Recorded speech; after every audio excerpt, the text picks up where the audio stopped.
Eventually, this little tribe of Jews end up in Israel about 2,000 years before the Christian Messiah appears, or the Christian leader of Christianity, or the founding figure, what they call Jesus. Zionism is intrinsic to the identity of the Jew, inasmuch as it represents a return to Jerusalem, a return home. We pray facing Jerusalem, and we pray for the return to Jerusalem at minimum 3 times a day. And we've done this for thousands of years. Now, Herzl happened to be a modern European, but he had the idea of returning in modern times to our home and forming a European-style modern nation state, a model which was repeated all over the world. Every country is using it: South America, in Asia, in the Levant, in the Arabian Peninsula. They're all modern nation states like Israel. Herzl wasn't particularly religious, although he did believe in God and he was a Jew. At the time, he's responding to the Dreyfus affair, which was only the most recent example of anti-Semitism. His big contribution wasn't that he thought, well, could we go to Uganda or Argentina? I don't know. His big contribution was understanding the possibility and the necessity of forming a modern nation state, which became Israel. All right, question, Ian? So my question is, when you read, so first of all, what do you think of Herzl as an authority connected to Zionism? Do you subscribe to him? Do you not subscribe to him? Do you think most Jews subscribe to him? Do you think most Zionists subscribe? Try to unmute. There are 17 million Jews. He's one voice. 17 million. So would you say he's an authoritative figure, though, when it comes to the topic of Zionism? One small contribution to make, which I thought I wrote down for you, the idea of making it like with European-style nation, which was repeated eventually on every continent of the world. See, we were coming out of the age of empires. So there was the Austro-Hungarian Empire, it got broken up. There was the Ottoman Empire, it got broken up. There was the British Empire, broken up. French Empire, Belgian Empire, broken up. What replaced it?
and I want to hand the mic to him and allow him to speak.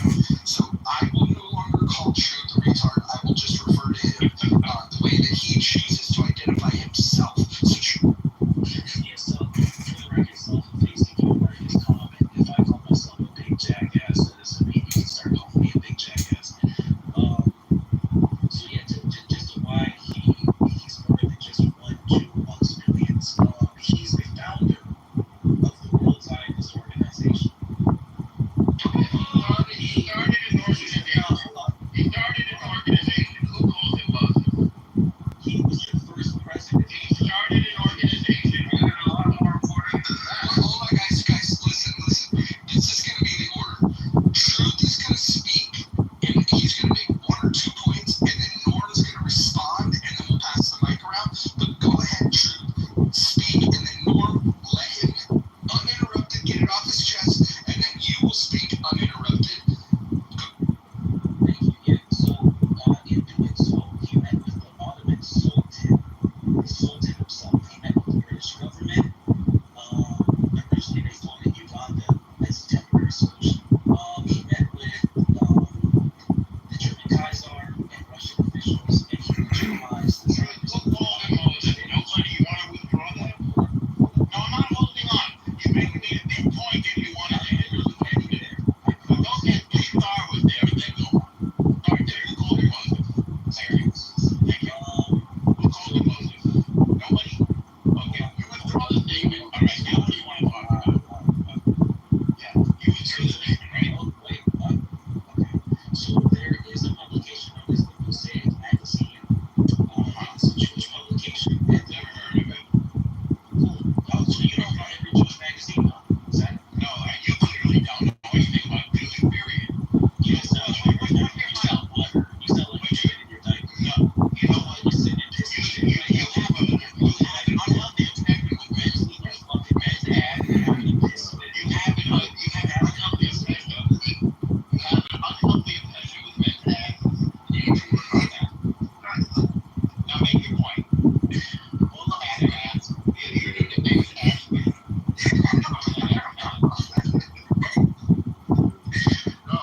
Are you familiar with the mitzvah? Just go. Just make the point. You're tiring this out. You're not supposed to go.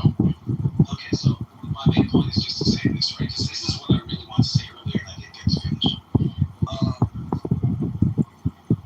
The locals in the region, the Palestinians, were displaced. Someone asked me, "Oh, well, where did we get the term Palestine from, and how long have we been called that, etc." I can't speak to Some that. left and some stayed. Is that more accurate? I'm sorry. Some left and some stayed. Is that more accurate? Some left and some stayed. They were displaced. No, they weren't displaced. Some left and some stayed. That happens in war. No different than the 7 million refugees who left the Syrian war. They started a war in 1948, and some left and some stayed. And many, they were told to leave. They weren't displaced. Nobody displaced them. That's more accurate. So, next point. It's 100% true. What's your next point? Okay, What's your next point? so this is important because one of us is correct. I'm not even Correct. I can be, please. I'm willing to say I could be incorrect, although obviously I'm convinced I'm not. Okay, I think you don't know this. You haven't rendered this moment definitive because Some like this. There's 2 million Arabs in Israel. Obviously, they stayed. Correct? So we're saying Americans in the United States of America. say again, Are there Native Americans still in the United States of America? irrelevant. Oh, okay, so you didn't have a pitch to catch why that's relevant. No, I can work on that. Hang on. We're doing the talking. No, hold on. We're doing the talking over again. We're gonna take turns. If you guys need me to do it, I will literally say, okay, Norm, it's your turn to speak. Okay, Norm, you're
conversation, truth. What relevance does it have? What's your last question? What's your last question? Ethiopians, what did they do? What's your last question? I just made a point. We brought them there. We risked our lives. And the only people who risked your deal, this is how you make it. You have something to ask. This is how you know he's a problem. Hold on, guys. No. You guys are doing the thing again. Take turns speaking. Literally, just take turns speaking. This means that when the other person is speaking, if one person is speaking, the other person should remain muted. This is not complicated stuff. I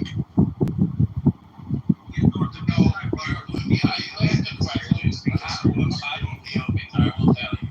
Well, Israelis are the only people in human history who brought Africans out of Africa to freedom. The only ones that risked our lives to do it. Not lying. Name another people who did that. Various cats. What the fuck? Name another. Name another. Do you want to know why you can't? Because it didn't happen. Because I checked my facts, unlike you. Now, what's your next point? We're the only people in human history that lifted Africans out of Africa to freedom. Only ones that risked our lives to do it. Now, what's your next point? Lord, let's spend $1,000 on this. Just make your next point. You said there's no. Just make your next point. Unless you have other information, we Can I don't go know. up to the last point? Who else did it? Who else did it, you monkey? Who else did it? No. Make your point. No. Make your next point. I already brushed it. Make your next So point. you said no one has accepted African refugees with Israel. No, I said we're the only people in human history who lifted Africans out of Africa to freedom rather than slavery. That's what I said. So And risked our lives to do it. You're trying to cover your ass. Risked our lives to do it. Okay, He's trying to cover oh, his no, ass. I'm finished with him. He doesn't he He's trying to cover us. it's done. He's trying to cover his ass. Look at I don't need to. What other country did it? why are you running? What other country did it? Said the Ethiopians. What other country did it? None. Goodbye. Said the Ethiopians that came to We're Israel. done. We're done. No. Okay, next question. He's too stupid for this conversation. Hold on, guys. Hold on. Let's a little bit of mediation here. So, is there a reason why you're not responding to it, Norm? Well, because he keeps muting me. No, hold on. Let me just say this. If you guys can't handle the mod badge I'm not being allowed to apply. I'm not talking to you right now. I'm talking to the mods, all of the mods. Do not mute this guy. If Norm's asking him a question, we want the guy to be able to reply. So, Norm, go ahead and ask your question again, and we'll get Jude to reply. And if he doesn't reply, then we'll... Oh, no, I got the question. Hang on, I'm asking my question. He actually said this guy. Jude, respectfully, let him ask his question. And Norm, ask it. You can have all the time you need. What other country in human history airlifted black folks out of Africa to freedom besides Israel? Okay, so just before I answer the question, and do not interrupt me, please. Thank you, because you're controlling narrative and it's propaganda. So one of the first things you said was, Israel took in Ethiopians that were slaves. They weren't slaves. That's just fucking weird. I never said It's almost as if I never said that. I never said that it's not like that. You don't even Let me finish. The next thing you said is that they did them a favor. This is important. Anyone here, if you're bored, just Google Israel. Never said that.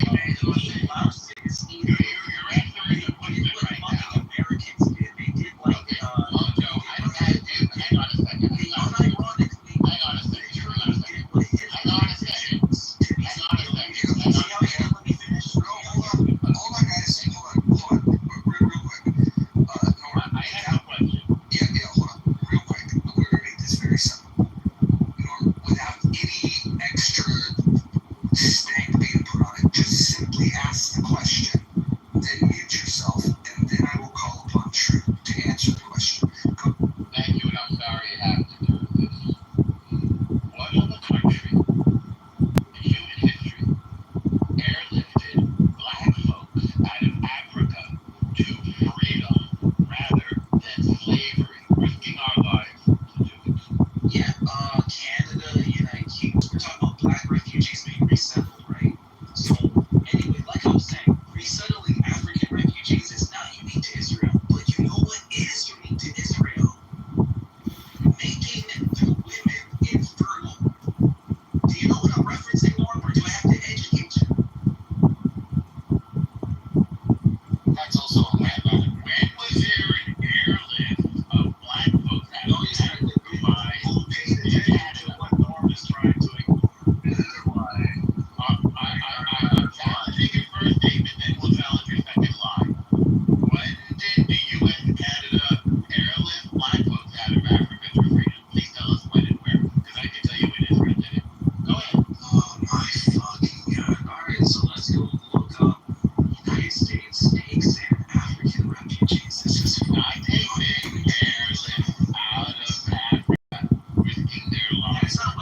about Operation Moses? Okay, hang on. Operation Moses.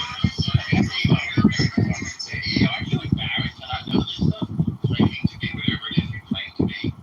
Hang on, I'm unlocking my thing here. So, Operation Moses was the covert evacuation of Ethiopian Jews from Sudan during the civil war that caused a famine in 1984. Originally called Gur Aryeh Yehuda by Israelis, the United Jewish Appeal changed the name to Operation Moses. Date: November 21st, 1984 through January 5th, 1985. By the way, it was done by the Mossad. Unprecedented undertaking, a three-way collaboration between the Mossad, the CIA, and Sudanese state security to smuggle 8,000 Beta Israel out of Ethiopia, where they faced hardship, persecution, famine, and death in a massive airlift to Israel. There's much more. That's just one. I guess you never heard of it. No, I've heard of this. To be fair, I didn't actually know they were airlifted outside this stuff. Well, take that out. I'll take that out. I'll take that out. I didn't know they were airlifted out. I'll take that. The reason why I did that, by the way, respectfully, I took that out. How were those refugees treated once they arrived? Integrated into society like any Nothing happened. They got the first hit. What's up? Well, there was false charges that 35 people received Depo-Provera, which is a birth control injection, when they were in refugee camps because rape was widespread, but it was debunked. Next question. I'm going to look into the debunking of it. I'm going to look into Sure. the debunking. Any more? No, let's move on. You have any other questions? Hold on. Real fast. Yeah, you'll find it. Yeah. What's your next question? I'll find it. Yeah, it was debunked. What's your next question? I'm looking into that. Okay. Well, can we move on, Mojo? Just so that like you said, you couldn't find Israel on a map. Nor could you find the so-called Palestine. Nor could you even name a city. I got a question for Trip. Are you with me? Yeah, I'm just reading about this one. Yeah, so I just real quick, when people chant from the river to the sea, Palestine will be free, what river are they referring to? You gotta Google it real quick. Bloody hell. Bloody hell. I didn't expect this. Bloody hell. You couldn't find it on a map. It's tragic. And by the way, the Another tab. They said it was right. okay, what's the river? Jordan and Mediterranean, bro. Get out of here. So Indigo. Listen, hold on. Another tab. Hold on. Everyone get themselves. This is the test that you should give to people in real time. When they start talking about Israel, you should just simply ask them. When they say the river to the sea, Palestine will be free, just simply ask them what river, what sea, and what you get is you get when you just sit where he pauses. I even paused. I was on It's even better. Hold on. It's even better when you do it face to face, where they don't get an opportunity to use the Google machine.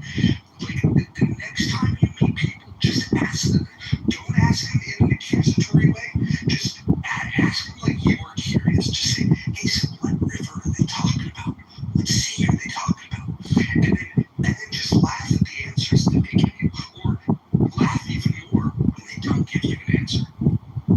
Yeah, so anyway, what I was doing was reading about his claim that it was debunked. I don't know how the fuck I Googled something while reading something else. Anyway, You said you are a different you said it. I said I'm not gonna either go find it. you admitted it. You are a different tab. Can't find it. Yeah, on a different tab, reading about what we were just discussing earlier. Right. Did you? We were just talking about this. What's the minute? You had no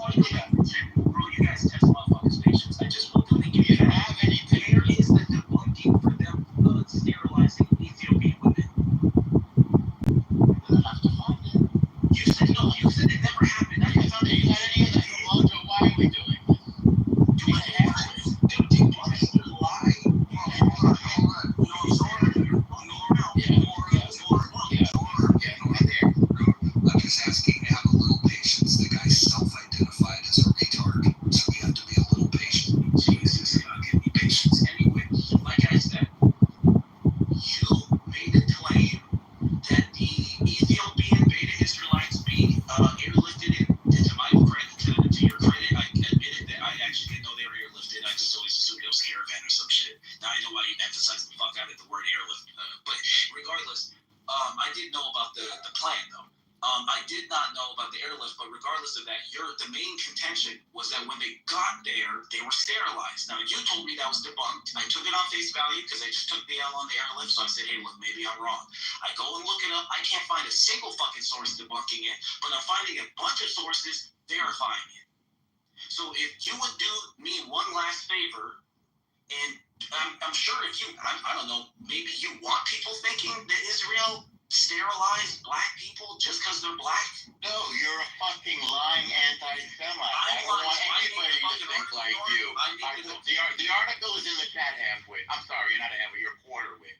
The article is in the chat. Who's next?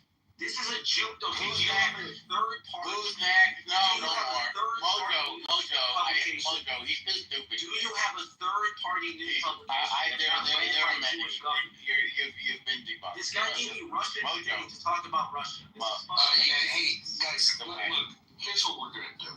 We're going to move on. It's clear that it's clear that, like, look, this whole room, the title of the room is Bema Lectures to Jews About Zionism. I think this room's been kind of a letdown because I haven't heard anything that was educational. I'm looking for somebody, whether it's the self-identified retard or Bema who rejects the term, to continue to educate the Jews on the stage and in the room about Zionism. And honestly, like, I find it fascinating how much information you experts have on this topic. It's absolutely amazing, especially considering when asked what river, what sea. No evidence that Ethiopian women were forced to take birth control. That's in the chat. That's just one of many publications to debunk your lies, which are pathetic. Okay, so find It's one much that's that you third don't party.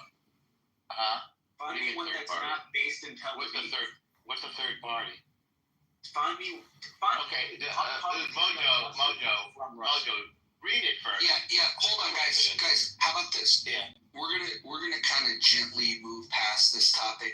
I'm gonna go ahead and just ask a question, and it has nothing to do with Israel. It has nothing to do with Palestine. I want to shift gears a little bit and see where the room is at, because this other topic, people kind of shift gears. There's a lot of intellectual inconsistency here. I want to ask about the conflict that's happening between Russia, Ukraine. What do you guys think happened there? Anybody want to take a poke at what happened there? Because this is one that fascinates me, because I see people, like, when I look at these two conflicts, for me personally, I see Russia invaded Ukraine, ergo Russia bad, retaliatory force good, ergo Ukraine doing what they need to do. If you go into the Israel conflict with Hamas is a terrorist group. They attacked Israel's civilians, women and children. They still have hostages to this day. Ergo, Hamas committed the act of aggression, and the retaliatory force, the righteous retaliatory force, is being used by the IDF. And I see these things pretty black and white. But I also see people that are, you can be pro-Israel and then pro-Russia, or any combination thereof. And I'd like to talk about that thing. Norm, why do you think there are people in the U.S. and in the West that can look at those two situations and end up on the wrong side of either of those? And specifically, I want to start transitioning this conversation into Russia, Ukraine, but is there a reason why you think people in the West have a problem calling out naked? People have a weird obsession, as we've just seen, based on moronic inability to think. They have weird obsessions about Jews. It's been around for thousands of years, all these myths and lies. Oh, you killed Jesus. Oh, you killed God. Oh, you use Christian babies' blood to make monsters. Oh, not that you risked your life to save your Ethiopian brother. Oh, you gave them birth control. Oh, one bunch of bullshit after another. Just endless bullshit. By the way, only people in human history that lifted black folks out of Africa to freedom rather than slavery. Did Truth ever say thank you? He took an L. He didn't say thank you, or he didn't say I was wrong. No. So why? Because people have a weird, sick obsession. And by the way, I figured out why they have this obsession, Mojo. Especially folks who have been oppressed and suffered slavery themselves, like us. It's because they see the redemption in our narrative. That once we were slaves and now we're free. That song was written about the Jews who were enslaved in Egypt. It's a gospel song that black folks sing in this country, America. Once we were slaves and now we're free. Once we were blind, now I can see. They make a mistake in their brain thinking that the story must be about them. It's not enough that this beautiful story, our Torah, applies to them as it applies to every human being. Yes, your suffering has meaning, but something clicks in some people's minds, like people in this room, and they think that they have to be us. And so they hate themselves, and they take that self-hate and focus on us and say, you're not the real thing, we're the real thing. Even though it's just an absurd contention. It's like a personality disorder. Then they'll tell you what you think and feel in order to avoid admitting what their own low self-esteem and sense of worthlessness. That was a bit of a psychological lecture. I should publish that.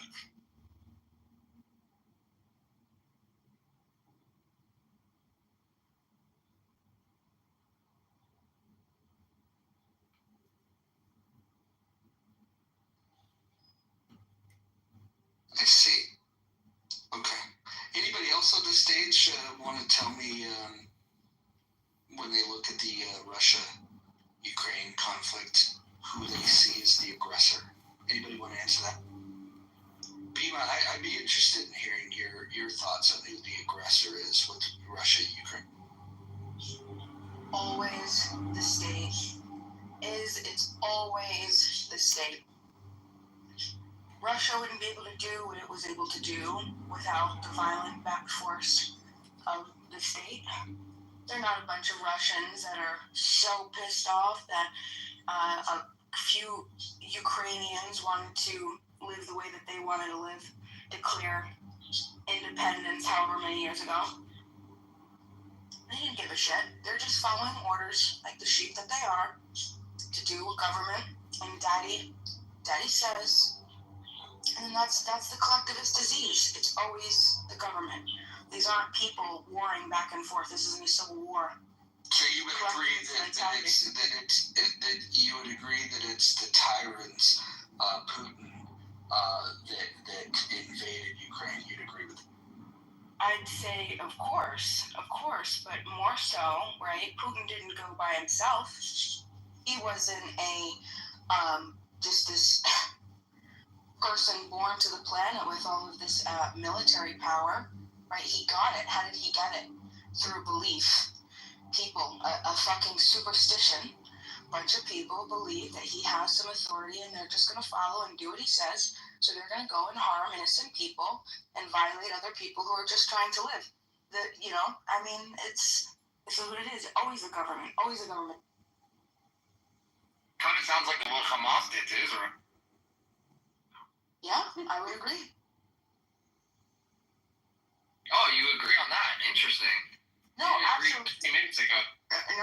You just didn't listen, Harry. More Harry argumentation. I'll tell you what. Who Hamas should have an fought. official term, Harry argumentation. Yeah, I like it too. I like it. Yeah, right. Yeah, I don't like it for the reasons why you like it, but I find Harry to be very. Harry. he's got a common sense approach to these things. Like, you know, like if somebody commits an act of terrorism, he calls them terrorists. And if somebody kills a terrorist, he says, yeah, that was probably the right thing to do.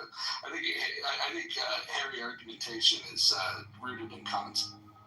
No, what should have happened, Harry, is as soon as people, whoever they might be, IDF, whoever, whatever entity began building a wall, they should have, Palestinians should have fucking torn them out, slaughtered them right there as soon as they started to put them in and tell them that they couldn't live free as free people and travel peacefully. Take them off. Take it right there. And I would have been right fucking there. I also would have been right fucking there with that day on October 7th when these Hamas, these terrorists came in and decided to harm innocent people. Those innocent people were the people who created these blockades, who are starving, who are sending the war, who are sending the rockets, and who are destroying the infrastructure. No, it's the individuals. And the Palestinians should have taken every motherfucker out. That peaceful protest that happened before October 2nd for 8 months, bullshit. Every single IDF, I don't give a shit, that stood there, that blockaded them, told them they couldn't get food, take them out. As soon as they said, oh, I'm going to put a gun to your head, I have inherent moral authority over you. I'm going to tell you when you can move and what you can do and how you can get aid. Other people, take them out. I'll tell you about the flotillas as well. The flotillas coming, peaceful people coming to aid other peaceful people in exchange. IDF, those people should be taken the fuck out. The IDF, take them the fuck out, right? You don't interfere with peaceful people. You keep repeating yourself, but everything you said is actually wrong. If you actually know the history about what was going on over there for the past 60 years, you would realize why there was a wall put up in the first place. I don't know if you've ever heard about the first Intifada or the second Intifada, but that was pretty much the primary reason that why there was a fucking wall in the first place. Second of all, the people in Gaza had the right to freely go into Israel and work into Israel, make money inside of Israel. And who do you think was supplying Gaza with electricity, water? Who do you think was supplying? You think it was their own? As soon as you tell somebody that. No. Of course it matters. Of course it matters. You didn't let me finish. Sure, go ahead. So the first Intifada and the second Intifada, people were Palestinians who are. Hamas are Palestinians, by the way. I don't know who you think Hamas are. They're just some random people in Gaza. They're Palestinians. That's who they are, first of all. They would go inside of Israel. They would kill people, family, little kids. This is way before October. This is years and years ago. They would go on to, you can look this up. There was a story of a Palestinian terrorist. You can call him Hamas, you can call him Palestinian terror, whatever you want to call him. Went onto a city bus that was taking kids to school and blew up the fucking bus as a suicide bomber and killed the innocent kids. And this was just one instance out of many. That was during the first Intifada, the second Intifada, which was the reason why the Israeli government decided, hey, we need to put a wall up, we need to make sure this is regulated. People can't just keep coming inside and out of Israel without being checked to see if they have any bombs on them, weapons on them to come and commit terrorist attacks. So it's not just like, let's just put up a wall just to put up a wall. There was a reasoning for it, right? So maybe if you actually understand the reasoning behind things, you would realize why that happened. It's not just because we wanted to put up a wall for fun, okay? Right, yeah, that's what I hear. But my issue is, what year was the wall put up, do you know? I don't know. I can go look that up. I have no idea exactly what it was because it wasn't just a 1 year thing. It was over time they did that. So the security wall was a response to the Intifada, like you say, Harry. That's right. That's what. See, El Normo knows. He knows. Wait, so like 2007, right? El Normo. I didn't even know what the second party was. Hold on. I know how fuck. Listen, what? That's hilarious. We could. Do you understand? You could just keep going back though. You go with the second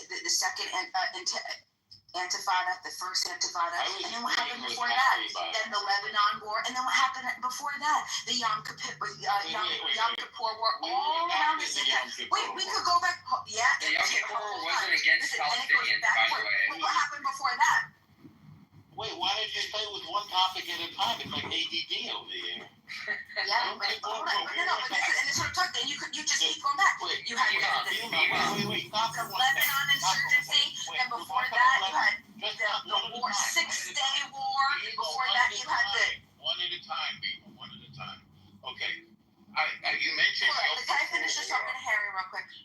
But you're just rambling around. Like, take one point at a time. Yom Kippur War in 1973 was a sneak attack on the holiest Jewish day of the year in an attempt to wipe out Israel. What point are you making about it? Why did that happen? Why did that Because happen? they told us why. They wanted to wipe out Israel. They said it. Who attacked who, specifically? Syria and Egypt attacked Israel. Syria and Egypt attacked Israel. In 1980, Yom Kippur War, famous. I mean, I learned We more. we don't know how. So listen. And by the way, they had way more tanks than we did, and they almost achieved it. And we fought it out in the Golan Heights, which was why when we took the Golan Heights and beat them, freaking miracle, by the way. I remember now you know how old I am. 2 airplanes. Of course, I was very young when I was in college. Not kidding about that. 2 airplanes full of guys left my college, which was Brandeis, to go to Israel to help out. 2 airplanes full. I remember it well. Yom Kippur, 1973. Syria attacked with all of these tanks. They outnumbered us like 10 to 1. And these incredible, brave Israeli tank commanders outmaneuvered them and crushed them. We could have taken Damascus at that time, by the way. We could have taken Cairo as well. That's how good we are. So, yeah, they attacked us and tried to wipe us out. You didn't know this, Bima? But what relevance? That's That has no relevance to do with Palestinians. Like, she's just bringing stuff up that's honestly really irrelevant to what the conversation was about. Of course it does. Of course it does, because it's all, you don't think that it's all connected? You don't think No, that not at all. Okay. How is it connected if it's sovereign nations attacking Israel? Why did you could answer your own question. Why was it that they attacked Israel specifically? Because they don't want it to exist. They said it. They said it in words. They want to wipe us out. If you were to read a historical, I want to read one word. an Israeli. Bima. One word. Genocide was their reason. Genocide. They said it in so many words. They want to wipe us out. That's genocide. Now, what are you want to excuse that? I thought you liked it. I thought you didn't like it when they attacked peaceful people. So you're saying, no. Yeah. That giggle. Tried to commit. Hold on. Can I say what that giggle represented? That giggle represented El Normo. That's a really good point, and I don't know what to say. Bima.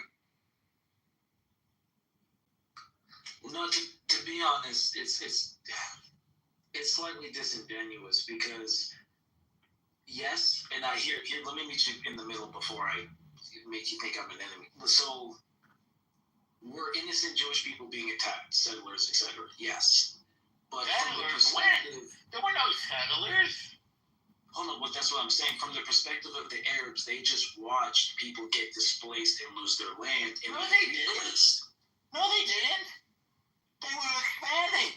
They were expansionists. They wanted to conquer a sovereign nation and wipe out all the people in a genocide. They did it. Yeah, they were very hateful. It's disgusting. I of course that's true. But there was no settlers. Well, you still don't know the map. Do you know where Syria is? You know where the Golan Heights are? Well, why don't you take your little map and go now and look at it? That's not northern Israel. Look at it on a map. So where were the settlers? That's Lebanon right there. But wait, where were the settlers? You really don't know what you're talking about. You literally. Oh, I see what you're saying. You're saying there were no settlers. These people don't understand that. Direct region. I'm not talking about the direct region. You've never seen a map. You never took 2 seconds to look at a map. I literally know the. Okay, anyway, I'm not talking about. You literally know what? What do you literally know? The specific states in the area. The formation of the Middle East. But it's not the. I don't think you do. That's very. I don't think. Okay. Please, yeah. Let me show how. Let me figure how wrong you are. Disrespectful. I just wish you'd calm down a bit. Like it's weird. Well, no, this is the way I am. You have to get used to it. I know it's the way I order eggs in the morning. I'll give you that. That's true. This is the way I order eggs in the morning. I believe it. I was just as nasty to the white supremacists the other day. I believe it. I've seen you with your friends, and they literally tell you, they complain just like I do. So. Well, they're welcome to complain, but you know what? I hate to say this. The girls love it, by the way. I don't know why, but they do. They're drawn to nasty guys like me. Anyway, so when is Judea and Samaria, which Jordanian colonists called the West Bank, which is ridiculous. There's no Jordan has no business being there. When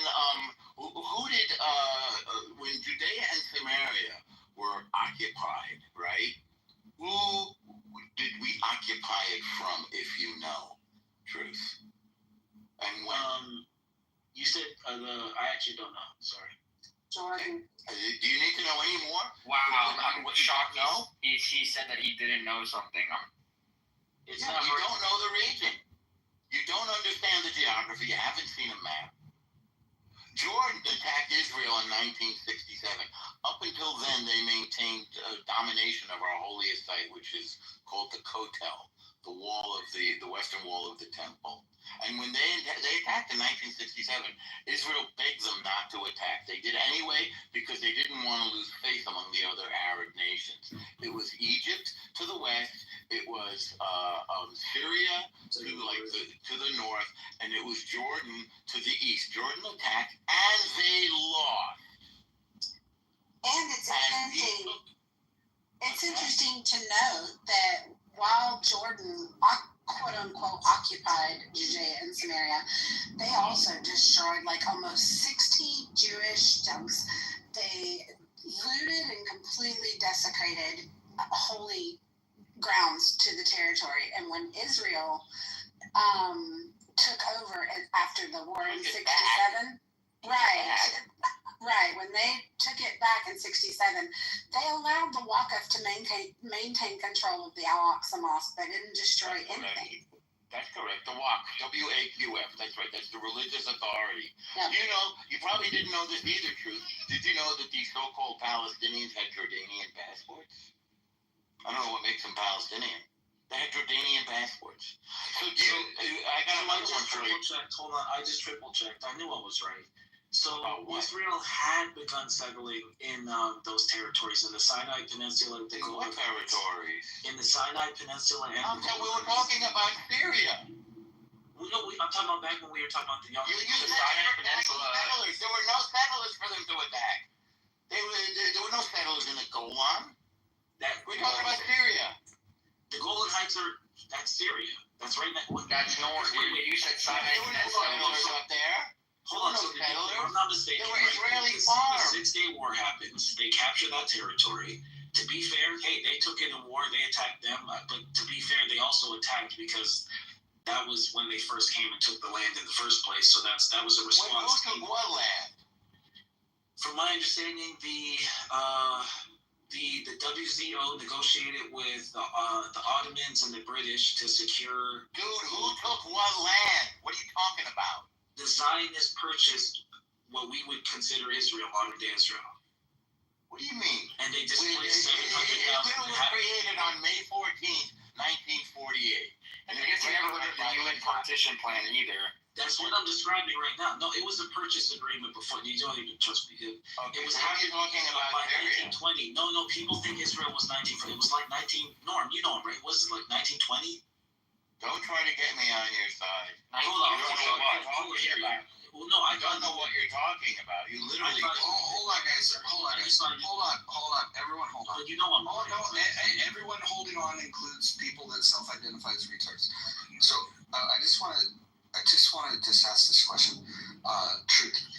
When you think about the conflict between Israel and Hamas and this idea of Palestinians or this imaginary place of Palestine, would you consider yourself, like, scale from 1 to 10, 10 being a fucking expert on the history of this conflict, and 1 being you know nothing at all? Where would you rank yourself on a scale from 1 to 10 on your knowledge of it? I'll give 2 scales. 1, a personal scale, 2, a public scale. Because, like, most people probably are, like, literally functioning as, like, a 0. And compared to them, they would think, like, a 6. But by my own standard, like, a 4. Yeah. You're a 4. Okay. Got it. So, I would just say this, right? Mm-hmm. Considering you didn't know what river, I would be kind to you. I'm going to be kind to you. Listen, I'm going to be. Hold on. I'm gonna be very kind to you, and I'm gonna say that your estimation of a 4 is an overestimation. I'm not gonna say if I think you're a 1. Hold on. I'm not gonna say you're a 1. I'm not gonna say you're a 2. I'm not gonna say you're a 3. Hold on. Listen, I'm talking. Listen, I get it. Self-identified retards. You said 1948. I said the 1920. The Balfour. Is there a reason why you don't understand that I was the one speaking?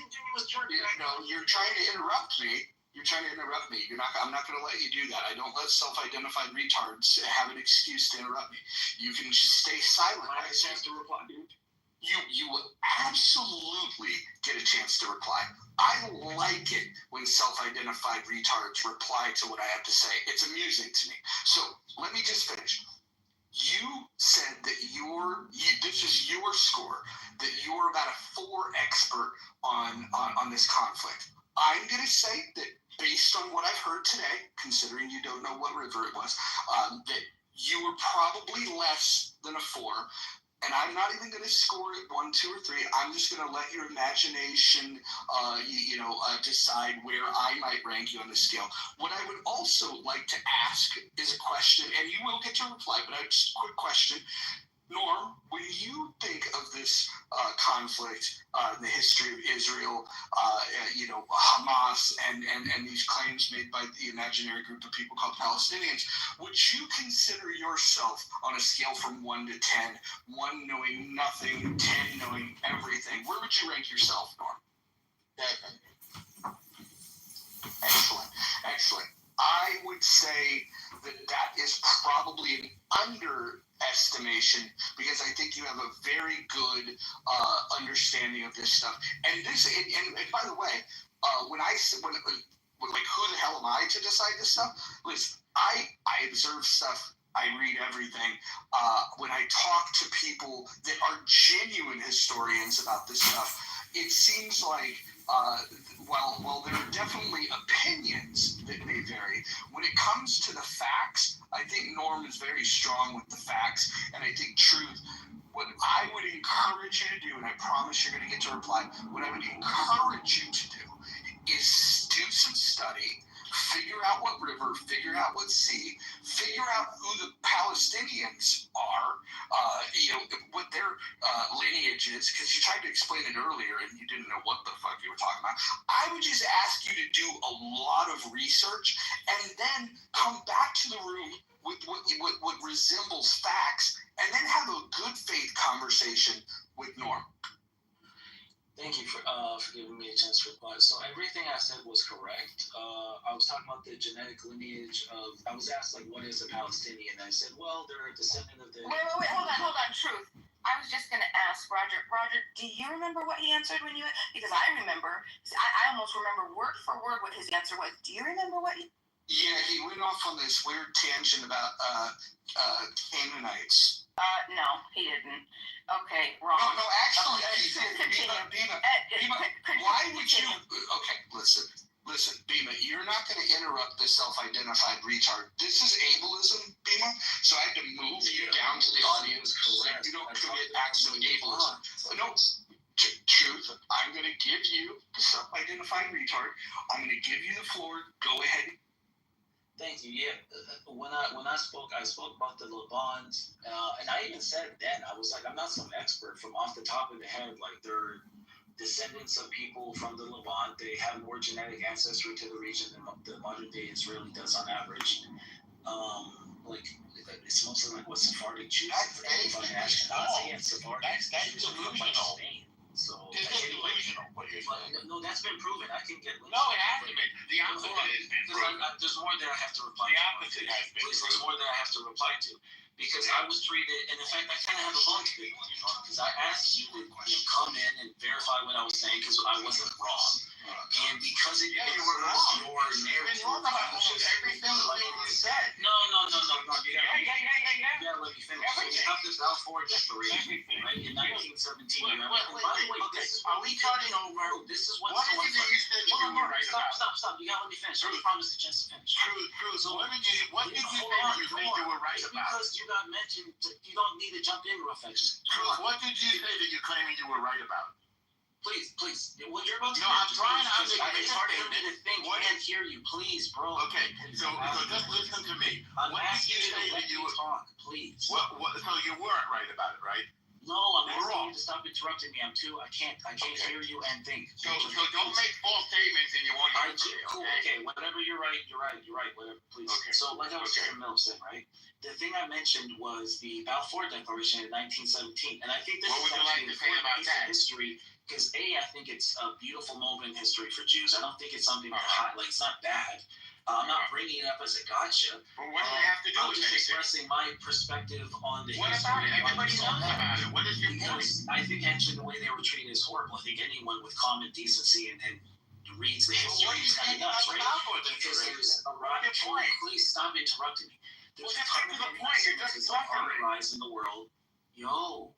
There's a ton of You're anti-Semitism on the rise in the. Oh my fucking god, Norm. Yeah. So what point do you want to make about Let me Balfour? talk, bro. Mojo literally promised I'd get to reply to him, and you have not shut up yet. You're not rebutting him. You're just wasting everybody's I'm not time. talking to you, Norm. I'm You're not rebutting him. I'm You're not replying rebutting to him. him. Just let him reply so we can demolish him after he replies. Go ahead. This He doesn't isn't have to Norm. say anything. Bro, this isn't the Norm show. Yeah, it is actually. I know that's how you think. You're wrong about that, I know too. you're a narcissist, but What do you want to say about? No, you're the narcissist. And the. Okay, What do so you we want go to say on about? mute for 5 What seconds. do you want to say about Balfour? Thank you. And no, I think this is important because I think this is where people can at least agree and meet in the middle, right? So far, nothing you've said is important. Cool, love you. Anyway, so there was a fuck ton of anti-Semitism. Jews were no longer feeling safe in various countries that they had the largest concentration, sadly. And so they begin to talk about it. And this is where you get Zionism, and it wasn't even always originally going to be that area. But Zionism has existed for thousands of years. That's not where you get Zionism. Yeah, I know. Zionism is the idea of a Zion. But I'm talking about like the secular Zionism, even like the treating it. It wasn't secular. It wasn't secular. You're just wrong about everything. What I mean hold on. What I mean is, you know what I'm talking about. They literally created. No, I don't. Nobody does. Exactly. I'm blanking on his name now. He literally said we need a secular variant of Zionism. He specifically said it, and he was correct. No, hold on. Please stop. Let me just say what I'm saying. Because it was important that happens, and that's how you start getting it. You have the first Aliyah, the second Aliyah, and then sadly, of course, the third, which is like, and then that after that's the Holocaust, and then you get the millions come. And so I'm super sympathetic to the Jews going to that area, immigrating to that area. I don't look at them as like these bad, nasty people. That's not the thing. I'm not an anti-Semite. That's why I hate that I kept getting called an anti-Semite. Well, What I'm saying is, you say a lot of anti-Semitic nonsense. No, based on ignorance. So when they hold on. I want to intervene real quick. Two things. Norm, you're going to have to let the self-identified retard finish his points. We're going to have to be even more, just patient because he's self-identified. I do not want any rumor to come out of this room that we're being ableist. So I definitely need you, Norm, to allow the guy to speak. But the other thing I wanted to say about this is that you can use anti-Semitic tropes and not be an anti-Semite. The real test of that is when an educated Jew or even an educated person on the topic corrects you. If you continue to use the anti-Semitic tropes after it's brought to your attention that it's anti-Semitic, then you might be an anti-Semite. And so I will forgive people that use anti-Semitic tropes because many people don't know that they're anti-Semitic tropes. But once you're confronted with the truth, if you reject it and continue to use the tropes, then you get the smoke. If I even touch that, that's a whole new can of worms. So I'm just, oh my god, I just reject the idea I ever said the anti-Semitic trope. But pretty much everything you said was. No, Norm, you're gonna let him speak. Oh, sorry, you're right. He's gonna get 3 minutes uninterrupted, followed by 3 minutes of Norm uninterrupted. Oh, that sounds awesome. I'll try to make it as fast as possible. So yeah, you have the British Mandate, the Balfour Declaration, the Zionists successfully getting Britain to express support to create a national home, the negotiation with the Ottomans, the Aliyah series, which is like I think there was 5 of them. The third one was the nasty one after World War One.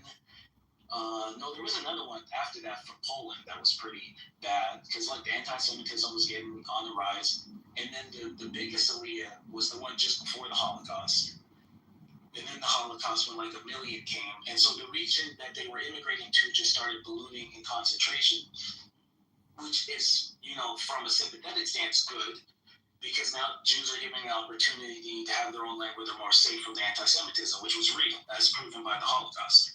But for the locals in the area, all they saw was colonizers using their wealth and adjacency to colonial powers to like kind of imperially land grab, right? And to be fair, this is where I think nuance is always important.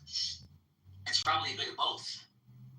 It's really naive to assume that all these, as millions of Jews are moving there, none of them are looking at this as a huge financial opportunity and possibly causing, let's say, discomfort to their neighbors. Now, that being said, nothing that they were doing, in my opinion, justifies the level of crazy racism they experienced.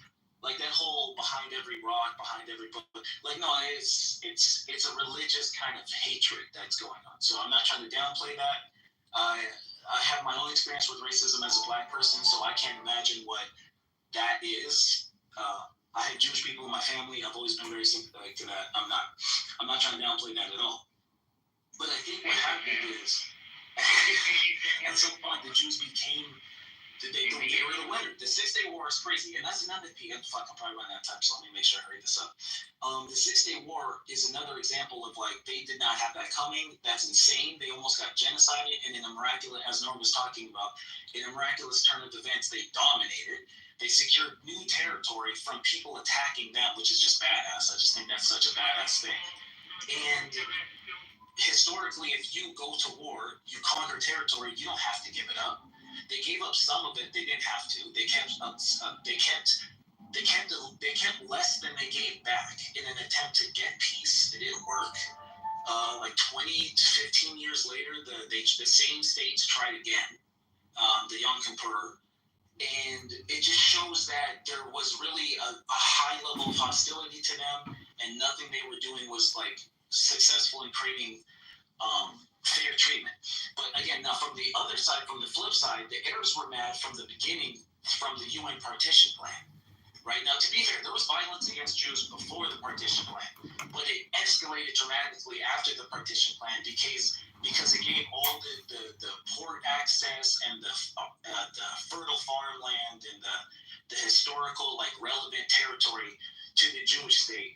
And it gave the Arab state just like the mountains and the dry desert and the shit that no one really wanted. And this is demonstrable. Like there's like Tel Aviv is beautiful, for example, with port access. But anyway, so the point, but realistically, that doesn't justify the crazy level of hatred and evil. And so even that is not to say, oh, this means they can genocide you. No, it's sick, but these are the things that got the world to be sympathetic with the Palestinians. That's why liberals are associated with feeling sympathetic to them, because at some point Israel became so successful that they were punished for their success, which is not fair to them. But that's not what we see today. What we see is people in hunger. So that's why it's like when we talk about the history of Israel, I'm not even against any of the. Anytime you've disagreed with me, it has to have been discussing like modern. Because obviously Hamas is a terrorist state. I don't even really see them. But at the same time, the Palestinians alive today have nothing to do with Hamas. Like, realistically, they don't. Actually, 70% of them support Hamas or more. I think that's your 3 minutes. You're just wrong about everything you said. I'm wrong about everything you said. Okay. Everything you said. I'll just take a few most recent things. Tel Aviv was a malarial swamp. A pestilential malarial swamp. Undesirable. Israelis went there penniless, not rich, penniless, and lived in tents and drained the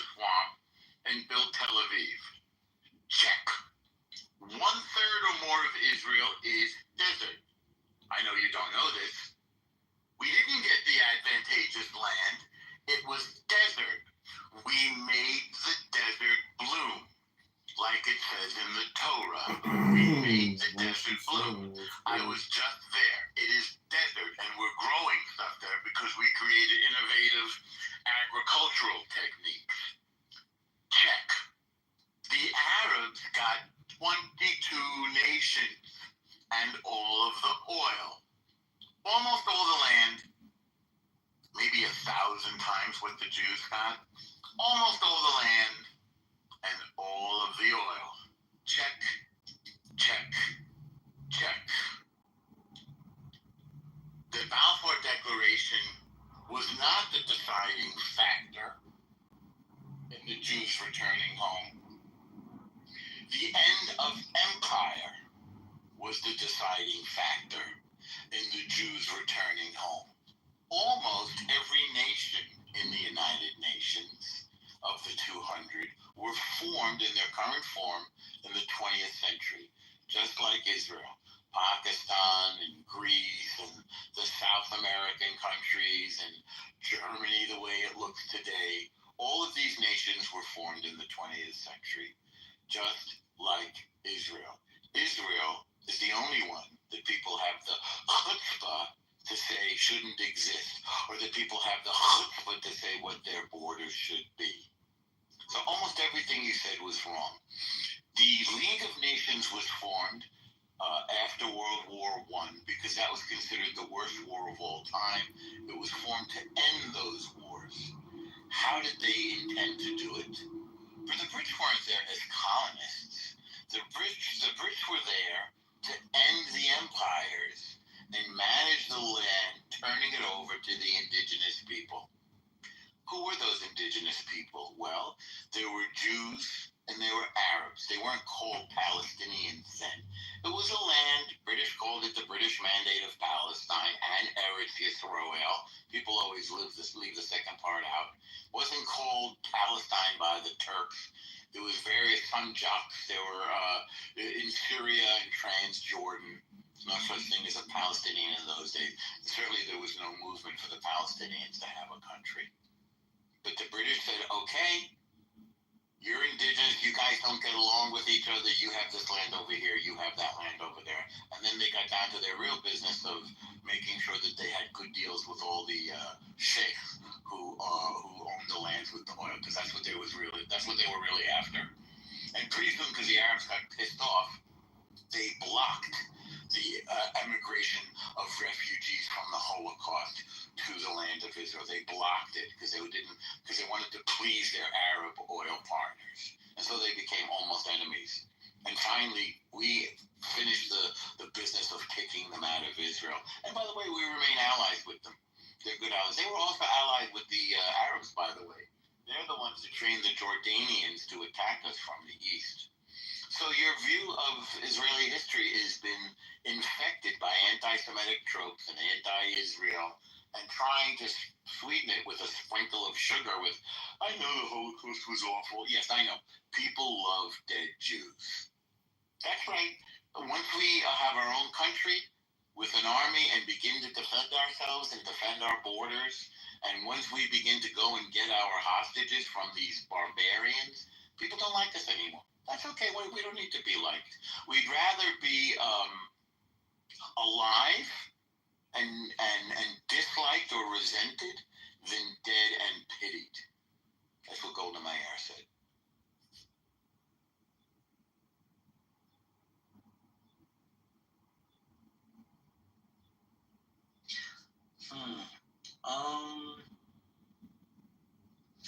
I don't disagree with everything you're saying, but I think some of it's being exaggerated. For example, the agricultural presence was actually already existing. Where? Okay, so you're getting the coastal plains, the Jordan Valley? Really? We didn't get it. Jordan took it. Keep going. Wait, you didn't get the Jordan Valley in the partition plan? Jordan took it. Oh, I didn't know that. So you took it in. I know you didn't know that. I'm very aware that you didn't know that. Well, no, hold on. Okay, I'm allowed to get educated. Yeah, anyway. Mm-hmm. So you took it in the 6-Day War? Mm-hmm. Oh, that's pretty badass. No, okay, that's pretty bad. They got the east side of the river. We got the west side of the river. Hence, they Jordanians, not Palestinians, call it the West Bank. The Palestinians call it the Dafa, the territories, and Israel calls it, and now the United States call it Judea and Samaria. So update your address books. It's Judea and Samaria. No more West Bank. The king of Jordan is not from the region. He's from Saudi Arabia. He's a Hashemite. He's a cousin of the House of Saud. Again, I don't resent him at all, but he's certainly not indigenous to Jordan. Okay. So, you know what? I'm probably... Okay, so I'm willing to concede on a lot of things that have to do with the history and the veracity of the territory and the Jewish expansion, because the truth is there was so much hatred towards them in the region. It just... and when you said I was educated and infected with anti-Semitism, there probably is some truth to that. Not because I literally think I'm an anti-Semite or I think the sources in which I was educated were anti-Semitic, but the world is in largely anti-Semitic. So it's kind of like a fish in water. And that's kind of how everything is when it comes to society and culture. That's not unique to Jews. And I, as a black person, am very sympathetic to that. So I can actually kind of conceptualize that.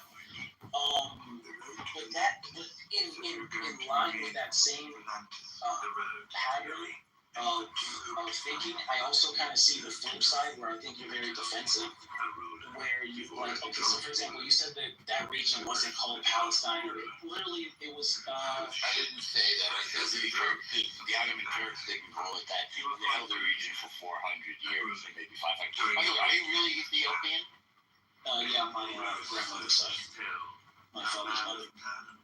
You know, you treated the Jews of Ethiopia very, very badly. You had to rescue them. Those pointing out, no offense to your grandmother. There's a lot of contention there, so we can have that conversation next time. No contention whatsoever. They were persecuted. That's why we had to rescue them. They were treated horribly. You're saying Ethiopian Jews were persecuted by the Ethiopian government? No, by the Ethiopian people of Ethiopia and the Sudanese. Well, I can't speak about Sudanese, I'm not sick, Yeah. Well, I mean, ethnically, you should. Jesus, we don't know. Nobody speaks Amharic in your family, right? My grandma's passed like 3 years ago, so. Well, she should rest in peace. Thank you. Did Rome refer to the area as Palestine? Rome, that's a European word, Palestine. Romans are European, so they slapped that name on it as a way of trying to dominate the Jews that they were fighting there. But it's just a colonial term. Right, that's the I do believe that weren't they going for the Philistines? Yeah, Philistines. I don't know. That seems to be a different people. But Palestinians can't say the word Palestine. They don't have the peace out. Yeah, it's crazy. They're called the Philistines. Yeah, Philistine. It's a European term.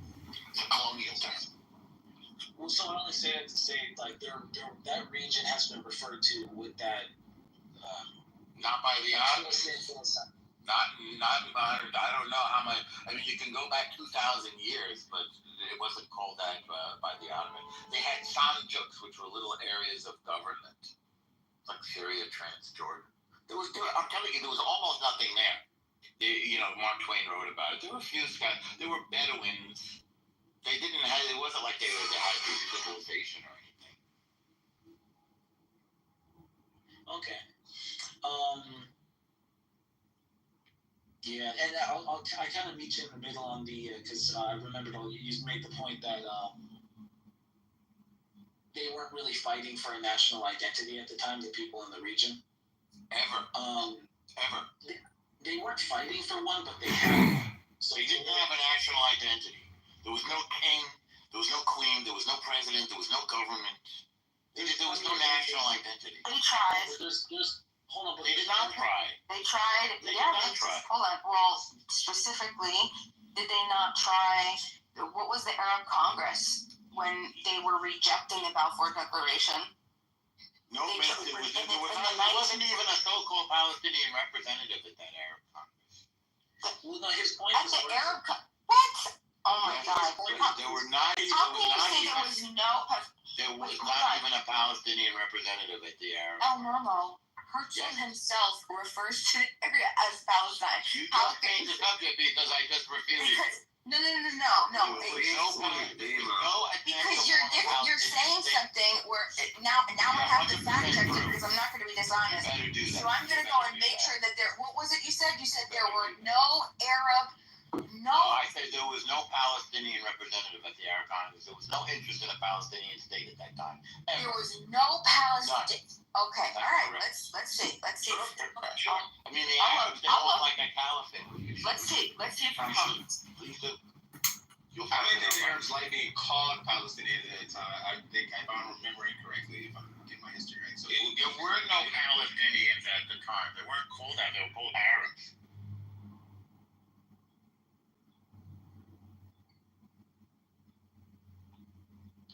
That time, by the way, they allied with Adolf Hitler. The Grand Mufti of Jerusalem, Hajj al-Husseini, formed an alliance with Adolf Hitler because he didn't like coming to the Arab part of the world, coming back to our homeland, and he formed the commandos in Egypt, and that sort of remnant of Nazism exists in Egypt to this day. They formed like this corps. He was on the payroll of Hitler for 2 years, Hajj al-Husseini. He was in Europe working in propaganda. The kind of propaganda that you guys have swallowed and that you now repeat, it was early on engineered by Goebbels in Nazi Germany and adopted by Hajj al-Husseini, who worked for him for years. And then came to Egypt and formed this. But then Germany was defeated, and those commandos in Egypt were. I think they were called Eisenstadt Corps. I have to go look up. I don't really know German. And they published. They spread the book Mein Kampf, the anti-Semitic text Mein Kampf in Egypt, which still sells very well today. There. There was no we want to have a Palestinian state. Remember, they were offered a Palestinian state and they rejected it. It was tiny, the same way Israel was tiny. Teeny tiny. They didn't want it. And what they wanted was, what did I call it? Palestinian state. Yeah, Arab state. Hi, Yoav. Now, there's somebody who knows. Hi. I don't know. You know more than me. I gotta take my head to follow the idea. I don't. Can I get a word in edgewise here? I appreciate the conversation. Thanks. I learned a lot.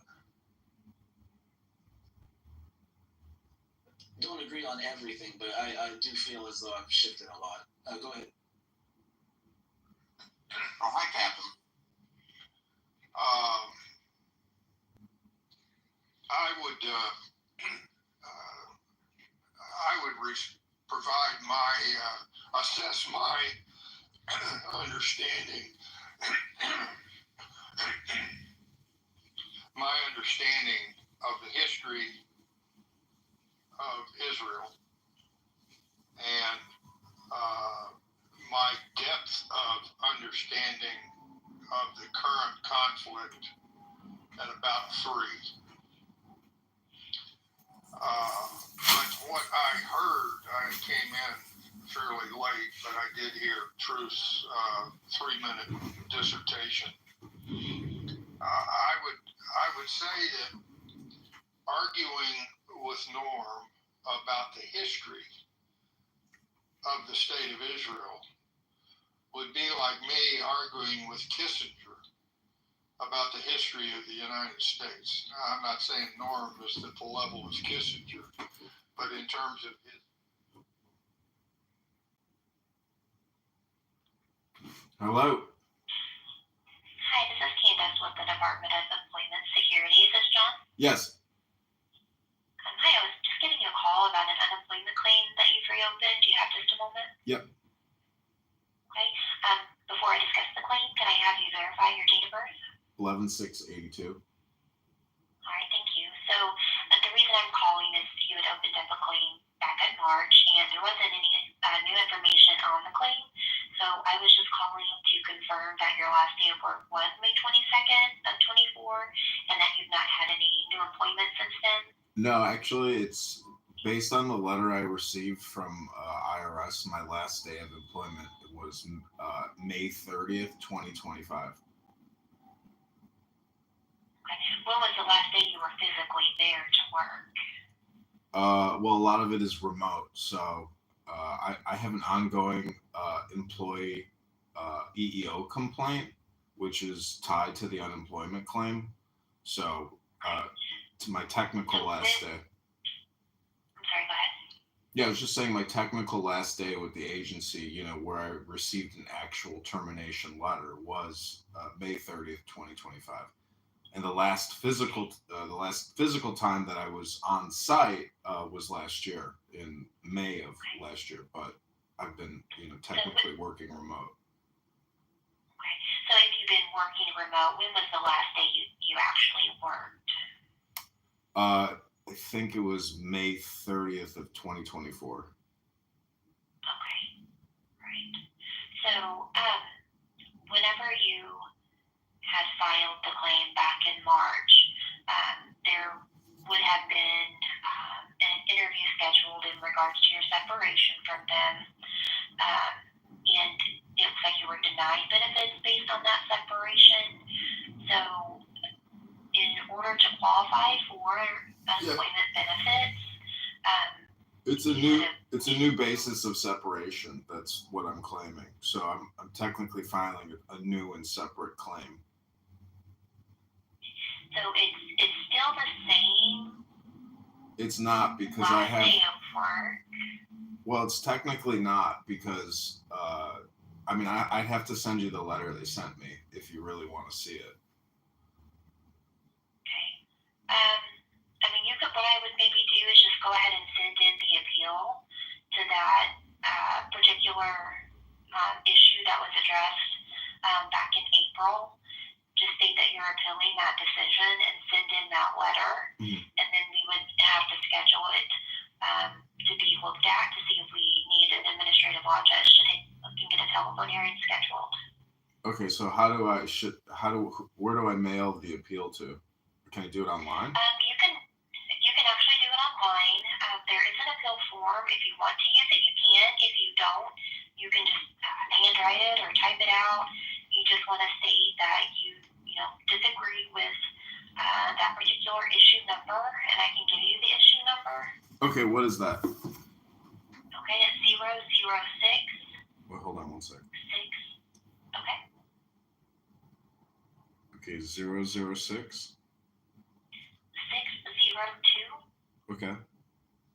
And the letter A, and that's specific to your separation from them. Okay. And then there was a denial of benefits on a different issue as well. This issue number is 007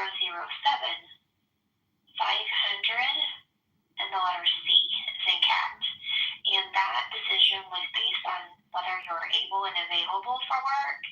So you would want to go ahead and appeal that too, because those are both holding up benefits on the claim. Okay. All right. And then again, just send that in, and what I'll do, since it's technically a reopened claim, I'll backdate this by a couple weeks so that you can certify this week. So it'll be just a second here while I do that.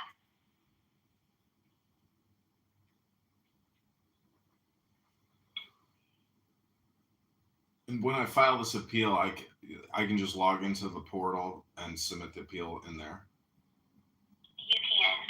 You're just going to go to the option that has you upload a document, okay, and you can upload it right there. Okay. And then as far as this claim, that the file that you just reopened, you would have technically certified yesterday since I backdated it. But what you do is you'll just certify Thursday, because Thursdays and Fridays are makeup days. Okay. All right. Well, that's what I needed. Did you have any questions for me while you had me on the phone? No, that's it. I appreciate your help. Yeah, no problem. Have a good day. Thanks. Bye-bye.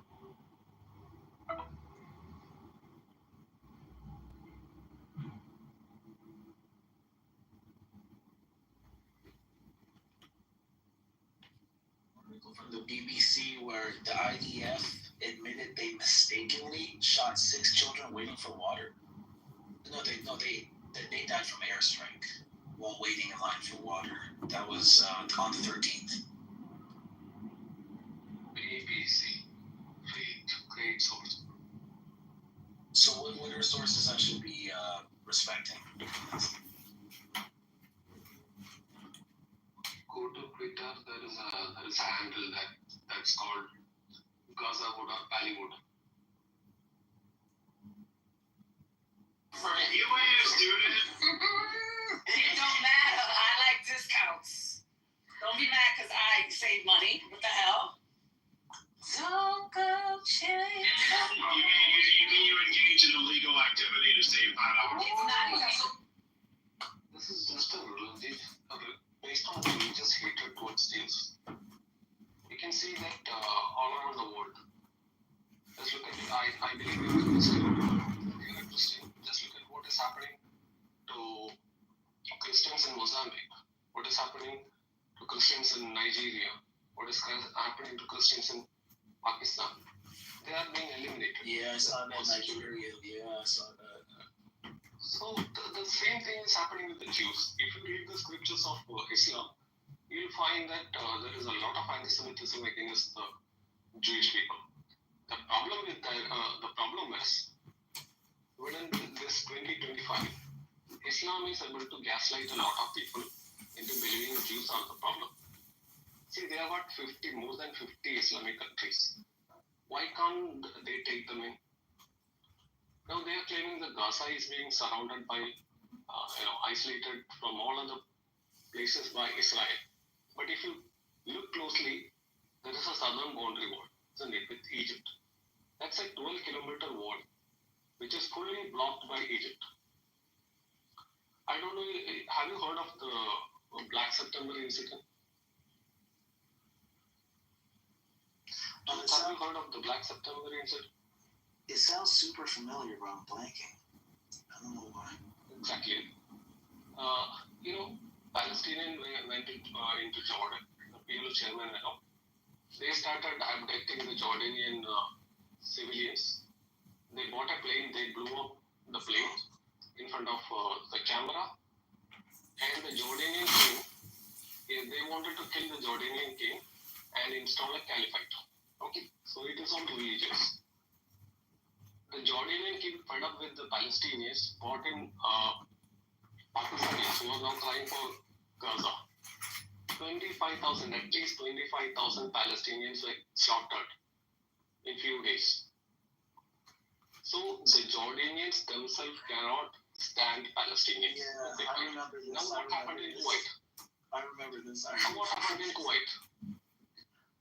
Do you know what happened in Kuwait? Oh, I don't know. So this I actually knew, but I forgot. You just reminded me. Thank you. I don't know about Kuwait though. I know about like the Gulf War, but I don't know about what I think you're about to say. Okay. So I will tell you what happened in Kuwait is when Saddam invaded Kuwait, the Palestinians who sought refuge there, who were given refuge there, actually sided with the Saddam.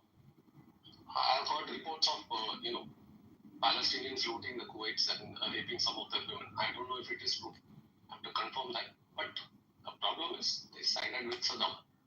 Okay. So when the war was finally over, the Kuwaitis secretly kicked them out. No problem at all. Nobody's crying. Why? Because this was done by a Muslim against a Muslim.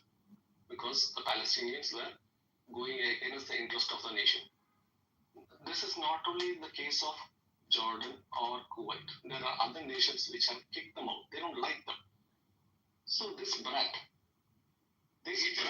Egypt none of the Arabs want them. Sorry? Egypt. Egypt kicked them out too. Egypt doesn't want them. Yeah. Israel did not want Gaza, but Egypt didn't want Gaza, so we got stuck with it. Yep.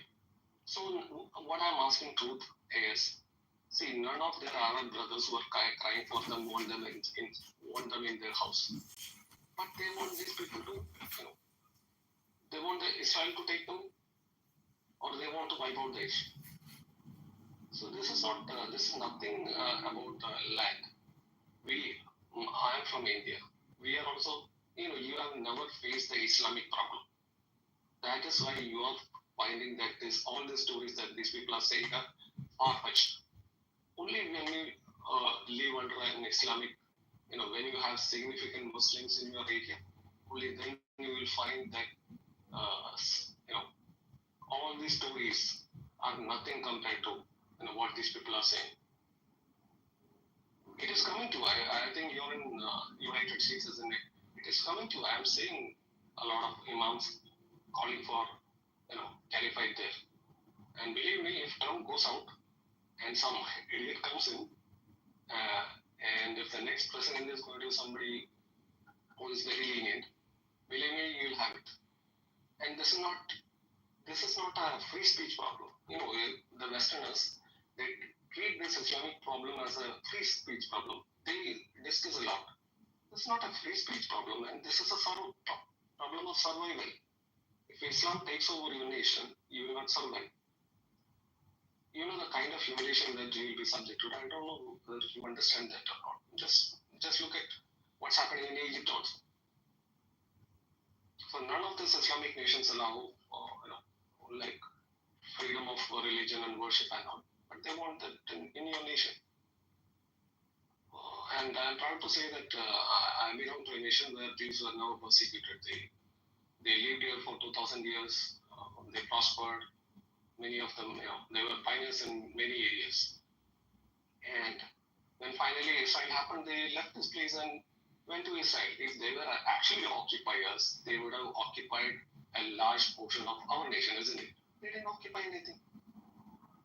They contributed to our society. And even though the Christians and the Muslims call from brother amongst each other, and they say they are from the same Abrahamic religion. This land is What? Wait, belongs to no, they pagans. didn't. Yeah. The Christians and Muslims definitely never did that. No. Okay, I'll take it. I can show you that, but for now, I'll leave it. But you won't be able to show me any examples of what's funny? India. You know what's funny? I actually did know about Kuwait. I just totally forgot. Fuck. I'm not gonna lie. Yeah, no, allying with Saddam was insane. I'm not gonna lie. Fuck. I'm not an anti-Semite, but I totally get why people vested in this, and from from the defensive, sympathetic perspective of Israel, people just come off as anti-Semitic because the context is so relevant. And so often the framing is used like these poor Palestinians, they're being brutalized by Israel, and they have been for this long. And even I still think there is truth to that, because I think in conflicts like these, the true victims are just like regular people. But at the same time, within those conflicts, I do know that, like, for example, the terrorism against the Jewish immigrants there has been there since like the 1920s. Like, everyone thinks it starts in 48, but like goes all the way back to like 1920s. And so, and it got expedited after the partition plan, the 6-Day War. But then you even remind me though that no, the PLO got kicked out of Jordan. I knew about them getting kicked out of Jordan, but it wasn't big on my registry. But them aligning with Saddam was always crazy to me. And it's weird that I just forgot that, because that's fucking relevant. So no, I actually really appreciate you. I get where people are coming from. I think, but again, all that being said, still to this day, and Norm, hopefully you're done eating now. I'm not seeing that this has been debunked. That kids are being shot in line waiting for food in Gaza, and I think maybe it's gotten to the point where there's a fever pitch of hatred. Maybe that, like, and that would be an honest thing, but like denying it's not gonna help. Well, you made it sound like it was deliberate, and then you showed a case where then you claimed that there was some kind of an accident. So it's like you're deliberately seizing something. That's what the idea is. Well, that's not a defense. That's the BBC reporting the facts. So yeah, there are riots there, and I believe the riots are being instigated by Hamas. Hamas is dependent on UNRWA, which is completely infiltrated UNRWA, the United Nations Relief Works Agency, which is created entirely for one reason, to perpetuate this idea of Palestinian refugees. Oh, and by the way, I worked for the UN High Commissioner on Refugees, Antonio Gutierrez, who is now the Secretary General of the United Nations. So all refugees on the planet are handled by the High Commissioner on Refugees, except for Palestinians, because they have an entirely different definition of refugee. That is to say that refugee status is inherited from generation to generation. That's true with no other refugees. They're not really refugees. So, Hamas and UNRWA are working hand in fist against Israel, which is obviously a violation of the UN Charter, and they have disrupted the Gaza Humanitarian Foundation, which was created by America and Israel to keep the food, to keep the humanitarian aid, which, by the way, Israel's paying for, out of the hands of Hamas. Because that's what Hamas uses, A, to make money by selling it to the Palestinian people, and B, to feed and pay their terrorists. Norm, So that's what's going on there. Norm, is it true that what A said, that the Christians and the Muslims were saying that they're one because they're from the same Abrahamic religion? I don't know. I don't know that one. I didn't hear it. What do you think about Trump coming out yesterday and admitting that the bad movers in Israel are starving Gaza, and that He didn't he's not? say that. Yeah, I don't know what. No, he didn't. He said, I don't know what's going on here, but those kids look hungry. That's what he said. He said that no, he didn't say they look hungry. He said that they were starving, and it was clearly. He said they look hungry from the picture. We can just He pull it said up. starving. Yeah, go find the quote. Perfect. It's not a quote. It's a piece. It's a piece. No, it's not a quote. It's just a video that you could hear him speaking directly. He uses the word starvation. What a quote is. Yeah, Hold on, wait, but I'm not saying pull up the quote. I'm saying pull up the actual audio of him speaking. Yeah, well, go listen to it. Right, and he uses starvation. He admits that they're starving. That's why he's like, we're gonna get them. Just go. Listen, I'm not. Okay, all right, I'll get it. Yeah. Okay. Good. Israel delivered 2 million tons of aid, and by the way, nobody in a war is obligated to feed their enemy, and the exceptions to the flow of humanitarian aid are the following. Number one, if the enemy can use it for an advantage, which Hamas was doing, and B, if the enemy can steal it, which Hamas was doing, which is why it was legitimate to not allow the aid to flow to Hamas and to come up with an alternate system. First, we tried that floating bridge, which kind of failed. That was America. If you remember, we spent a fortune on that, by the way. We also tried airdropping the aid in. In fact, right now, again, we're airdropping aid in by parachute. There's no attempt to starve people. The attempt is to keep Hamas from stealing the food. And we're allowed to deprive Hamas of food. Okay, I'm gonna have to go out because the talk, I can't listen to the video. I'll come back. But also, clearly it's not. You cannot do it because that's why Trump is saying you can't starve people indiscriminately. It violates. Anybody is starving. I think we don't have to feed our enemy. Right. Exactly. Okay, and there are 4 specific rules of the Geneva Convention that talk about how you're right, and so they're violating that, right? And they're violating all. Okay, and that's okay. Well, you can. Right, so Trump is getting involved. So Trump is getting involved. Israel has provided 2 million. He doesn't like when things don't look good. I'll be right back. That's 1 ton of aid for every man, woman, and child in Gaza. How much do you eat?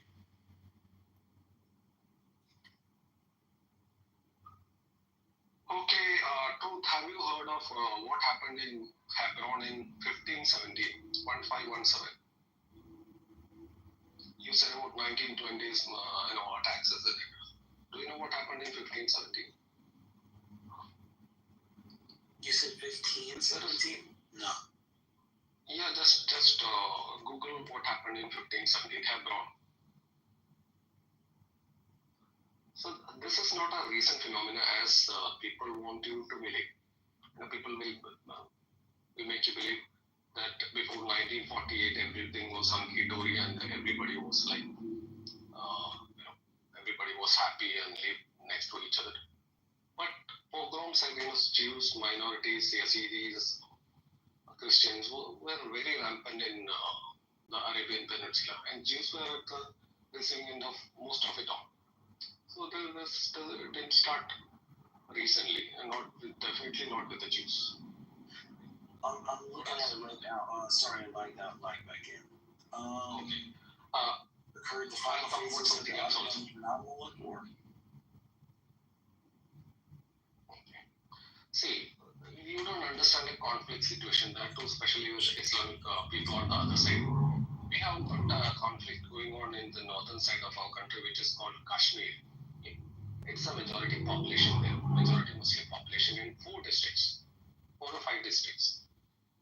When the soldiers go in there, the children will throw stones at the soldiers. Okay, spit on them. Okay, try to harm them, incite them. So when the soldiers retaliate, if they retaliate, it is caught on camera. It is broadcasted and hyped up and broadcasted all around the world. So your leaders, the Western leaders, high on human rights, will condemn it, but they will never condemn the parents who are sending these children to, throw stones at soldiers. Listen, You can see the same thing in Gaza. respectfully, we don't need anybody coming in here shitting on our nation. We know our own problems here, and we don't need anybody from anywhere else trying to tell us about our government. We're the only ones that can criticize our government. Thing is, the government. I don't give a shit what you want to say. I don't give a shit. So you can say that if it is your internal matter, that's not a problem. But if they are interfering in our matters, then we have a right to talk, isn't it? So this is the problem. Now your own governments, especially in the European governments, are doing the same thing with their own citizens. What they are doing, they are importing this third world people who are very violent, who will never integrate. The people are crying. See, what happens in other parts of the world, it will eventually affect you. If your leaders are going to support the human rights and freedom of the terrorists, eventually in your own country, they will support them against you. Okay, well, worry about We always had a problem with it. So, what I was saying is, when you deal with Islamists, it's a totally different story. It's not like a normal person.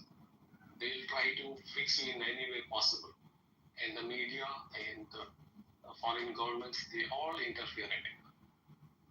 That's the truth. Okay, I got it. Are you guys ready to hear the... Make sure Norm's there. Yes, I'm here. Okay, here we go.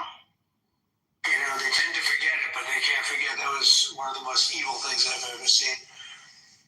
And you just cannot forget that.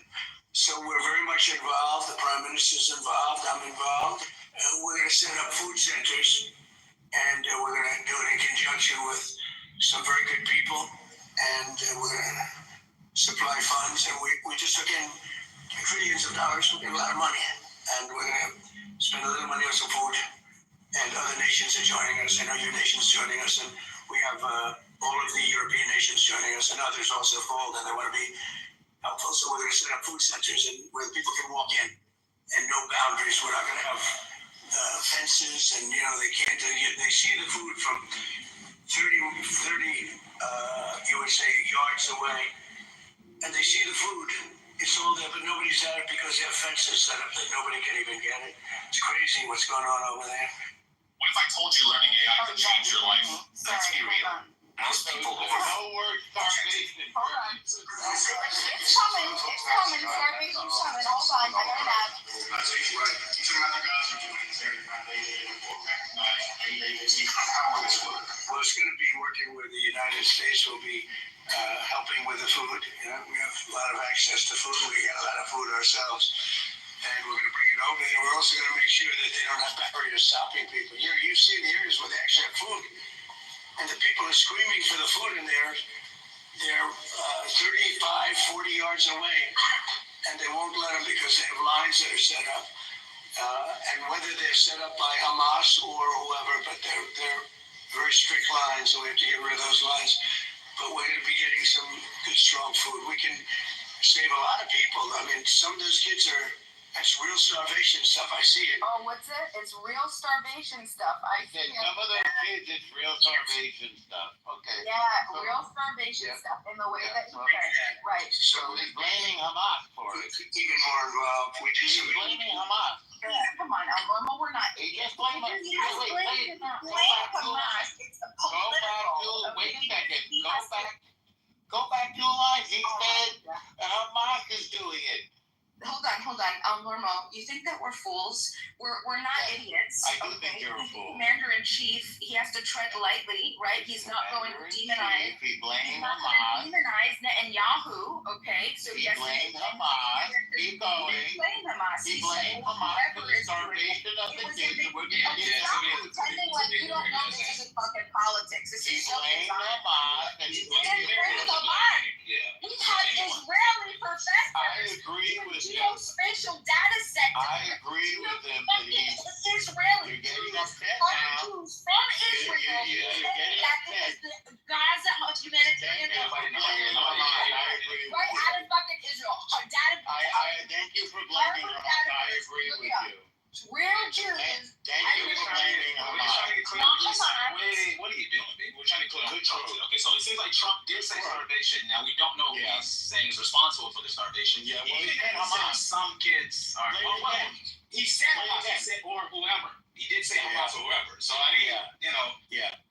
He's not saying Israel. He's saying Hamas or Palestinian Islamic Jihad.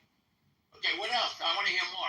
Then don't talk over it so we can all hear it. She doesn't need to narrate. No, we don't know. We interrupted to talk about starvation. She stopped it to mention starvation. All right. I'm playing. Here we go. No, I want to hear some more. Go ahead. Play more. I've conceded on a lot of And we get food by Hamas or whoever, but they're Or lines, so we have to get rid of those lines. Wow. We're going to be getting some good, strong food. We can.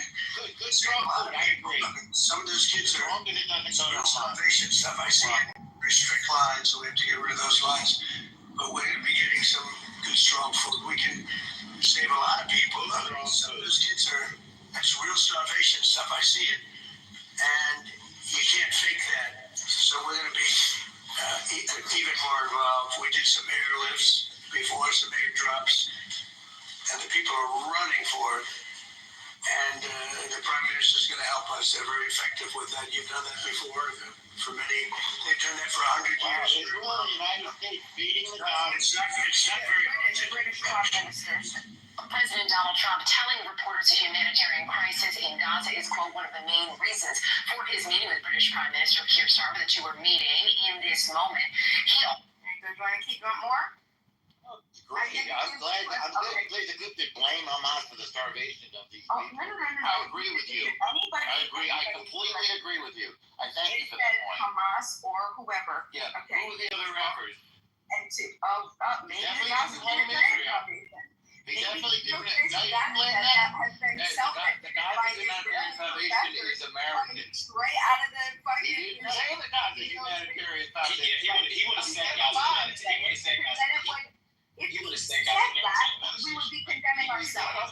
Okay, he has to push it off. It can't be. Good job. Oh, he has to. Well, so we have to say starvation too, right? Come on. Doesn't matter. Coming He on. admitted that they're starving. Yeah, he That said the Hamas lives is are starving. dead, right? The moron corridor, the Nazarene corridor. Hamas is starving these It people. doesn't matter. You have all of those humanitarian posts right now on. I think we got to get rid of Hamas. You have to, right. I mean, it's crazy. You got to get rid of Hamas. Well, Hamas is the big reason why they're starving.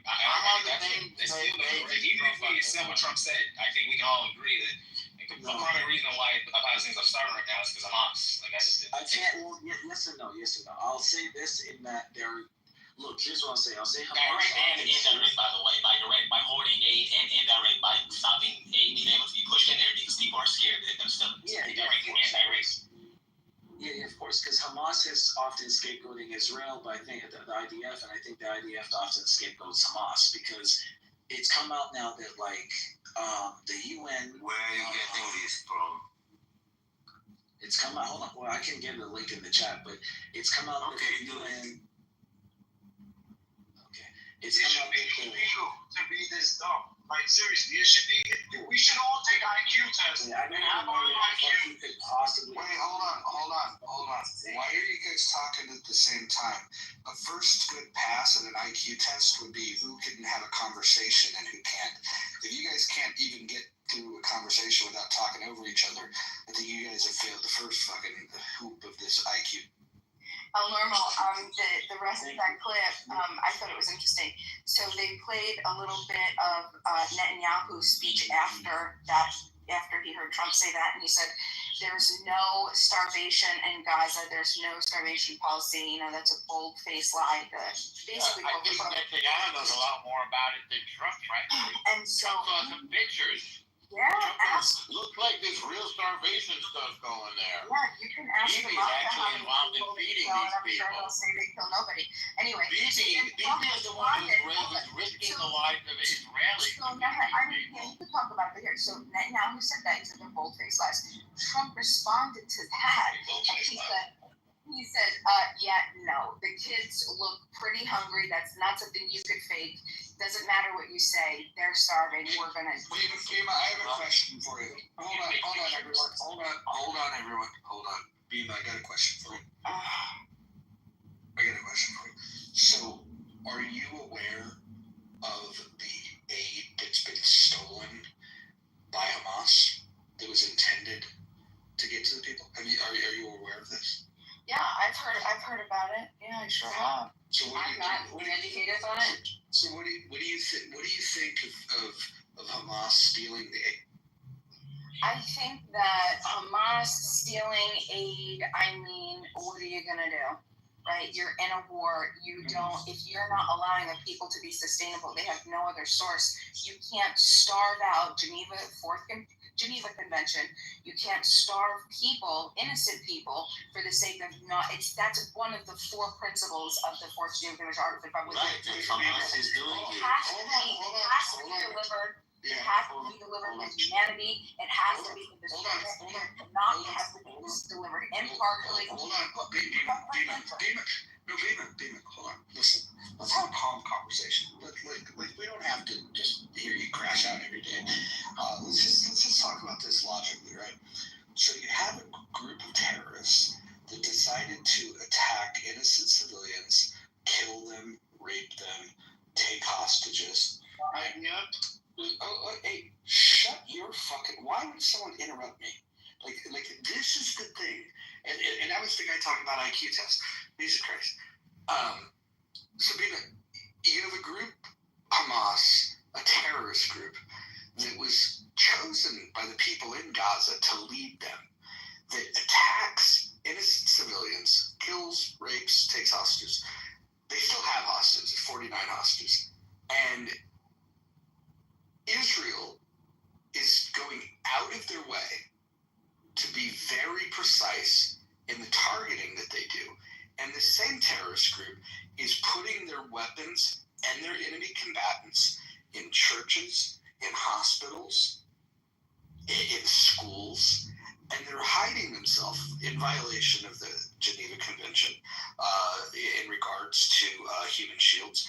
They're hiding themselves like little fucking cowards, and then when innocent civilians are killed, when Israel is targeting the enemy combatants, civilians die. This is a truism in war, especially in urban warfare. But then now when we start talking about the resources that are not getting there, there's been many attempts to get resources to the people in Gaza. And the resources are not getting to the people because the same terrorist organization is stealing these resources. And my question for you, Bima, is why don't you, if you're going to be this, because you kind of like trying to find some moral relevancy where both sides are bad. If both sides are bad, and that's where you land, and I don't agree with that. I think that one side is fucking pure evil, and the other side is just the greatest example of a civilized society that mankind's ever seen. But let's say you arrive at your conclusion that both sides are bad. Why is your condemnation so one-sided? Why do you not blame the people in Gaza that are members of Hamas for all of the poverty and the destruction and the death that's happening there? Why do you?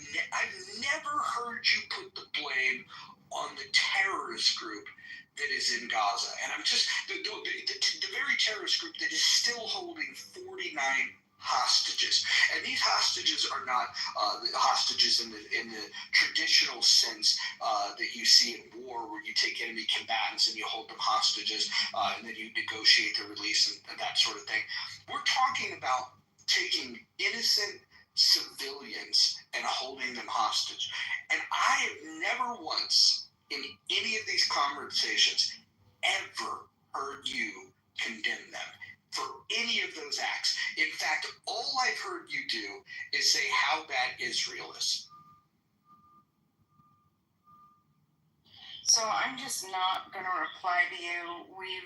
It's being intellectually dishonest. Everybody that was in this room. Wait. Okay,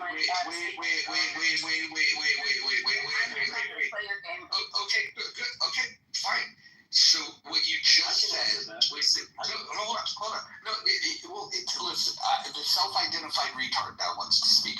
So I want to speak to Bima. So Bima wants to be in these conversations. She wants to gaslight people. She wants to make up lies. She wants to take the side of the terrorist. And then when I ask her a simple question, she doesn't want to engage in it. But now what we have is somebody wants to tap in that's a self-identified retard. His words, not mine. Well, to be fair, you called me a retard, and then I just called myself a retard as a joke, referencing your insult. But yeah, so it's been stated that Benjamin Netanyahu is quoted on the record saying there is no starvation in Gaza, no policy of starvation in Gaza. I assure you, we have a commitment to achieve our war goals. However, there's been a declaration of famine.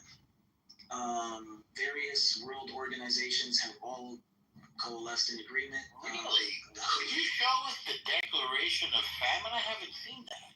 You want to show us that? Yeah, I can show you that. I would love to see it. I put four. So there's 4 links in chat. Just show us the declaration of famine. Hold on. Who declared it? There's the ISAF, the UN, and WHO have all done that. No, just start with one. You think the World Health Organization declared a famine in Gaza? There's 4 links in chat. I'm just asking you. Did the World Health Organization declare a famine in Gaza? Yes or no? Let me get the link again. You said who? You don't know. Okay. I already put the fucking. You should read your own links if you don't know. Do you know if?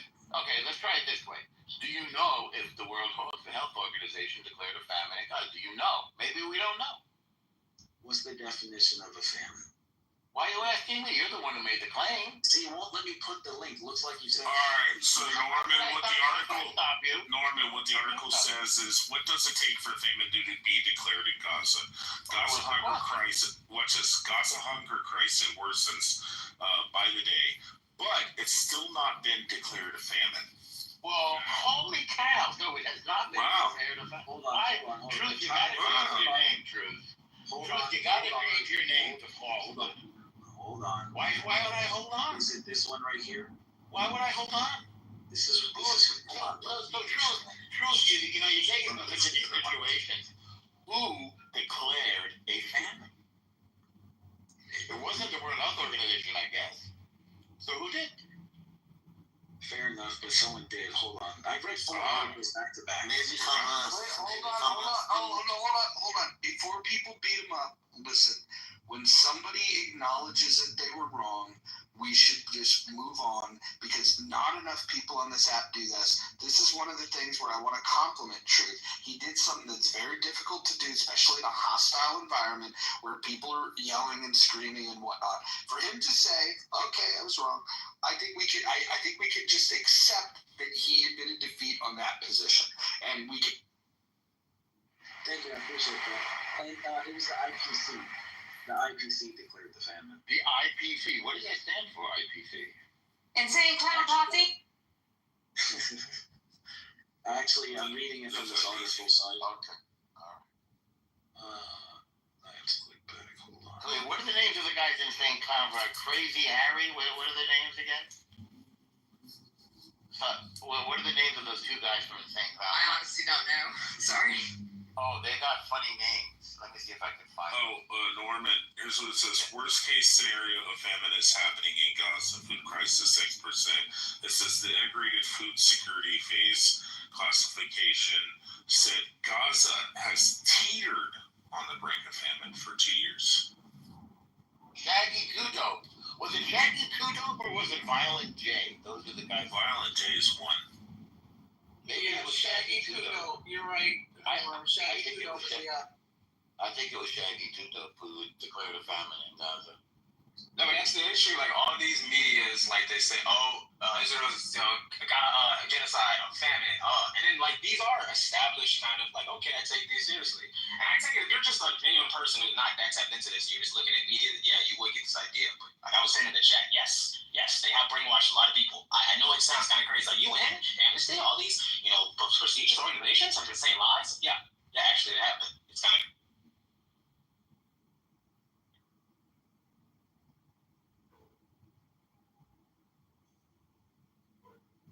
What happened to B-Master? She made the choice to not engage. I engaged with her, and she said, I choose not to engage. So she is welcome to come up if she decides to do that. Ratchet is weak-minded, Anne. Oh, wait, hold on. Okay, she's raised her hand, so we're going to bring her back up.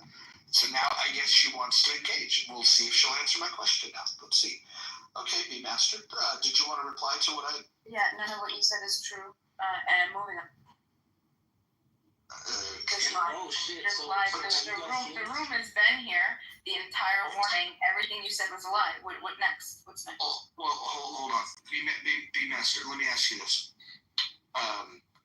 Do you think that Hamas are the villains in this story?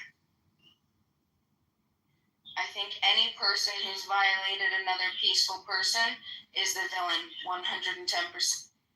Got it. So if somebody initiates force like Hamas did, you would agree that the other side. You would agree that the other side then has the righteous right of retaliation. Of course. There we go. So there's hope for you, but you'll do some mental gymnastics here in a moment, and then just change what you just. No, I've been consistent, and you won't find any type of inconsistencies is what I've said. I talk about it every day. I'm 110% consistent for whatever reason. Why do you talk about it every day? Can I ask you this? Hold on. Let me ask you this. That's fine. I'll accept being bullied. There's worse things to be. You could be disingenuous. You could be you could be an anti-Semite. There's a lot of things. B-Master, let me ask you this. You don't live in the Middle East. You're not Arab. You're not a Jew. You really don't have. You don't have anything to do with this conflict whatsoever. There's conflicts going on around the world, by the way, and you just said that you talk about this every day. Can you explain to me with all the wars that are happening, there's actually more conflicts going on globally right now than any time since World War II. More nations are at war in 2025 than have been since any time since World War II ended. So, B-Master, why are you obsessed with the war that involves the Jew?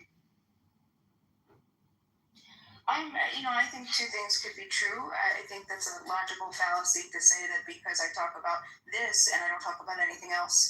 I talk about what people are talking about, first of all, so I'm responding to that. Two, I think it's notable and it's mentionable and it's something that should be responded to, okay, especially if it involves, if the United States is so intimately entwined in the bullshit. But I could also speak on a bunch of other things. You don't have to have one or the other. There's a false dichotomy, but I appreciate your attention. Could I read an excerpt from this article about the famine in Gaza? No, you can state the source. Yeah, you already conceded too. I put the link in chat for the second or third time, just because you guys don't give a fuck. And I also have been quoting the link. So I've already quoted a bunch of articles. So anyway, here's what it says. Let me get back to the part. IPC warning according to its latest analysis conducted in... Okay, so first, it's important because... let me not read all of them. Yeah, let me not read all of them because this is one at a time. So Norm, I'm curious because this contradicts something you said. Okay, so here's what you want to read. When there are 6 major wars going on in the world right now. Now let's list the one in which children are not dying. I want to hear. Hang on a second. I want to hear from all the people in the room who are protesting the children dying in all 6 wars that are happening. This is very particular. This has to do with whether or not there's being lies. So on July 25th. So wait. So there are 6. Hang on a second, because you were looking for your thing, and I started. No, okay. Hang on just a second. Thank you. So there are 6 wars going on now. So are children not dying in any of those wars? I wonder. Yeah, people. Is it possible to have a war in which civilians don't die? Has there ever in the history of the world been a war in which civilians don't die? And is there anybody who can show me one single bit of evidence that Israel is intentionally killing civilians or even allowing them to die? Yes. Keeping in mind that Israel is perhaps the only nation that moves people out of war zones before they attack, that spreads pamphlets and knocks on roofs and makes text messages and makes phone calls to civilians in order to preserve their life. Where was there an intentional civilian kill? Somebody said yes. Show us. So that actually is in reference to what I was about to read. On July 25th. Okay, go ahead. On July 25th, the USAID conducted analysis and found no evidence of systemic theft of aid by Hamas. Okay, we found evidence of that, but that wasn't the question. It seems like you have difficulty with the question. Well, no, I have ample. Hang on.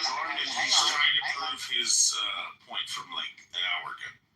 I have ample evidence that Hamas is stealing aid, but the question was very specific. Does anybody have evidence that Israel deliberately killed a civilian? No. Okay. We have snipers who have shot children. How do you know that? Okay, so let me get that one. How do you know that, I think? How do you know that the sniper intentionally shot a kid? Norman, Hamas told him so. Oh. Okay. Let's see. Do me a favor, do all your looking on mute so that we don't have to hear you. Well, no, thank you. Hold on, real fast, because this is a deflection from something that contradicted directly what you said. You already conceded that you were wrong earlier, Truth. Yeah, we don't want you taking your teeth on you. Even Roger complimented you and said, hey, not too much on this guy because he actually did something that people on Clubhouse usually it was on a different tone. Concede that he was wrong, and now you're bringing up food famine and Hamas stealing food and shit.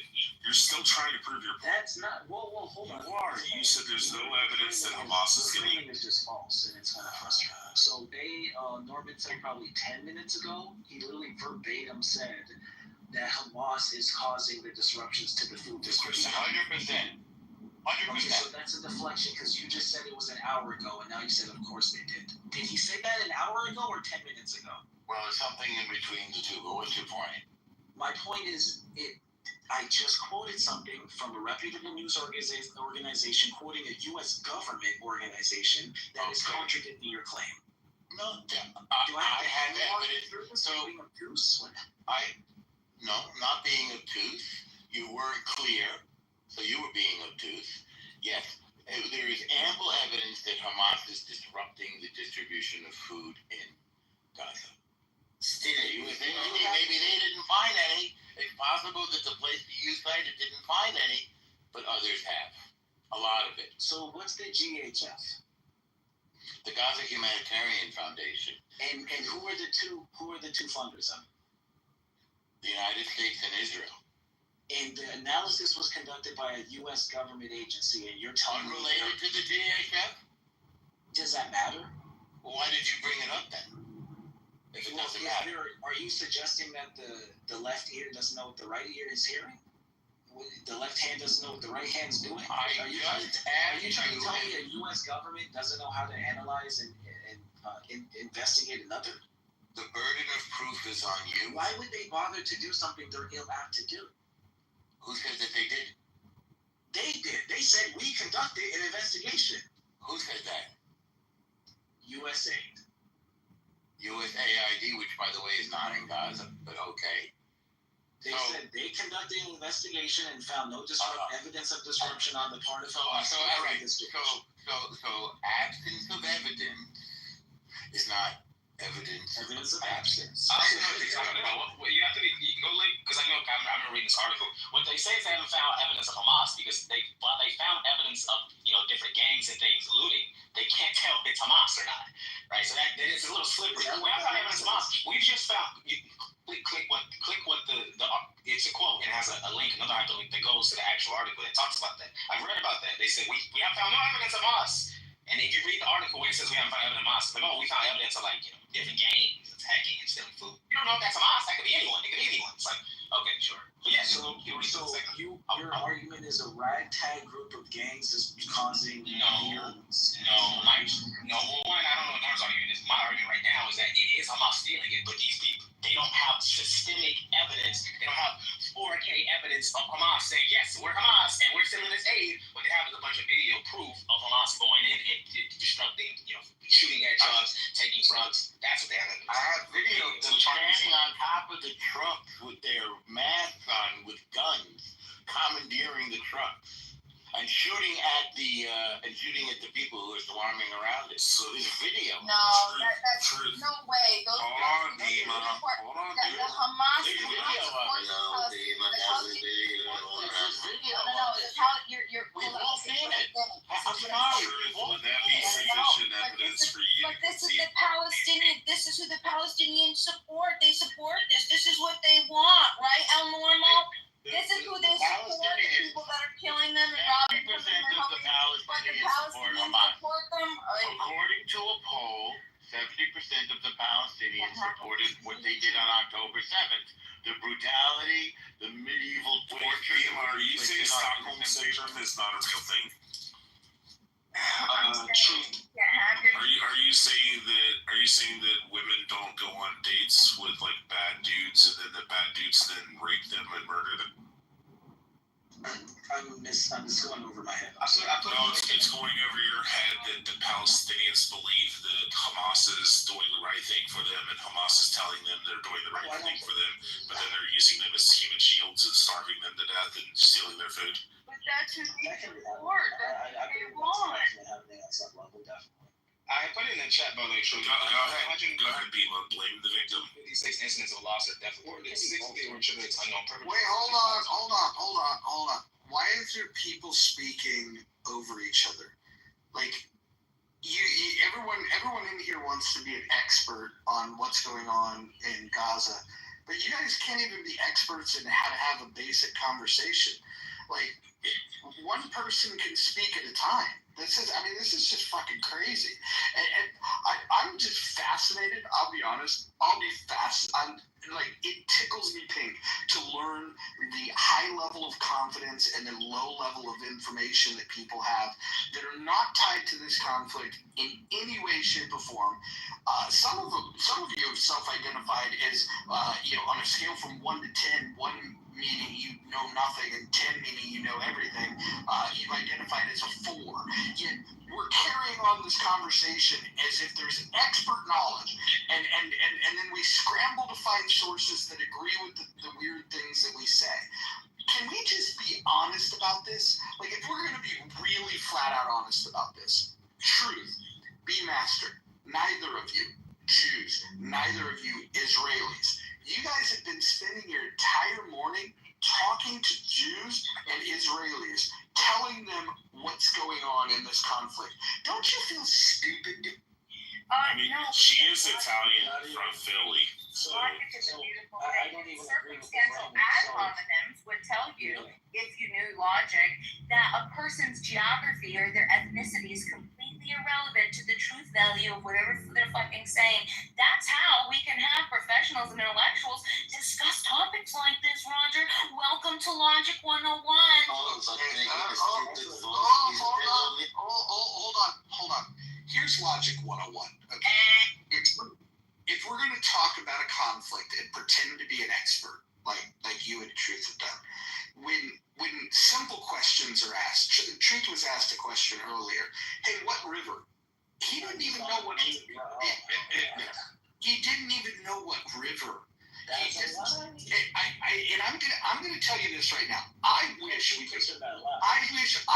could all get together. This is my wish. I wish we could all get together and grab a map, erase all of the names of countries, and then let Truth and B Master fill it out. And I want them to just say, hey, show me on the map 2 things. Show me on the map where Israel is, and show me on the map this place that you call Palestine. I would guess that they will not come within about a fucking 500-mile radius of identifying it. You would lose that bet. I don't think so. I don't think so. I know what you mean. First of all, I was on mute. My phone's overheating, and I'm on the Safari tab. oh, this guy uses for everything. It's not excuse. Yo, okay, no. See, this is what triggers my autism. You know how autistic people, we go into rages? It's shit like that.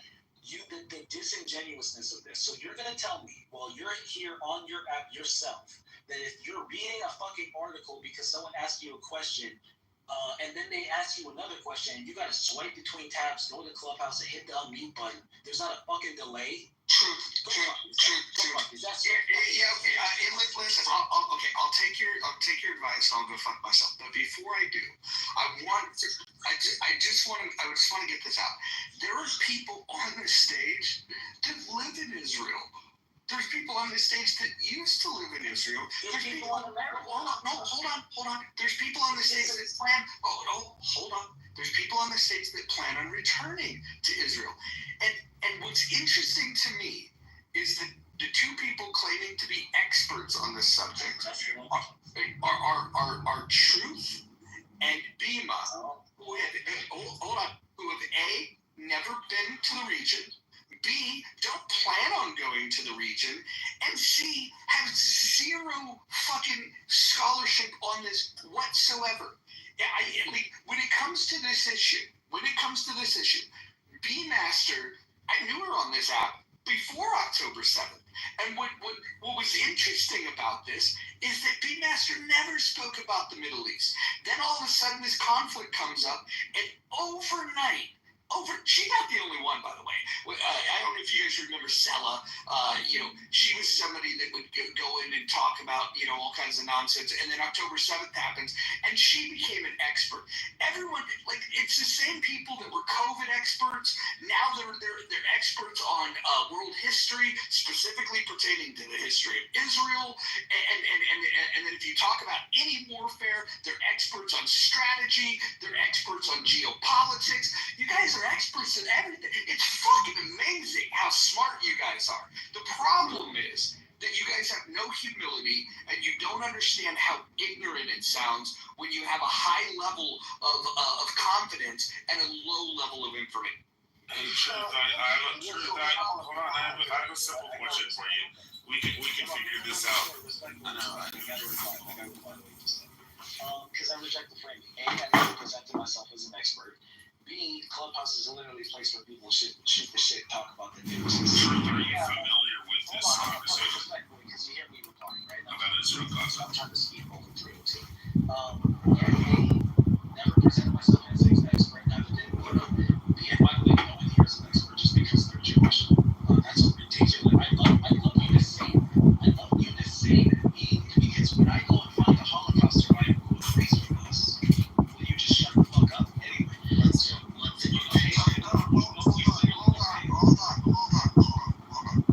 This is interesting, right? So this is exactly the point.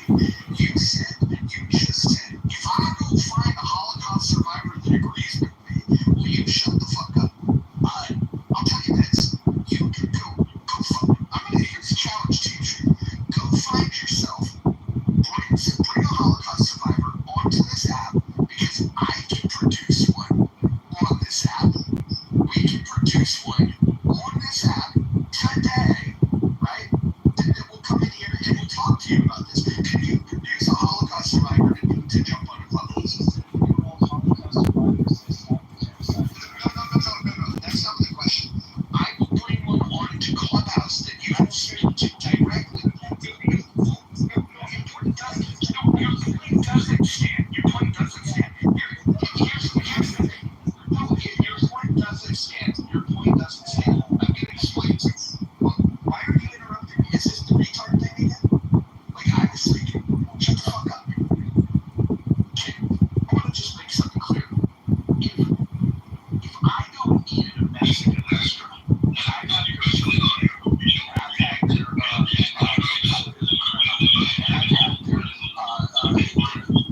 asada, or if I've had their nacho fries, I can talk about the things that I experienced much better than the people that have never set foot into that restaurant, that have never ordered the food, that have never engaged with the wait staff, that have never talked to the owner of the establishment and mingled with the patrons and took in the ambiance of the establishment. All I'm suggesting is that it's fucking weird to me. It's very fucking weird to me to see people that have this crazy obsession. You have a crazy obsession with Jews. I want to ask you this. I'm going to pivot away from the Jews for a second. My apology to the Jews on the stage. It's not always about you. Let me just ask you this. Of the other conflicts, because there's more conflicts going on, more nations are at war right now. Shut the fuck up. You should shut the. Yes, I did it. But well, first of all, you're not going to interrupt me. Like, not only do you have autism, but you also have Tourette's. You need to get those things checked. So I want to finish this. More nations are at war right now than any time since World War II. And the only conflict that they're obsessed with is the one involving the Jews. So, the retard crashed out. Let me ask Bima, what other global conflicts are you knowledgeable about? It's a logical fallacy again, but I mean, Hold on, listen. I asked you a simple question. I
time, circumstance, location.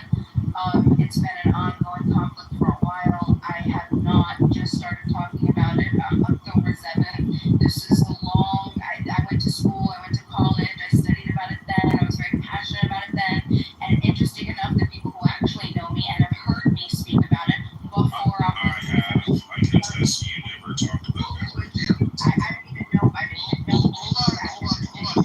Dina, you missed the question. The question was, what conflict right now, with more nations being at war since any time since World War II, what conflict that doesn't involve the Jews are you highly knowledgeable about?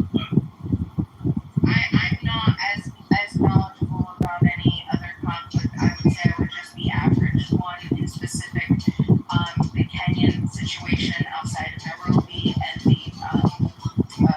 specifically with their civil war. So I have personal ties to that situation, specifically Kenya. Amazing. Hold on. Let's pause there. Has anyone on the stage or in the chat ever heard Bima talk about the conflict in Kenya? Anyone? Okay, got it. So this other conflict that you're personally attached to and you've got all of this information about, you've never spoken about that, but you spend every day, those were your words, talking about the conflict that involves the Jews. This obsession that you have with Jews, this obsession that you have with Jews, I am a bully. I own that. I am a bully. I own that. I'm a bully that, yes, guilty as charged, but what the fuck are you gonna do? Bullies don't care. If I wasn't a bully, if I was a bully and you were able to do something about it, right? Then you would also you would have more flexing power here. I'm calling you out and I am using the bully pulpit. I agree. Yes, I'm a fucking asshole when I'm a moderator, but you know what I'm also good at? Pointing out when somebody is LARPing as interested in this conflict when they really just hate Jews. Because if you really cared about all these conflicts, because your position is, I don't like when anybody exercises their dominion against another innocent person using force or coercion. I stand against that. But yet, a personal conflict that you're attached to in Kenya, which I don't believe, by the way, you claim that you're attached to that, and yet you've never once brought it up. And the point is, you don't give a fuck about any of these people. The only thing you care about is disparaging. That's why I don't disparage Jews. I disparage bad people. The topics, I don't know the topic. If we would like to move to the topic of Kenya and the Kenyan Civil War and what's going on over there, I'd be more than happy to do that. You can look in my bio and I have links supporting it, okay? Understand, there's radio shows that I go on regularly with Jambi Kabui, who's a Kenyan radio station, okay? And they talk about it all the time. So yes, listen, it doesn't matter. If you want to talk about that, we can talk about it. Most people don't really care about that. Most people are talking about the Israeli-Palestinian conflict, okay? Most of the time, because most of the people on this app are American, and there are a lot of ties. All the policies are overflowing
What they should be doing is listening to people that have knowledge of the subject. And this is the fucking craziest thing about Clubhouse. I was in a room a couple days ago. Chillism. Chillism, by the way, is the bottom barrel fucking of intellect on this entire app. I was in that room, and there was two guys in the room. One was named Concrete. The other guy's name was Ike. I don't know if you guys know these retards. Hold on. They went on a 45-minute rant arguing about who knew Hegel better. I was listening to it, and I deciphered pretty quickly that neither of these guys know what the fuck they're talking about. So I got on the stage and I started interrogating them a little bit. And I didn't have the bully pulpit. I was in chillism where everybody just talks over each other. Fucking, it's like the subway. And I got them to admit. Now, the one thing I'll credit them is they admitted after 45 minutes of arguing with each other about who understood Hegel better, I got them to acknowledge that neither of them had ever read Hegel. All they kept doing was repeating thesis, antithesis, synthesis. They have no fucking clue what they're talking about. And when I pointed out here, when people like Bema and Tripp are speaking, it's the same thing. They don't know what the fuck they're talking about. And that's the fucking thing that annoys me most. If you wanna participate in this conversation about Israel Palestine, what I would do is I would go and find somebody like Sasha, who's a historian. And Sasha doesn't sugarcoat shit. If you want to talk about like what's happened in that region, Sasha, I don't know if you guys know Sasha, but you should, because he's the best historian on this app. But they don't do that. What everyone seems to want to do that hates Jews is they get on the stage and then they go and find information that will back up a narrative that helps them to throw shade on Jews. And when you start questioning them, you start realizing just how little they know about it. It's an obvious one when you point out that they don't know what River One's seen. It's more obvious when you start asking them about a timeline of events. And when they start saying, hey, Palestine should have a state, it's like, wait a minute, you guys are saying that Palestine is a state. And then they argue or they ignore the fact that true statehood has been offered 7 fucking times. 7 fucking times. And the Arab nation said, no, we don't want that. We'd rather go to war with you. And so the warmongers are clearly on one side. Israel's the only country in that region that has maintained, we just want to live here peacefully. We want our own nation because, you know what? We've been through hell. There's fucking people that hate us that are on the left, the right, the center. There's all these anti-Semitic, and whether it's because you blame them for killing Christ, you guys will come up with it, whatever reason that you want to hate the Jews, and it's fucking disgusting. And all I do is point out the fucking facts. Hold on. These ignorant motherfuckers. Why don't you just be honest? I would have so much more respect. I wouldn't like it, but I would have much more respect if they just came up on the stage and said, I fucking hate Jews. Because that's what they really fucking want to say. They just know that in polite company, that, a mixed crowd, that's not going to be the message. But you catch these fucking lunatics in their own space, that's exactly what they fucking say. No, So, we're about to do so. I'm not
just like to say, Bobby, I respect that greatly, and that's exactly what we should have done. But I guess my next question would kind of be, Roger, you had said something along the lines of that the Jews have been through so much shit, people from the left, right, center, atheists, and all that kind of stuff, right?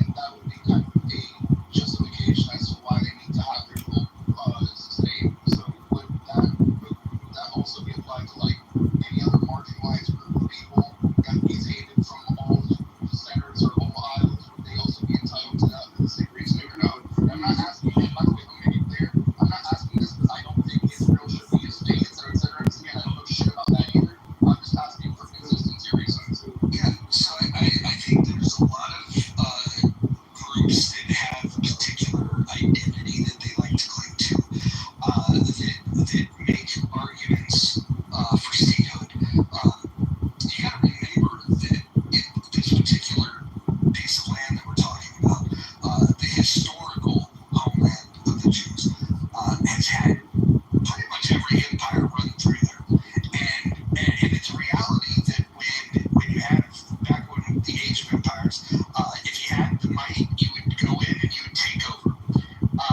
What we got lucky in is that after World War II, first of all, after World War I, empires were dead. The idea of nation states taking over and empires being gone was in motion. And after World War II, that was like the final piece of that. And so when you look at the Ottoman Empire that was defeated by the British take over this area. After World War II, the British decided, okay, we're going to give this land back to people that are living there. And they understood that there was some complexities to this because not all of the people in the region want to be in one place. Although you could clearly look at the history, they got a lot better than they do right now. The British mandate, if you go back to 1947, there was a couple of different things that could have happened with Jews. And believe me, if anybody wants to challenge me on this, I'm happy to talk about the history of this. There's a lot of things that could have happened, but after World War II, the Jewish people decided, you know what? Never again. What we need is our own place where we can have our country, we can have borders, we can have a government that's just, we can get a military that will police us, and we will create a civilization that is great. And what they did in this creation of statehood, they made it a place where people were welcome that weren't Jewish. People that aren't Jews are serving in the Knesset. You are welcome to be in Israel as long as you're not a terrorist, right? And so Israel is very, very welcome to people that are not Jewish, and that's a historical fact. But when you think about in 1947, when the idea of this, look, the Jews are going to return to their historical homeland. They're going to have the state of Israel, and it gets ratified, and statehood happens on May the 14th of 1948, right? Hold on. The very next day, the Arabs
However, I will also say that that's the question. That's the real question.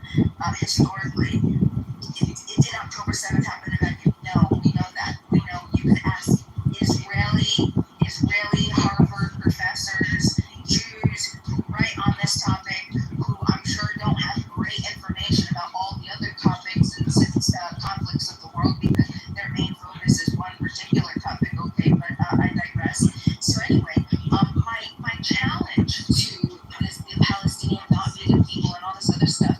What El Marmo said earlier, he said that when I had mentioned that the Arab Congress was asking the British multiple times for them to be able to have their own nation state, and it was rejected over and over and over. El Marmo said, no, well, you know what, there wasn't even a Palestinian at the Arab Congress, and I looked it up. I am reading through the actual papers, the actual reports given and presented to Winston Churchill, the report of the state of Palestine presented to the Right Honorable Mr. Winston Churchill by the Executive Committee of the Third Arab Palestine Congress. This is in 1920. Okay, the people that represented, they were all not only Arab, they were families living there. Some of them were also Muslim Christians. Okay, but they were all people of their places that they've listed were Gaza. Let me see, Jaffa. There were multiple areas within Palestine that they came from. So there was absolutely people that were from Palestine. They were the ones who wrote that specifically to Winston Churchill. Winston Churchill. Okay. We've been through it. There was a place called Palestine. It was a region, not a country. So, are you aware of the fact that they have been offered statehood in 1947? Oh, we're not talking about 1947. We're talking about, I reversed, because, yeah, 1947 is something different. We're talking about, because, listen, you can't use the same argument of, let me see, earlier El Narmo said, all of the nations, like Pakistan and Greece, all of these nations were formed in the 20th century, just like Israel. If you were to say that, you can say the exact same thing for the people of Palestine, who considered themselves Palestinian long before 1948, who referred to themselves as Palestinians, in their congresses, in their newspapers, how they operated, it had cash income on their own currency. It was in their currency long before in the early 1900s, 1906 to 1917, long before this. Okay, and this is my claim. The British rejected and would not allow them to become a people. Now I'd be happy to hear why Winston Churchill continuously denied, why they denied the Arabs specifically. Okay, why they said no, sorry, you cannot have a statehood, you cannot become. What year are you talking about? What year? If anything, during the Arab Congress, so the first, second, or third Arab Congress, so you could respond, I mean, you could look at any of the official Churchill white papers where they responded, where Churchill responded specifically to the Arab Congress, where, he has, I mean, just go look it up. He says very specifically why he is denying it. Right. Absolutely, 110%. I've been It's actually funny, but there was actually no formal. And reading through the There was no formal offer of an independent Palestinian state made specifically by Churchill anywhere. I don't know what you're talking about. Say that again. There was no formal offer, okay, of an independent Palestinian Arab state made specifically by Churchill anywhere. I don't know what you're talking about. It wasn't. No, you gotta listen. It wasn't. That's what you said. No, it wasn't. You said he declined them of having a statehood. That's what you said. Yes, he did. That's But correct. there was no formal offer of independent Palestinian Arab state specifically even made by him. So how would he even decline it if there was no formal offer even made? Yes, it wasn't made by him. It was made by the Arab Congress. It was specifically. You said it was rejected by Churchill. That's what you did. Anybody else hear that correctly? Because I'm fired. That's exactly what she said. That's what she said. That's what she said.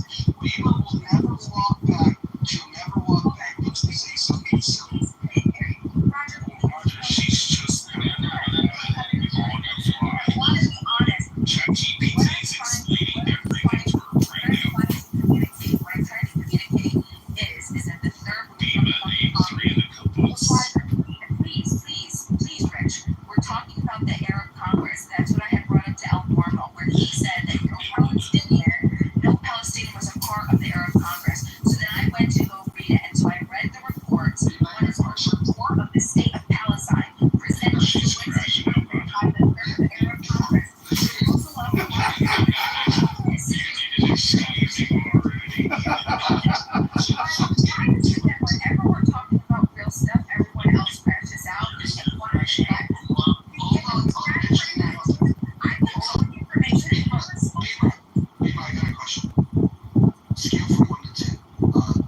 Where do you rank your expertise on Israel? 1 meaning you know nothing, 10 meaning you know everything. Where do you rank yourself? Roger, let me ask you a question. Hold on. I'm going to What are you doing? No, I'm not being fair. I'm asking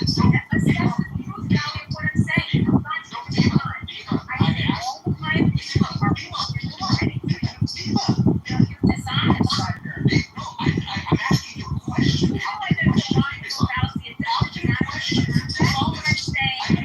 I'm asking you a simple question.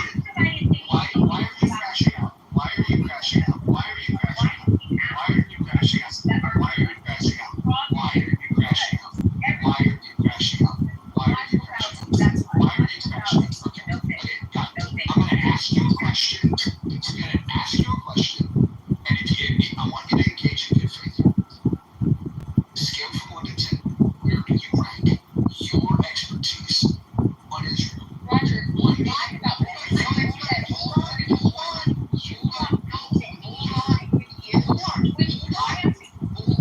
Hold on. One meaning you know nothing, 10 meaning you know everything. Where do you rank yourself? Notice as soon as the topic gets interesting, I'm asking you a simple question. topic immediately. It's a simple one. Put a 1 in the chat if you think that was an idiot. This is the type of thing that we get real factual information. Put a 1 in the chat if you believe that Bima is dodging a very fair question. Just put a 1 in the chat if you thought the question was fair and that she's dodging it. Bima, now go ahead and look at the chat, and now I'll ask it again. Scale from 1 to 10. 1 meaning you know nothing, 10 meaning you know everything. Where do you rank yourself when it comes to your knowledge of Israel? I wouldn't know. I'd have somebody else rank me. Okay, well I'll rank you too. At least you know it exists. So I'll give you 2.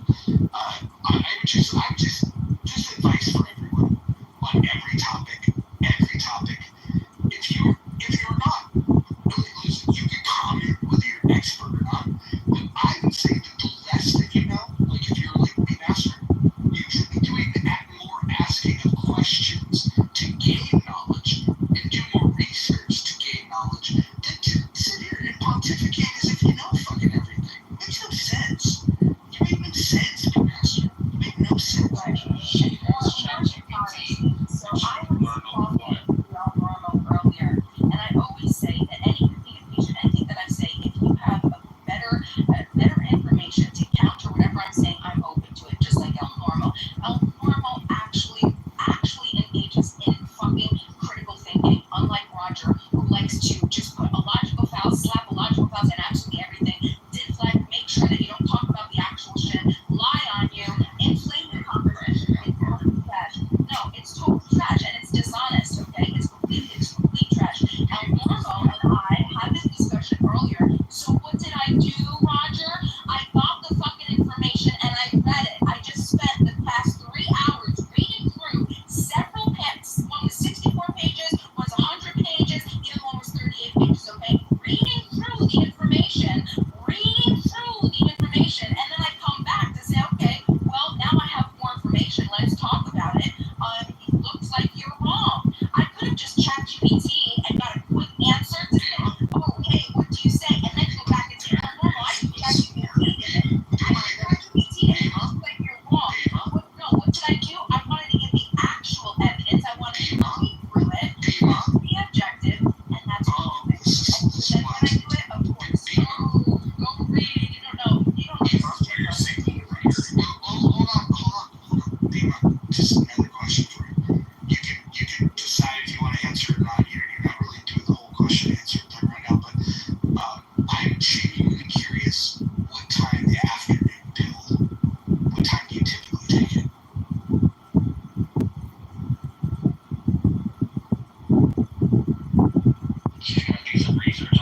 from a great conversation. You guys are just. I'm trying to put in way to play this. They did a plan there in Congress. They were like, we're going to have a Palestinian state. Like, the kind of act like the indigenous Palestinians that live there, they're going to get a state. Is that what you're saying?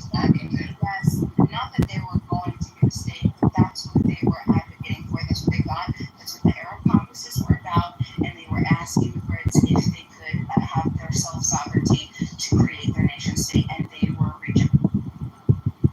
Okay, they must you were right about one thing. There was an Arab Congress, but it wasn't a Palestinian Congress until 1964. You can go check it out.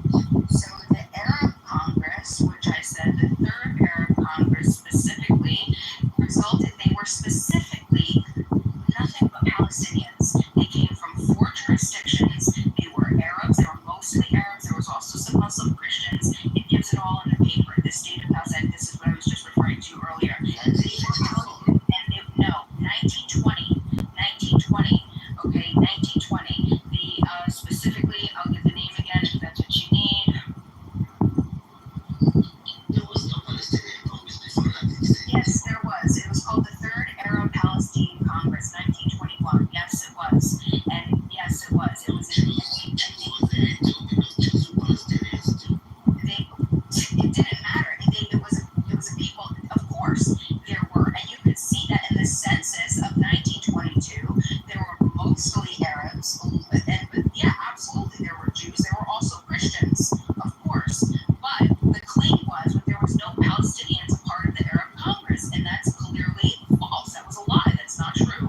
They were nothing but Palestinians. They all came from actual places inside what was considered Palestine. God Syria too, right? No, not Jordan, no, they were Of not. course it was Syria. What are you talking about? You know, the idea of Palestine was, they had the idea of Palestine as a greater part of Syria. She doesn't know the history. She doesn't know the geography. She's just learning about it. I was talking about the places that the people of the Congresses came from, and they came from, I found it, Jerusalem, Jaffa, Haifa, Nablus, and Gaza. Craziest study career fact I've ever seen in my life. I know where Nablus is, I know where Gaza is. Jaffa and Haifa, I don't know where that is. So if that's it, I don't know. Okay, where is Jaffa? Inside Israel? Is Jaffa and Haifa, is that inside the Israel, or is that somewhere else? Okay, so and both of them. I'm glad you're learning on the fly, Dina. Do you know Jaffa? Yeah. Is that where where is that? Where? We've already told you. We've already asked you. Where are the fucking couples in the main Indian couples? You're all I asked you if you could name any of the couples. You said you're ankle biter. Shut up. Anyway, Harry was whoever else was responding to that. So Jerusalem, Jaffa. No, of course it's not an ad hoc. He just disrupted the conversation to say I didn't know where it was. I asked him to provide the information that he was provided. Okay? He's been doing nothing but what are you talking about, yo? He's been attacking me the entire time. He's not presented a single argument. He's just personally attacked me. Come on, what the fuck? Are you serious? Hold on. We're gonna do a room reset. Listen, we're in the muff. If you enjoy being in the muff, welcome. If you don't enjoy being in the muff, you don't have to be in the muff. Some people don't like the muff. Some people don't want to be in the muff. Gays don't want to be in the muff. You certainly don't have to be in the muff. This is a choice to be in the muff. Dima chooses to be in the muff. I want to ask a few questions. I want to get some other people involved on the stage. I want to just figure out if we can maybe advance this conversation beyond the low information, high confidence people, and maybe get like maybe we'll welcome the lower confidence, high information people to speak. That might be fun. That might be an interesting twist here. I also, before we get started again, does anybody do like breathing exercises? Anybody? Is anybody here into that? Bro, I don't know if you're awake. And do you do breathing exercises? Nye, do you? Absolutely, man.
to assume it's because they wanted the area, they wanted to fight against and were just nervous about the Zionists taking over the entire region as they wrote in the Jewish state as a result of it. To choose to be subjugated underneath them.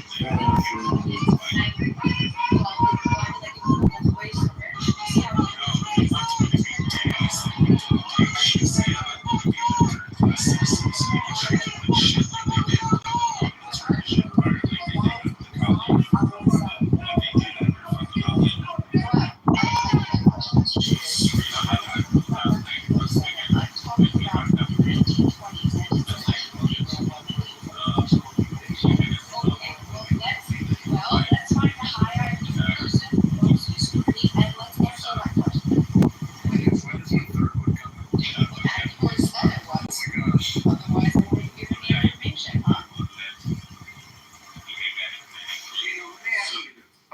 Hold on, Rich.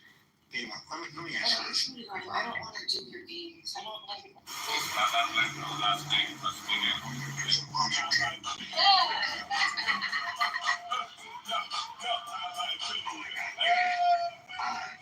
Question. So, if Israel was not well armed, what do you think Because the Arab nations would do? last time I watched the movie, Well, I mean, you probably have taken out.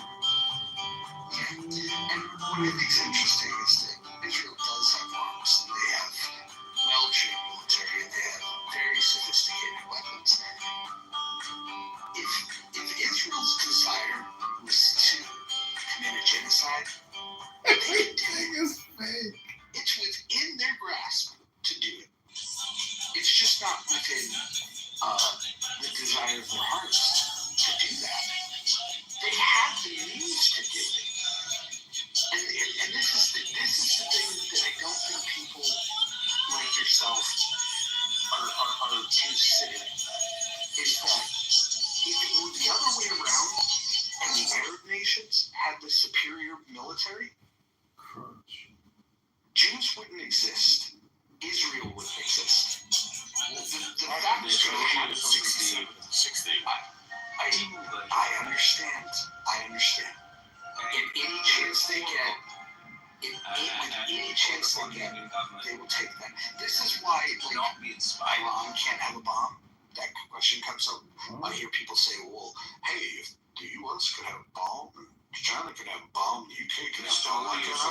Well, the reason why you can't have weapons like this in the hands of evildoers is that there are some people on this planet, whether you want to accept it or not, Dima, that are dedicated to destroying the state of Israel and to killing Jews. And until you wrestle with that fact, you're never going to make any sense in this conversation because you're ignoring the one fundamental difference that separates Israel from their enemies. Is one country genuinely wants to live in peace, and the rest of them don't want that country to exist or their people to exist. I don't understand why you can't do it.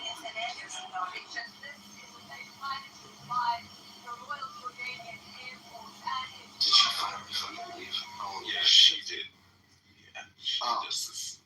I think that was the one that ChatGPT wasn't giving her good enough prompt for. Can you use the lecture? Ken will agree with me wholeheartedly. The worst thing about this app are people that have high confidence and low information. The people that make up bullshit, the people that will recite lies, and they do so, and they will argue with people that have, information that resemble facts, and they will, despite their lack of education, their lack of knowledge, that high level of confidence, it causes them to disregard their low level of information and to just say whatever the fuck comes out of their, whatever comes to mind, they're just going to say.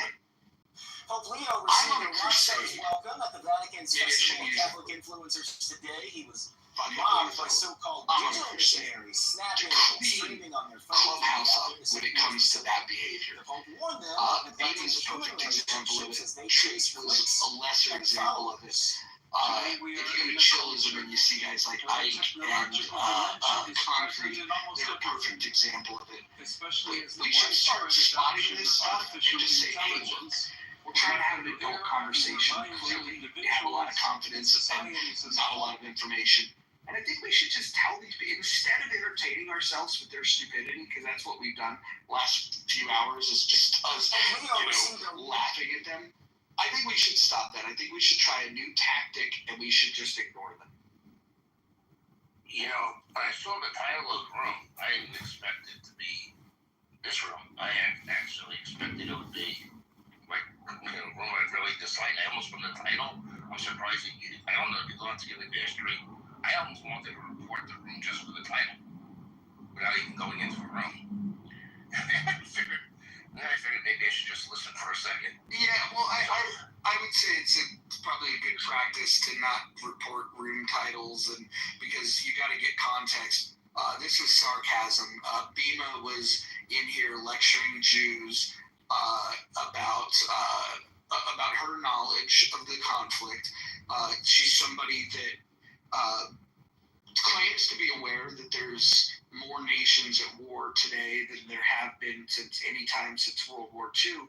But for whatever reason, she's obsessed about talking about the conflict with Israel.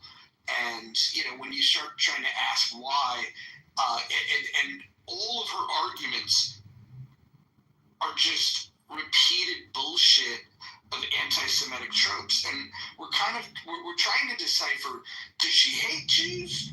Or is she just so stupid that she's repeating these things? I can't assign intent. I can just say that I can identify very clearly her bullshit.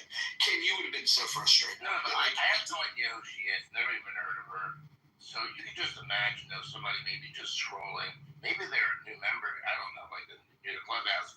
And you just see a title that says someone lectures Jews. I mean, you just like intrinsically know that's anti-Jewish, okay? Intrinsically, okay?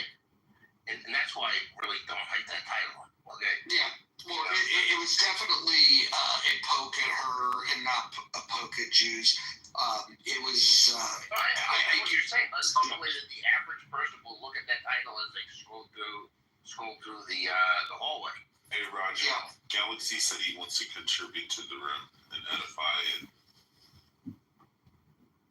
I never said a motherfucking thing, bitch. Don't be calling out my motherfucking name, bitch. Not too much on TV. Okay, we're not gonna talk like that, Chi-Chi. I'm gonna talk however the fuck I want to talk with your bald head. Okay, you can talk to yourself. I need you to enjoy him. You see how that works, Chi-Chi? So Mojo, what's in the muff? I mean, I've seen that room or whatever, a house before. I've never actually even gone in it. Is that one of yours or something? Yeah, in the muff is a place that many people on Clubhouse desire to be. There's some people on Clubhouse that have never been in the muff. There's some people that'll never be in the muff. But this is, I would say it's a cozy, comfortable, perhaps even moist place.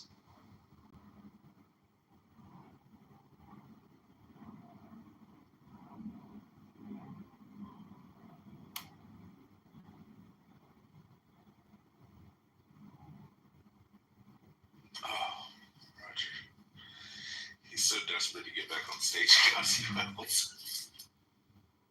I'm not breaking his guy back. Let him go to chillism. Let him go do that. All right, I'm going back to my Hollywood room now. Thanks. All right, man. Have fun.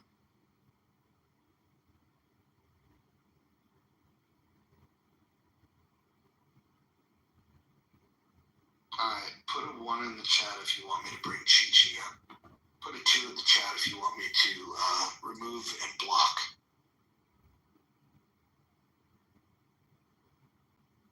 We'll let the people decide, Chi-Chi. Chi-Chi has a weird obsession with Rich. Oh, God. Alright, well, let's see what Chi-Chi's got to say then. Fuck it. We'll bring Chi-Chi up. I'll say this. I'm just going to give you a warning, Chi-Chi. If you address me at all, good or bad, I'm just going to remove you from the room. So just know that. So now you had your warning, and if you want to get like 30 seconds of your shit talking in, believe me, I can remove people faster than anybody you've ever seen. So I'm going to go ahead and bring you up. Okay? I'll bring you up. Behave yourself. You can talk shit to Rich. You can't talk shit to him. It's not going to happen. Let's see. I'm glad my phone's about to die.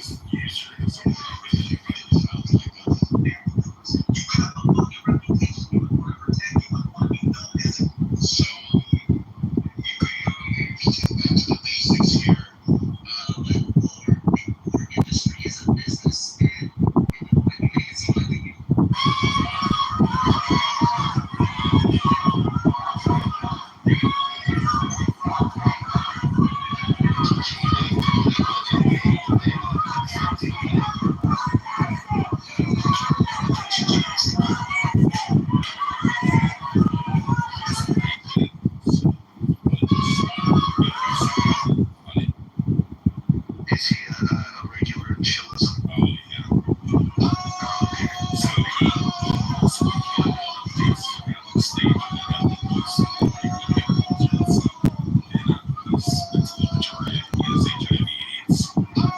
Is it true? Is he really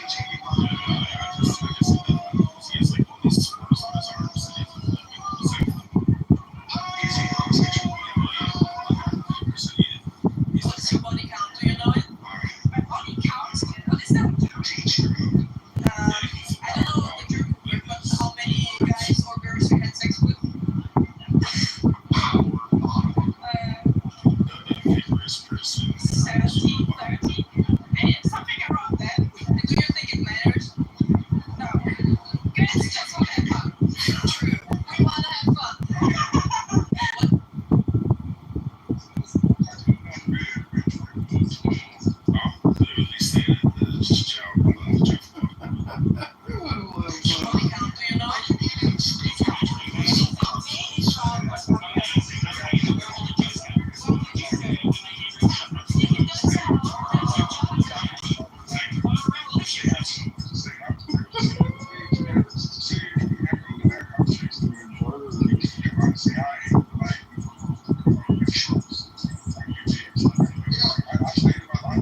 it does.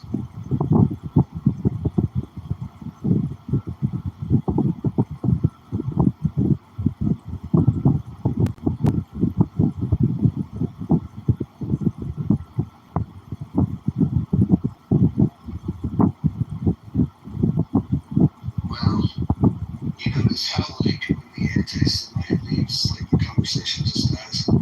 They sure do like to stir up some shit, don't they? No, Cuba's been on his good behavior.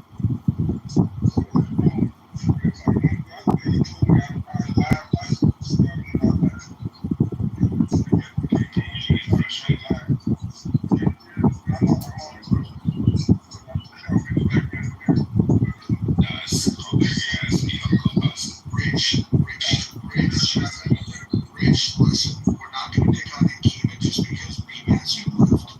That is not the way it works. We will patiently wait until somebody as stupid as B-Master shows up. We'll pick on them.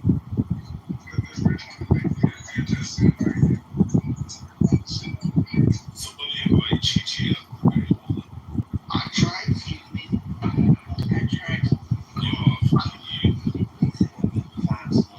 Now, we gotta do a movie room at some point.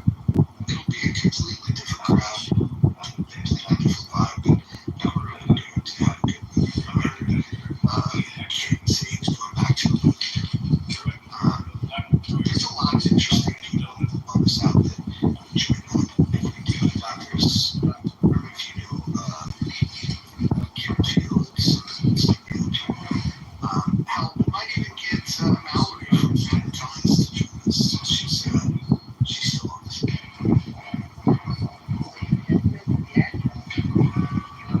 Not fucking not too.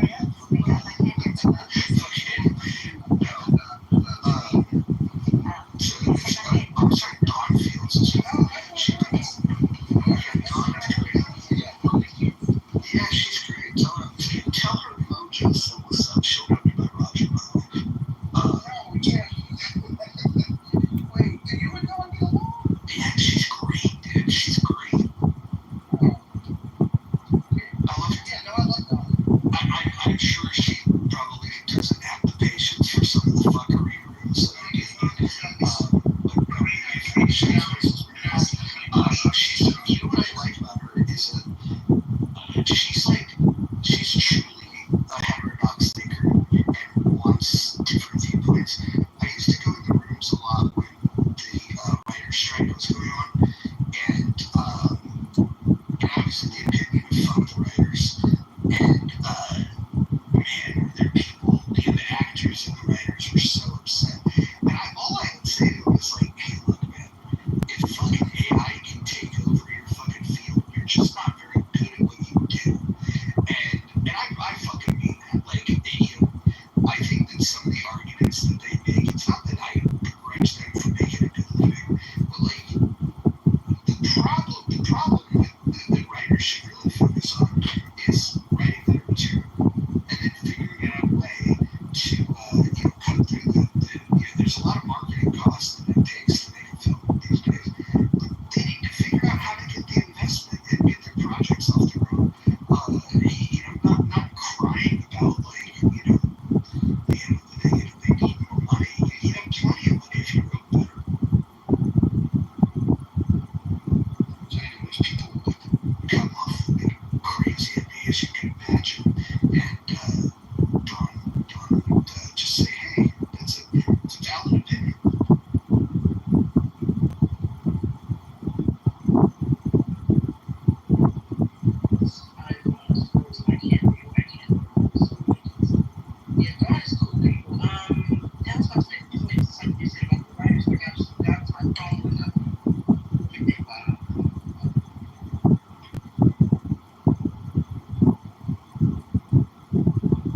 This room is dying. We're not entertaining people that hate Jews. I guess maybe what we'll do is close this room. We'll regroup later. We'll bring a whole new group of anti-Semites onto the stage, and we'll repeat. Oh, Baby raised his hand. Baby wants to come on. Let's see what Baby is. What's up? Only because I say some wild guns, bro. And you're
face because they would fall out of favor with their lefty friends, and like that's what's really important to them. It appears pretty clear to me that the most important virtue that they have is to be in good standing with fellow lefties, and even if that means selling out their own people. I agree with you 1,000%. It's funny because yesterday, I'm pretty sure you guys all heard about the mass shooting or the shooting that happened in New York. And if you Googled it, it showed like I went to images, and one of the persons that was apprehended, there was a male and a female, and then I guess they unalived the shooter. But two of the people that were arrested, one of the guys had a shirt that said Palestine on it, which was fucking crazy because we were in the I was in the music and they were all talking. And then Al Norma was like, what if the guy was wearing a free Palestine shirt? I'm like, let me Google just to see. And the guy was wearing a fucking Palestine shirt. And it's just crazy, but was he part of the shooting? Was he part of something else? I don't know. But the media made it seem like he was apprehended as part of the shooting. That's crazy. Super crazy. I agree with a lot of what you said, Roger, about the political leanings, but I'll be honest with you, I think there's a lot of division even in just the right camp on this issue. At least anecdotally, from a personal perspective, I feel like a lot of conservatives are even very divided on the Israel-Palestine thing. Well, there's a lot of don't get it twisted. There's a lot of conservatives that don't like Jews as well. The Grapers are not fans. There's anti-Semites everywhere, but there's also this group, and some of these people, when it comes to domestic policy, I actually like. Like you take somebody like that's in power, like Thomas Massey, for example, right? And I love how staunchly he defends fiscal conservatives.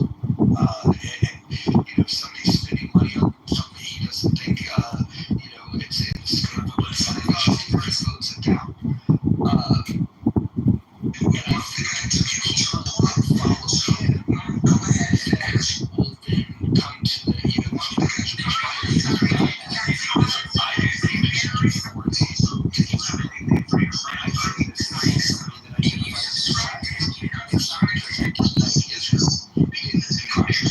I don't want the U.S. government to feel that because they give money, they have control.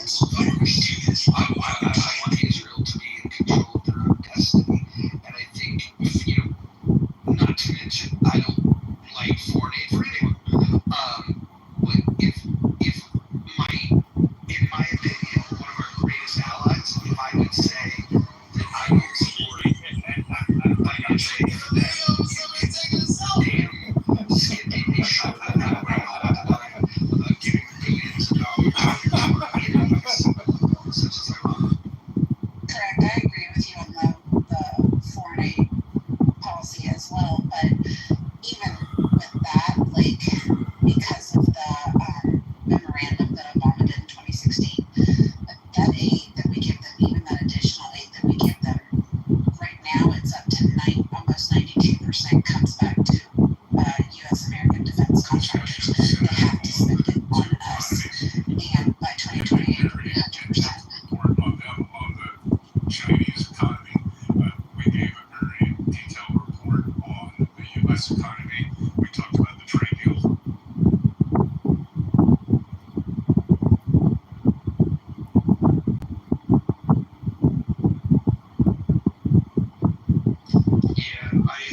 I think this is where it gets complicated. Is when it comes to aid. There's some people that think that there shouldn't ever be an end to it. Some will make arguments that we got to give aid to our allies. Others will make arguments that you got to give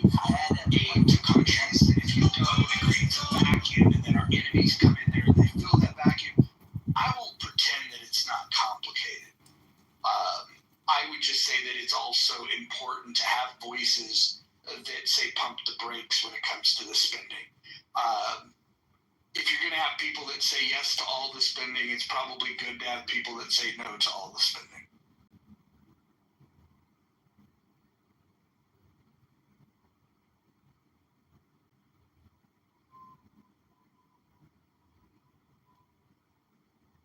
Alright, I'm going to go get lunch. I don't think I'm going to do Mexican today.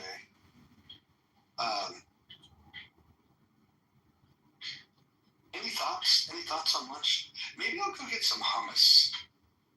This might be the most controversial opinion that I hold when it comes to Israelis and Palestinians, but I believe that the Palestinians, whoever those mysterious people might be, I had hummus that was called on the menu Palestinian hummus, and it was the best hummus I've ever had. So if somebody wants to point me to better hummus, just let me know. But their hummus was pretty.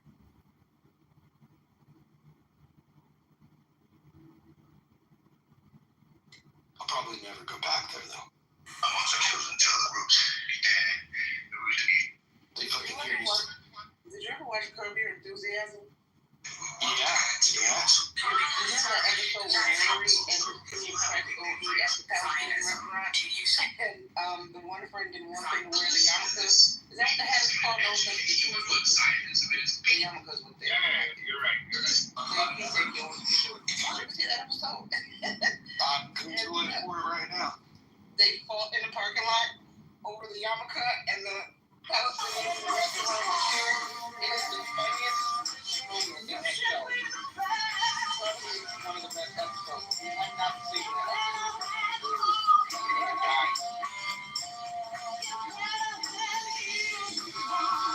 It took me a long time to warm up to the crankiness of that dude. Why is his name escaping me? The Curb Your Enthusiasm guy. Larry David. Yeah, he's just a little too cranky for me. Just a little too cranky. He's funny though. It's the Palestinian chicken episode. Palestinian chicken. Let me look into it. I'd avoid it all and go have some Vietnamese food. You know what's fucked up is like fusion is the worst word in all of cuisine. Like you get thousands of years old recipes and some fucking dickwad that goes to fucking culinary school wants to make everything fusion. And I hate it. And the one that makes the most sense I still don't like, which is French Vietnamese. Like if I was in San Francisco, I could find a real Vietnamese restaurant, and their food is good. I like their food. I just don't like when it's fused with other shit. Yeah, it's like, why fix something that's already perfect? Yeah, it's fucking weird. The worst one, though, is Sushi Rito. Have you guys ever heard of this? It's like a burrito spot that's fused with sushi, and what you get is it's essentially a giant hand roll with too much rice and not enough fish. But because you put a clever name on it, people will line up and pay like $25 to get a giant hand roll. Roger, I posted, in case you didn't find it, I posted the clip in the chat if anybody wants to. Thank you.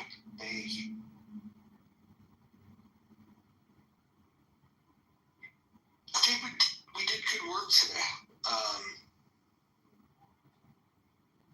We need to probably monitor the medication for Bima a little closer.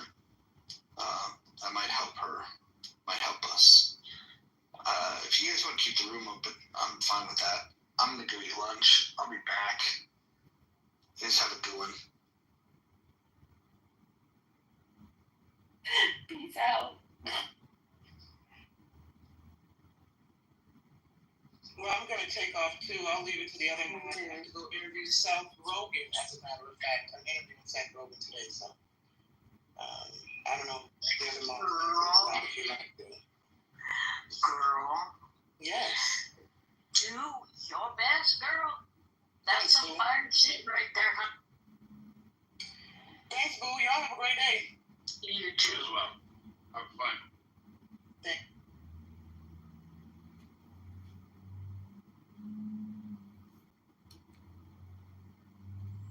What do you guys think the best food is? Political opinions. It's compliance, Mexican. and What feminism. the That's hell? really Is all that we even care a about. And question? you know who gives it to us? Foreign women who still value strong, I think it's no, masculine. I agree with you, but That's it's what hard to high value. find authentic Mexican, like real My name's Aaron Hill, Mexican. and I'm the guy that researches how many Jews there are. Depends on where you are, Probably yeah. seen some of my work, most notably from when Kanye West shared my Jews in the media spreadsheet, or So the you think usually infographic I made also about Jews in the media has been going around. It's like I You went know, to a some place people's like hobbies 2 are weeks video ago and the games, reviews other were people's like hobbies are off the sports, charts. and my I hobby went there, it is was how the many worst Jews there are. food I've ever had. And I'm like, Speaking I of don't sports, understand. did you know that the NBA But he's like, no, you gotta read the names of the teams? people that are leaving the reviews. I'm like, fuck, I never thought of that.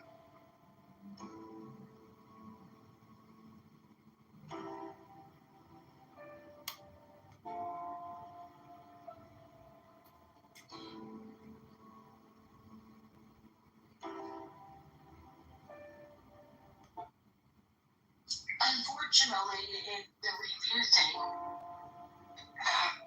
doesn't have to be honest, right? So people can have all sorts of reasons for saying just whatever. And that's the disappointing thing. But this is exactly what I've been waiting for. I find personally that people would rather eat shit food. Like, if you open up like Everyone always wants to know what I did. no, I'm not chilling like a place that's serving garbage Wonderful and then a restaurant. place that's serving more. Subconsciously, people are like, you know what, the garbage place probably gonna be cheaper, I'm gonna eat there. And the place that's serving good food always loses out.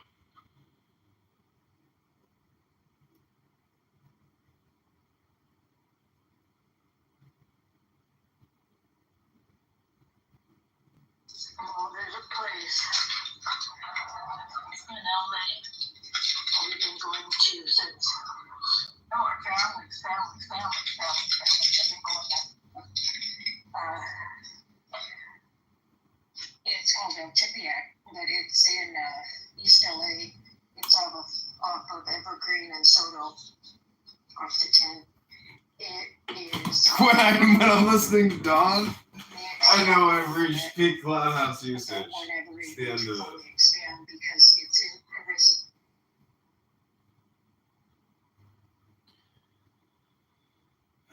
Let's see. Look around for certain people, that's all. Okay.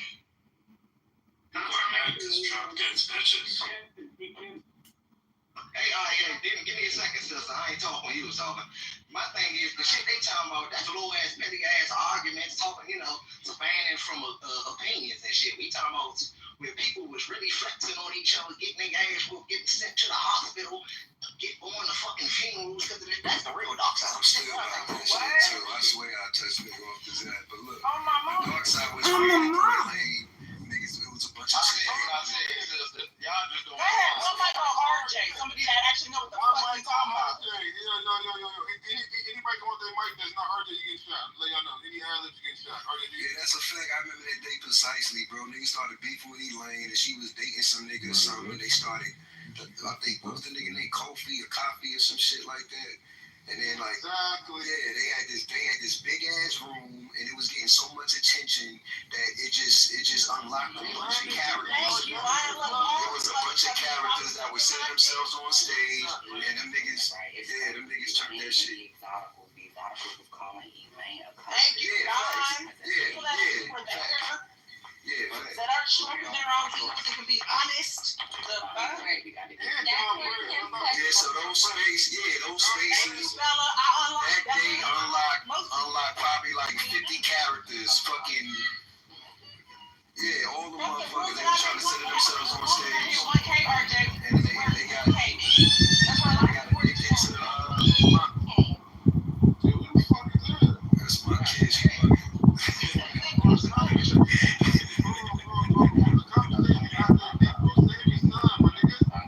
Nah, they just talking shit. They talking. That's how they get it.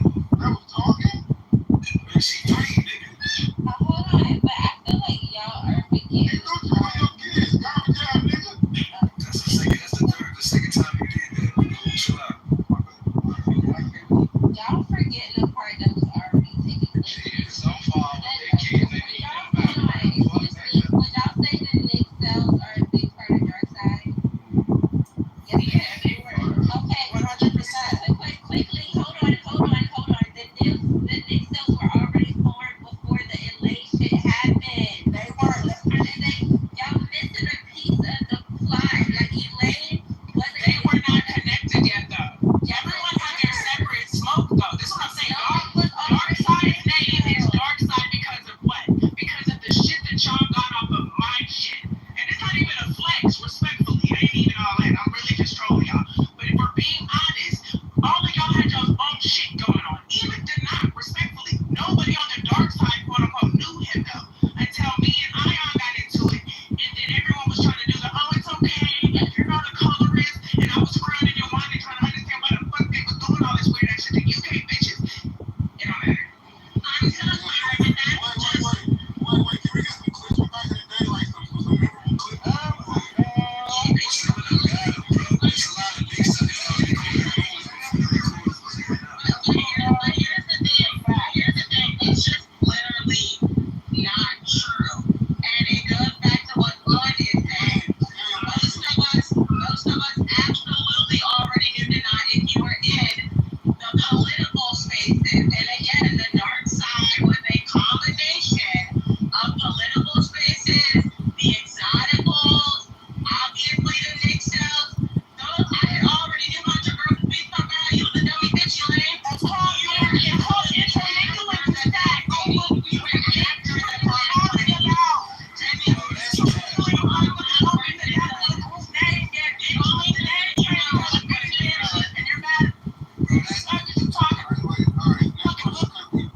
Next person could make a bone. I'm sure you got your food thrown up. Because your mic went out, don't break it. I want you to look like Stan High Yellow ass. Calm down. Let me get his food thrown out. Just like I got to let RJ get his food thrown out. And then you can go after. Anybody cut off, shoot. I'm laying right now.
Stop muting me. Why are you interrupting me? I'm saying like you ain't gonna cut you off. You're not bringing out But no, I just think it's weird how they keep trying to like make this thing a thing. Oh no, it was black people that couldn't get on stages. We were trying to come together. Like, no, that's not what happened.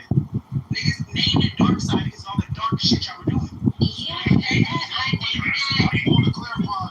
The nigga Don Prince, the one that started the name Dark Side. And then Y'all, just because you started it doesn't mean that that was your, like, what I'm saying. you're right. I agree. The whole first 30 weeks of presidential tweets was off of my shit. I didn't even want the fucking content. They were just, yes it is. Are you kidding me? Damn near every day. And Don, give me, you was trying to get, I was there every day to fighting and arguing too, bitch. It was not just you, we was all up there crashing. Don, I ain't gonna hold you. I ain't hear about you until like Lil Nas X came out with a project. Bro, I still haven't heard about you. So I'll go back to fucking get or something. I mean, Don was trying to, like, get his name out there during that time that I was like, No, I wasn't trying to do shit. I got approached to be on the presidential suite for you win because you gave me a pussy. girl, I wasn't even in there. What are you talking about? What are you talking about? That nigga wasn't in it, I know. And he said he small room to get with, and he put my name, hold on, and he used to put my name in the title so he can have lit room. Some of y'all niggas conversation y'all way through the dark side. Lane and Kofi, Lane and this, Lane and that, Lane's pussy this, Lane's pussy that. Like, what are you talking about? Wait. Y'all making shit up, like I said.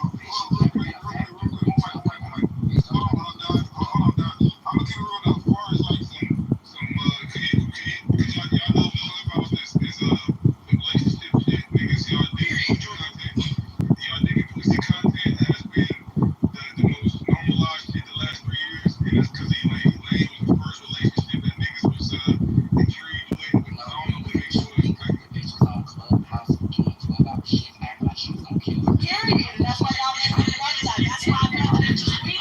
Hold on.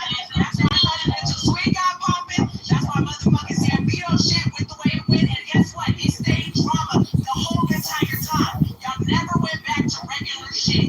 Y'all stayed on drama to this day. That's all Clubhouse is. It's drama. Some people talking about it. I started that shit. What's next? I speak a little late. I ain't gonna lie.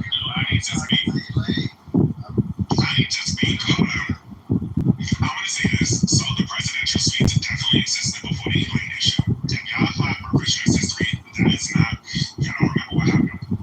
So what happened was Elaine was a part of the Exoticals, period, right? I have blocked her because she was at no change. She was annoying the fuck out of me. Number to tell us though. Let me finish. I'll let you finish. Then I was on the presidential suite stage. You know, at that point, if you had somebody, if you were on stage and you blocked somebody, they couldn't get in the room. So Elaine, they asked who had Elaine blocked. I said I did, period. Elaine went to do a room about because she was upset that she was blocked, not even knowing the reason why. And then that room did numbers. So I know y'all exist. Okay, you can revisit how we do that. I'm talking about my point of view. That's your perspective for sure. That's what we want. Now the biggest room, now that we try to be here and be weird, the biggest room that y'all know found out about Elaine was her being mad at me because I locked her, or she felt I was weird. That's exactly what went down. So I know y'all trying to like spin it like it was something else. And for me, I don't give a fuck about being connected to anything that has to do with dark side. But at the end of the day, I remember when me and Makeup and Elaine and the Exoticals were removed from the dark side, and we stopped. We boycotted the motherfuckers. Guess what? They had no numbers. They had no numbers at all because we were not bidding what that is. And that's all I was saying. Wait.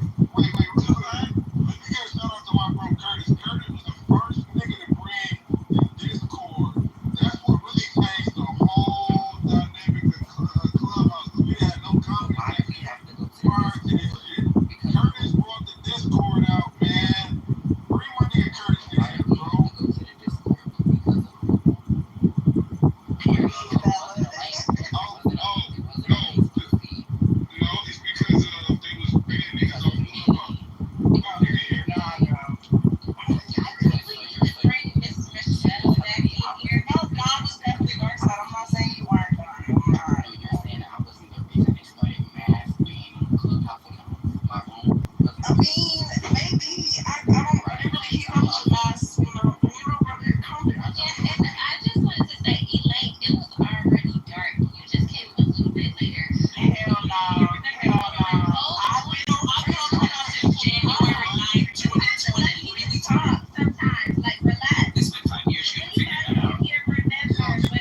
get saying, man, all we gotta get the party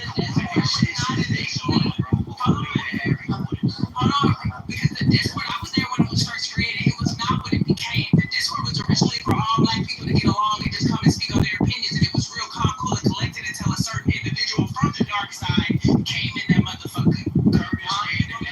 Curtis ran the Discord. And then who came in and fucked it up, RJ? Oh, she's lying. Oh, yeah, the dark side.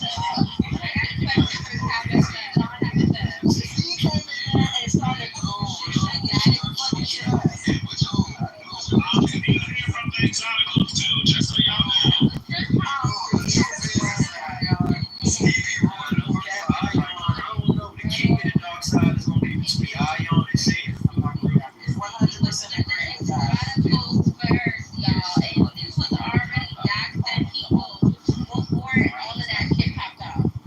I mean, if we're gonna go that route, then I was a part of the exoticals for 3 days. So. Yes, you were.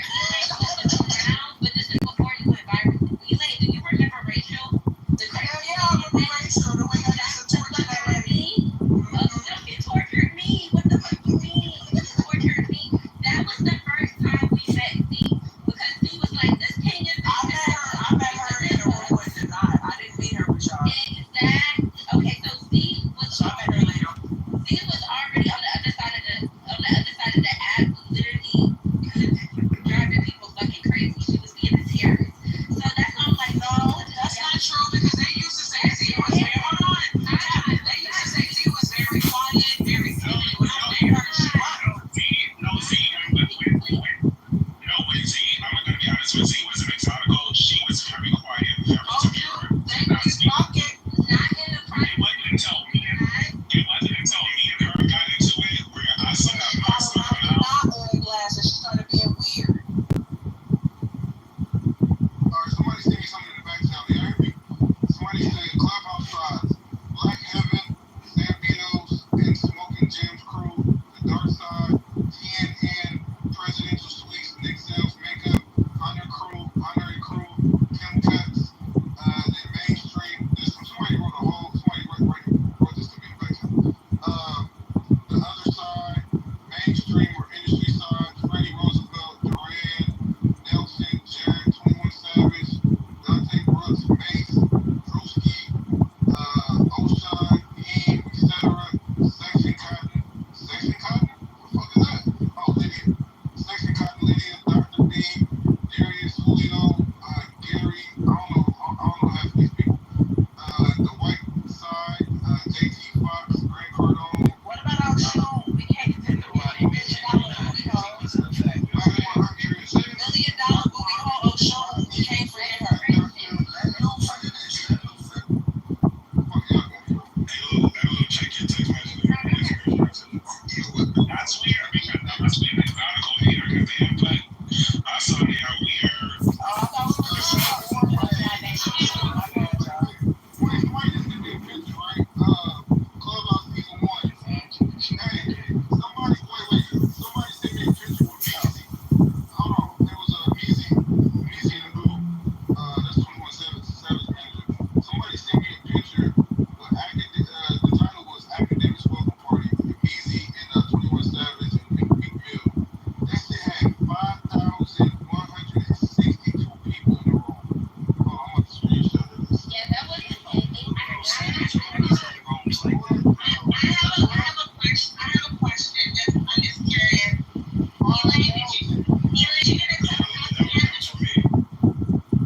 Hey, PTR. Can't talk to me anymore, man. I hate to break it to you. I don't fuck with you that much. You know that. I'm trying to keep it cute. Leave me alone, lady. Real quick, PTR. It says 5,162 people in the room. Yeah, look, I said that to you because I think I joined Clubhouse in June of 2020, and then that was a minute ago. But it was an invite only. I don't think you hit it. I don't think you enjoyed it again. Imagine trying to tell me when I came on the app.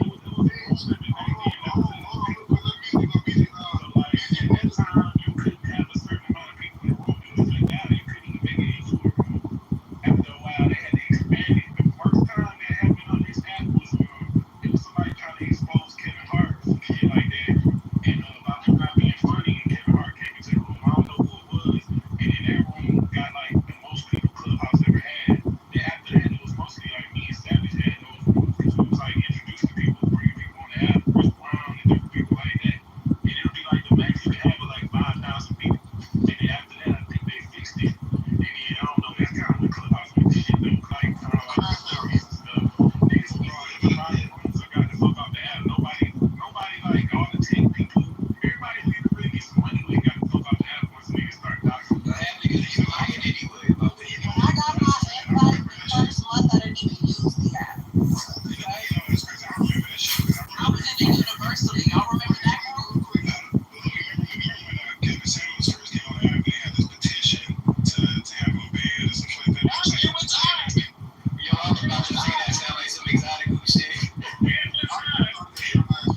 I didn't understand it then. You know what I'm saying? But now I get it. But you know what? I ain't front, man. Like early on in season 1, nigga, I had a course, a transportation course, nigga. I sold so many of them damn seats, them digital seats. But I made so much money off of that. I know a lot of us were trying to figure out how to monetize that shit. But it was so much game. It was some dope ass people on the platform now. So it's cool. I got it. Clubhouse is he ain't lying. I advertised the group like teaching people how to grow the tree. Bro, I made like 10,000. That's a fact, bro. Because everybody hit that PvP money. Bored as shit. Yeah, they bored as shit in the house. Niggas hit that PvP money, nigga. I was selling seats for $1,200 a pop. Your mic is low, baby. The 100 side was worth it. I'm shaking your mic on dog and that low ass mic. Hey, White, you there? What up, bro? Hey, White, man. So we here talking about, oh my God, you saw that right here? Yes, you can have to go back over there. All right, do your thing. Boy, you better be on. You better be, you know. Oh, I ain't know that, though. I'm older than you youngsters because y'all dying in 26.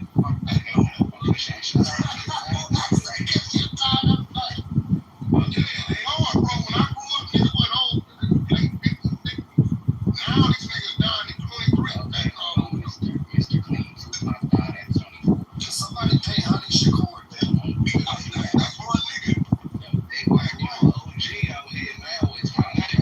Nigga, you're 30 years old, be an OG. Hey, quick question. In your opinion, who was your top 5 most memorable moments, or 1 or 2, like that went this crazy viral from Clubhouse? I know you've been going viral before this shit, but I'm saying on Clubhouse. I'm talking about just overall shit, just the most crazy shit, like viral shit on the internet, everybody talking about it, like, who's your, we got dude, what's the nigga name? Who he got slammed on his head, his ass whooped real tough on that? Yeah, Troy. We got that. B. James, come on now. Nah, but yeah, the B. James, the takedown of the tweet, he took that bitch down. That's the fact.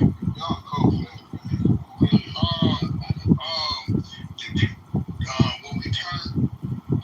turned Freddie against Trelly, when I went and got Trelly daddy, husband, remember I brought Trelly husband to the clubhouse. I found the nigga, and I gave him the clips of Freddie daddy. Yeah, I brought the nigga to the clubhouse. What else crazy happened around here? 21 Savage. That was some shit going on. That was crazy. Kanye West. How y'all gonna forget Kanye West with I brought Kanye out here. Did somebody take a suicide too? What? No, we never had nobody suicide. That Hispanic dude. He's not gonna see you. Oh, you're talking about CEO. We go to the thing. Nobody basically that day. CEO his baby mama who he lived with, found Clubhouse was in the coop. He didn't know it. His side bitch found Clubhouse and somebody brought her to the floor. And she was airing it out. And we realized his wood was in the coop and Jake was in the chat. So all that shit went on for like 8 hours, right? So later on that night, like 2 in the morning, they say, "What? Where Big at?" I said, "Man, that nigga had a hard day. He probably took a nosedive on 405, jumped off the bridge head first." Now, those of us from California know ain't no bridge over 405, right? I'm clowning. I go to sleep, wake up, the whole hallway talking about rest in peace, D.O.R.E. Yo, so when we call me, we still right. Well, everybody thinks I'm dead. I told him I jumped off a bridge. And I said, "Well, shit, nigga, you can't come back on the app. Your bitch ain't home with her." They let that shit go. They let it go for a couple days. And they was like, so the app did that. None of us niggas did. And that's what Stevie Nunes took his spot. That's cool.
Nelson was talking big shit and Black came in the room and he got real humble. Y'all remember how Nelson used to act until Black came around? You couldn't tell Nelson he wasn't the king of the motherfucking castle. And we still never found out, right? I got so many Why clips. that happened. What got remember that when him and that was Nelson Monroe in conflict resolution room. Oh yeah, that was crazy. Wasn't it Nelson's room where that woman lied about having cancer and she took all the donations from the people? Y'all remember that? Yes, and then Nelson and Nadi, y'all remember that? Child, who don't remember that? That was Hey, Q, you one messy motherfucker. I'll give you that. We going down memory lane. I'm just sparking up conversation. Do y'all remember Grant and John? That was the biggest. That was probably the craziest shit. they were suing each other. Run down into people versus Riri, what up? How about JT Yeah, I remember when Oprah wrote that. She had like 8,000 people after year 2,000, and she was speaking, and nobody could hear her. Yeah, remember when we Well, she could only hear one, but she couldn't hear everybody. Wait, do y'all remember Elon Musk? I'll bring He's talking to my Dogecoin. I'm bringing the Latinos in here because y'all play Sandra Fuego up here. Shout out to that right next side. Yeah, I was there too. I was all over this month. Y'all can't even think about when y'all thought I wasn't gonna burn sleepers down. I burned that bitch down. Was up there. That's crazy. I couldn't wait. I burned it down. We deleted 48,000 niggas in 21 hours. Baby did it first though. Stampede, never forget. She ain't getting no 48,000.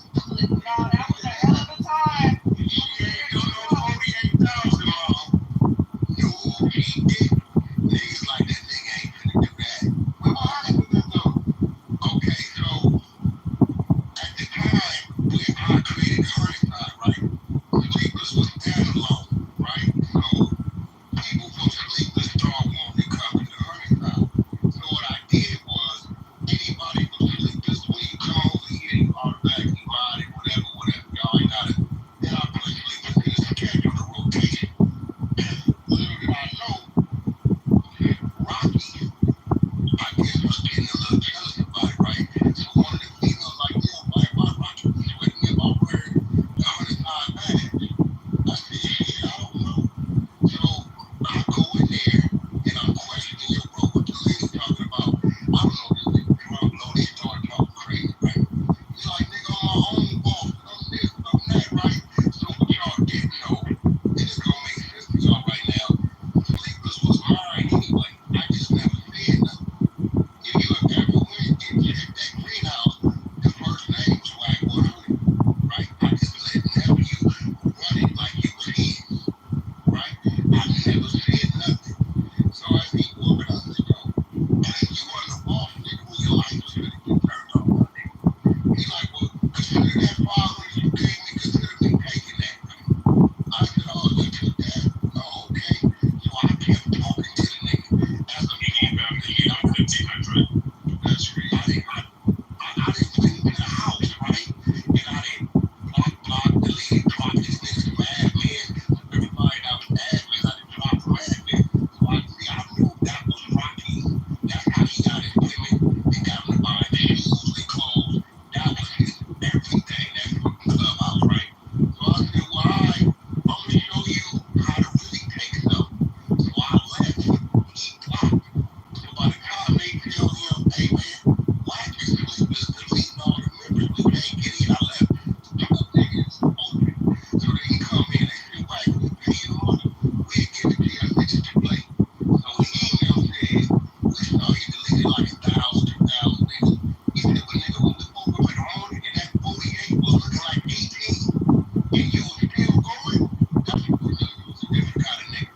So my thing was I was gonna eliminate the possibility of you ever getting a room back as I built it. You might did something slick and got me out of there and got it back, but you was gonna get it back. I left 100 members. That's what I left. That's it. And then let it sit. They not clear. Everybody said it.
can't tell me nothing. So when I start talking, they got to get out the way. That's just all. Like LP, I don't care if they can't do that fake. I'm a celebrity. I'm better than y'all. Tupac movie when it came out. You know what? Oh my mama, I'll just tell you that. You remember when they had all them dates to release it and they kept getting pushed back? Man, he moved hard when it comes to a premiere right here in Glendale. I went to the premiere. I said, well, y'all keep changing the date. They said, well, we can't clear the music. I said, what you mean? He said, we keep going to this place. I said, this place, you got to talk to E1. E1 is controlling the masters. He said, well, they want me to respond to an email. I called E1 right then. The man that just got on my phone right now, Allen Grumble. I said, Allen, this is two black men doing this movie. Clear the music, clear the masters. He said, well, I said, clear the masters. You need my response. You got we got like $1 million. Allen, clear the music. He said, tell them that we clear it on your name, but they own it. And that's how that motherfucker got a date. That's fine. Like, it's not a celebrity, Sam. No, not at all. But I will tell you this, he's grown from the clubhouse personality that we have watched him be to being in the closet, to being exposed, to the shit he did on here. He's grown into his own little YouTube space. He ain't even crossed over as far as mainstream in the YouTube space, but he's definitely grown. Do I think he'll keep going? I think he doesn't know what to do right now. He is doing shit. He needs to sit down and just create his own core crowd.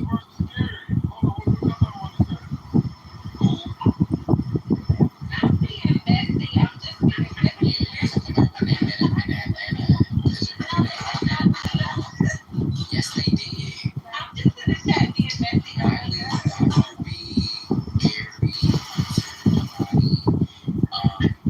They met up in Atlanta and they went to breakfast. They did. I'm a fucking mind. No. Larry just hit me that he had to not court date right now. So he gonna tell us what's going on. Do y'all remember the white girl who the first she was not her name were black? On this He up there. He went already today. Larry just hit me said he up there with work. Larry said, not Larry. Michelle said that he's already seen the judge. He's not at court today. I don't know. Why Larry up there? Hey, I was gonna play some clips. The girl you brought the Takashi 69 on this motherfucker. Yeah. I used him to build sleepers. Sleepers only had like 8,000. Like I put 30,000 on free house that week. I did that to build the room. Nah, he said he went to court and Larry up there right now. He said he's still indicted. Did y'all hear me about the white girl? What white girl? The white girl got murdered from the dude who stalked her from his app. Remember she used to play Oh, I think didn't Ion own the room? Yeah, she was a black girl. She was like A-Rap already. Yeah, she was middle. I thought the dude who killed her. Wait a second. I thought the dude who killed her was Iranian. No, they both were the same culture. She was teaching people on here how to speak another language and get jobs. Yeah, but she was doing like some of the same changes, and the dude who was stalking her. Ion, who is the camera nigga you was supposed to? Wait, which one? The camera nigga out in Texas, camera or predator you was supposed to be on. Oh, I know he's no. It wasn't as it was How to catch a camera or predator? It was catching on. No, I remember going out. I did it first and then he did it afterwards. And I remember that what's the name? Nelson Cruzone? Naughty. Yeah, I remember fuck Naughty was R&B candidate said, she was the platform. I'm like, when she came up here, nigga Nelson started DMing. I remember What's going on? and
Michelle said that he already saw the judge yesterday. That's what she said in her room that she did. And she had a recording of her speaking to Denard too, so I don't know nothing about that. Who fucking cares? He acting like he got some money to do. Right. They don't even record in the courthouse.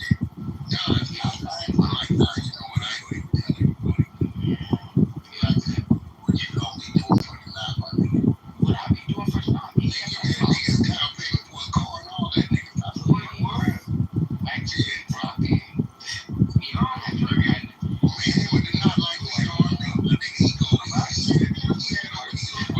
are you dumb? Listen, if I wanted any of these things, I could have had them. I'm on this. Oh, that was another diabolical lie, Larry. This motherfucker right here got a baby.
talking about? I moved on. Leave me alone, nigga. We were never. Yo, Chris, I got somebody to expose you. We were never. You sent your dick pic to Larry. You sent your dick pics to Larry, you faggot. I'm gonna let your girl know you sent your dick pic to Larry, you little faggot, trying to come on this app acting like you straight. You a fucking faggot out here. And we gonna expose you. Man, when I talk about money, expose you. Oh, you saw my... How come you saw my dick? Oh, you saw my dick? So you saw my dick. How you constantly talk about my dick on Clubhouse straight, small man? Small man. I never said my dick to no nigga. You made that shit up. All right. Have you seen my dick? We got the clip. Hold on, watch this. We got the clip. Let's ding down there. Ding down there. We're talking about all this shit. You can't even say the bitch's name. God damn, go back home. You mad because I dumped your ass. That's why you mad. You mad because I dumped your ass. You mad because I dumped your ass. You mad because I moved on. You mad because I moved on. Let's talk about it, nigga. Let's crash, nigga. I don't give a fuck, nigga. Let's fucking crash, nigga. Why you mad? You mad because I moved on, or you mad because I saw you doing crap first time? Which one is it? Why you mad? Are you mad because I moved on? How you move on? You mad? You like a man. Are you mad because I moved on? You like a man? What you mean move on? And no, you never was into women. You never was into women. See, you fucking ass into women. You're curvous. Talking like moved on. You got a foot in the roof. You're a being a homosexual. You're a homosexual. You're a piece of fucking animals. And you are a homosexual. And we're going to expose you for your wage. Church boy, fuck you, bitch. You tell me I'm gonna show this nigga's women's fuck his cosplay. And the children boy, fuck your bitch. Church boy, fuck your bitch, man. You tell me she's a church boy. Your bitch left you for church for cause. No, how you feel about? How you feel about? Bitch, get fucked by church boy cause. Does your wife know that you're gay, Chris? Hell no. Tell me. We're contacting her. We're contacting her. We're gonna let her know, Chris. We're gonna let your wife know we got a new section. I got power. Now y'all get insecure because we're gonna let her know that you're homosexual. Getting muted. See that? We're gonna let her know that you're homosexual. Shake you right here. It's time to come out the closet today, Chris. Bitch, goes on his ass talking. You gotta come out the closet, Chris. See that? Now I'm getting. Bitch. Fucking faggot. So I guess Chris got exposed for liking. Nah, they're mad because I'm here. They're mad because I'm here. They're thinking too mad because I'm here. Nah, they're mad because I'm here. Now you mad because I jumped your ass. And Chris, you mad because your bitch got fucked by church boy. Girls, you mad because your bitch got fucked by church boy. And church boy fucked Curtis ass. See, that's. Oh my God. Yeah, we don't understand. Yeah, that mic is You gotta go back I'm a fucking crash, nigga. Yeah, you're a crack. I'm a stay right here. I'll go here. I'll go there. I'll go every fucking where, nigga. Nah, nigga, you mad because I dumped your ass. We never went together. Stop saying that shit. I got to receive. I got to receive. He's homosexual. He's homosexual. Bitch got fucked by a church boy. How do you feel about that? Your wife got fucked by a church boy. How do you feel about that? All I hear is static coming from his mic, goddammit. Hold on, Chris, turn your mic down, but that was funny though. We never went together because Literally, bro. I left you, bitch. I left you, nigga. I left you, nigga. We didn't leave shit. We were never together, bitch. I got some receipts. Bitch, you got a message. You don't post that receipt, bro. And I you don't post that receipt.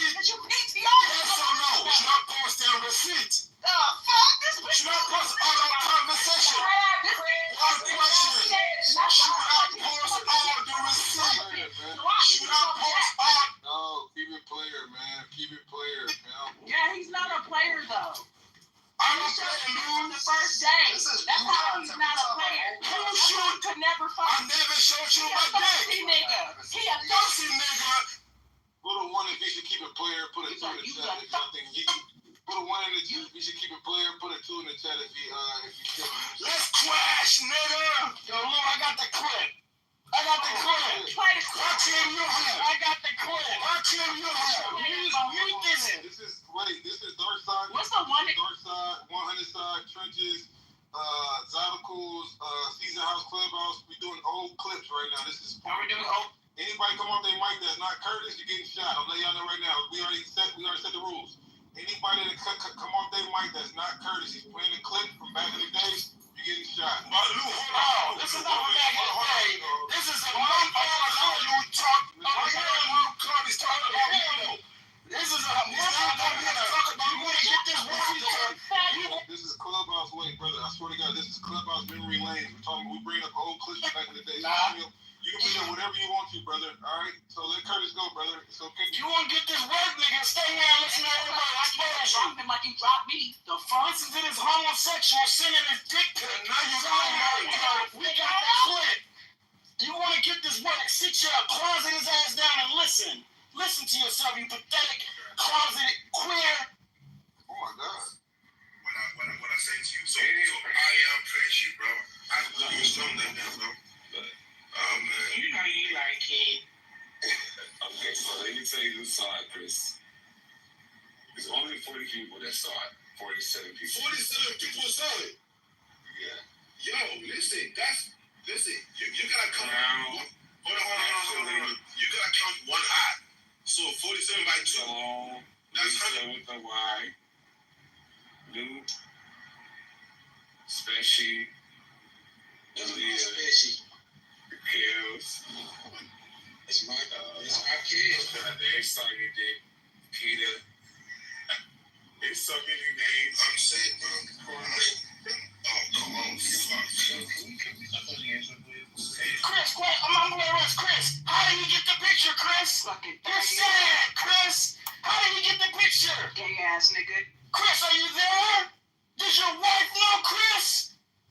Does she know Chris? Or should we send it to her? PTR me. This is his wife in my PTR. She's a backup singer. Oh, we can't dox his wife.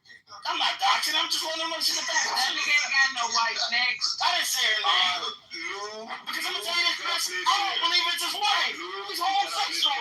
I don't believe it. Lou, you got to play fair. Hold on, real quick. Play fair. You don't play fair. You play both sides. You play both sides. Hey, Lou. Hold on, I still got to He's bisexual? He doesn't play for me. He plays for both teams. Lou, you got to both teams. No. You can't let me argue with someone with the green bean. That's not how shit works. I'm not muting you. I'm playing a clip. You don't play fair. You play for both teams. You play for both teams. Wait. Let him play the clip, and then Chris gonna go uninterrupted. No, you gotta drop that nigga, man. He got it being. That's not how that shit works. I'll drop him after I play the clip. Respectfully, bro. Nah, we ain't dropping Curtis. I don't need to be, Chris. I need you to hear yourself. How pathetic you are. Don't come to America telling us how we should. That part, go back over there with that shit, nigga. You don't even go here. I keep telling you, dude. I fuck with Chris. Hold on. Let Curtis play the clip, and then Chris, if you know better, you should be calling your wife right now. Because before we do. I'm scared. I feel defeated. Keep those defeated.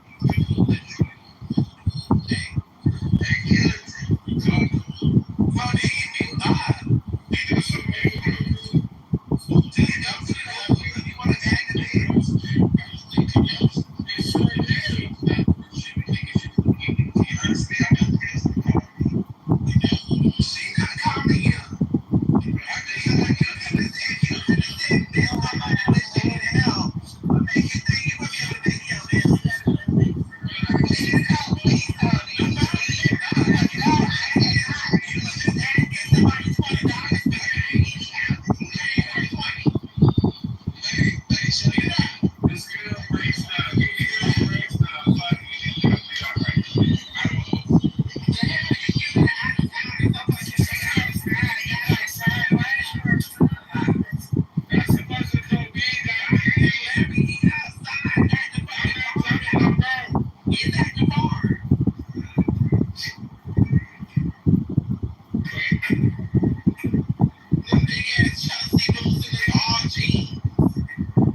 make your money.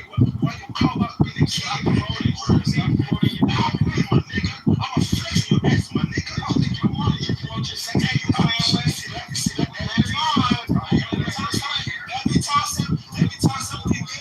Every time something good, nigga, going, they gon' find a way to shit on you, my nigga.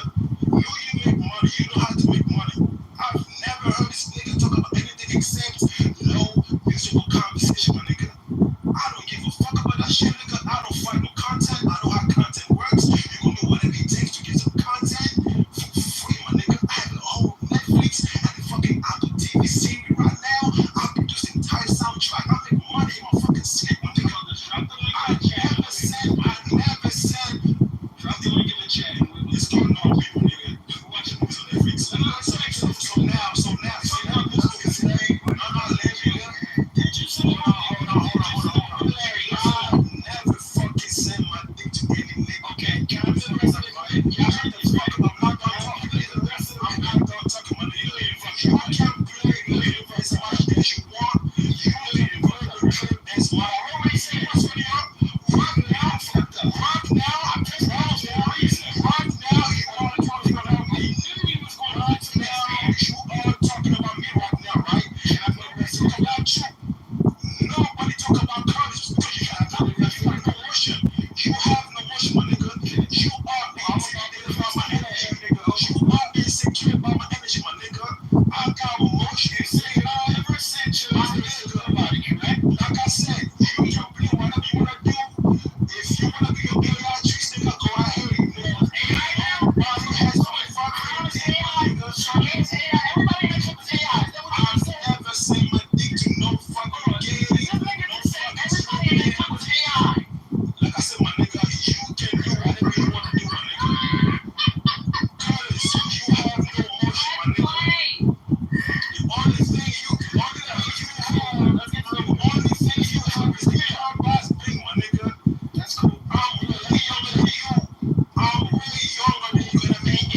Watch this, right?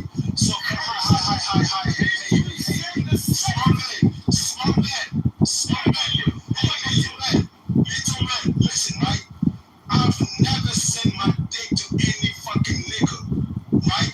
I've never said, yo, here's my dick, look at it, boss. I've never done that shit. You must be dumb as fuck, small man. You stupid, small man. You are slow, retarded, small man. I've never said, yo, my nigga, here's my dick. I ain't no fucking gay, nigga. Y'all wanna make me gay so bad because maybe you're gay. Because how you comfortable having some gay shit like on your mind and wish that I was gay? For what purpose? Because I never call myself gay, nigga. I love pussy, nigga. You know what I hear? Wishing I was gay. For what purpose? Maybe you are the gay because you used to get fucked by Z and Z fucked a church boy and left you for church boy, my nigga. You need to question you. How you comfortable wasting your energy? You say pussy? Yeah, pussy. That's how I call it. Because I love that shit so much, my nigga. They've been trying to put that gay shit on me since 2020. That shit would never work, my nigga. Your girl, see, fucked a church boy. And she left you, my nigga. And you out your clubhouse talking about my dick. And you comfortable with that shit, my nigga. How you comfortable as a grown man? Like, you know what, dog? You must be poor, my nigga. You smell poor. And that's all you know. I live in fucking Manchester and have to deal with Netflix in your fucking continent, nigga.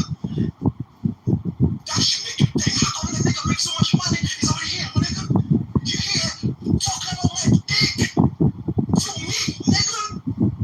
That's some low vibrational shit. You know what, though? Play my shit. You know what? Since y'all wanna talk about my dick, let's talk about my dick then. This is part 3, right? Let's talk about my dick. One mic on my dick. Let's go. Let's fucking crash, nigga. Alright, he said what he said. Thank you for your submission. I'm one mic on my fucking dick. I'm pause. I'm just lost for words. Pause, nigga. Shit, nigga. Ain't no fucking pause, nigga. You wanna talk about my dick, cause I don't wanna talk about my dick, my nigga. Why you pausing now, nigga?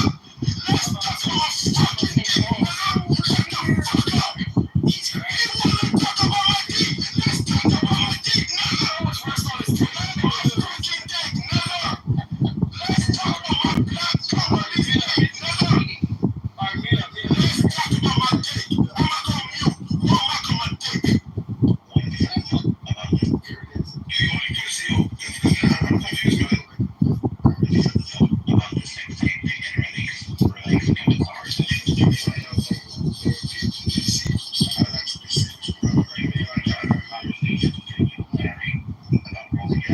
Now, Marjorie said he never sent his dick to anybody. About my dick, nigga! Stop causing that shit! This is gonna be. I wanna hear about my dick comments that should be his words. I wanna hear about my dick comment, nigga. After that, I'ma give you a whole explanation. Let that shit go, nigga. He's going crazy. We're gonna hire him. That shit, I saw everything. No, I didn't saw everything. No, conversations and things that they let out. So when I wrote it out, so I got to surprise us and I didn't get these on the board. And told them, I said, hey, you know what? You know what? My intuition told me not to. Somebody told me something. Now, I was saying that. Now, I'm going to get it. Friends told me. They told me.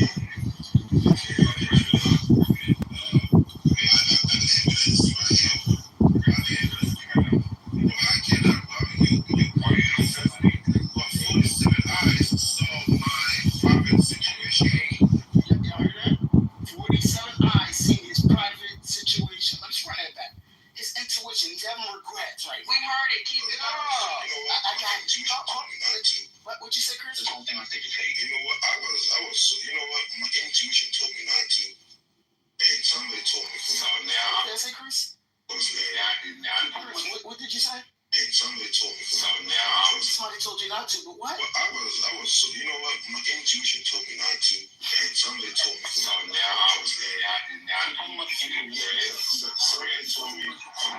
told me. They told me. I got evidence.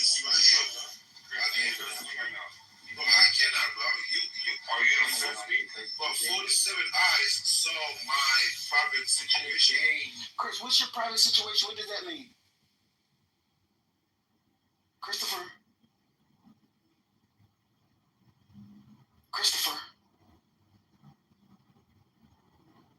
Chris.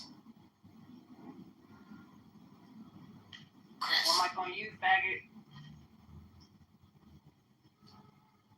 Chris. You there? This is your conscience. Why did you do it, Chris? Now they know. Everybody knows. What if your wife find out? Alright. Y'all hear me? Y'all hear me? My shit's lagging. Y'all hear me?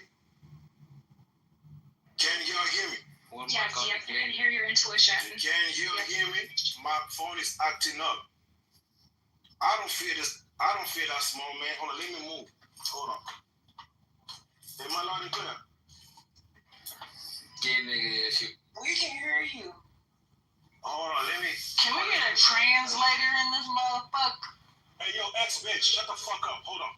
Bitch. We never Crash. Stop saying that shit. Kiana, stop encouraging him with your laughs. Crash, nigga. Alright, there we go. What fucking never, bitch? Fucking never. You hear me? Fucking never. You mad? I have a girl that loves. Shit again, bro. I have a girl that loves. Shit again. Everybody knows the nigga's dead. Right here. Alright, get it. Hold on. Hold on. See, I don't actually care. I just want to check this faggot because he was popping it when I went on the ass. This is your conscience, Chris. They know. Hold on.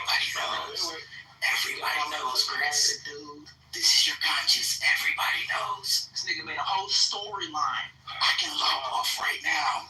Maybe I should just say my phone died. Y'all hear me now? No, you need to leave and come back. Y'all hear me now? You need to leave and come back. You need to leave and come back. Just keep saying. Can y'all hear me? They'll forget about it if I just keep saying, y'all hear me?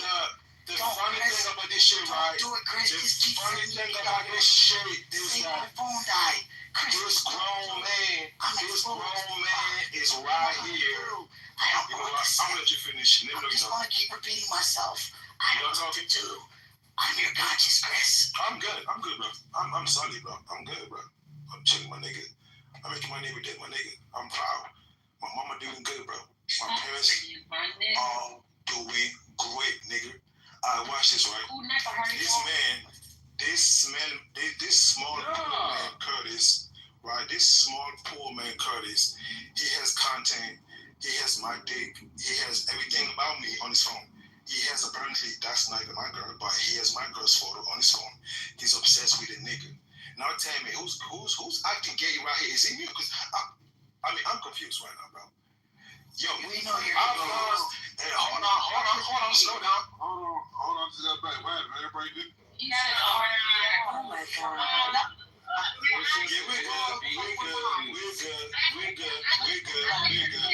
We're good. So now, right?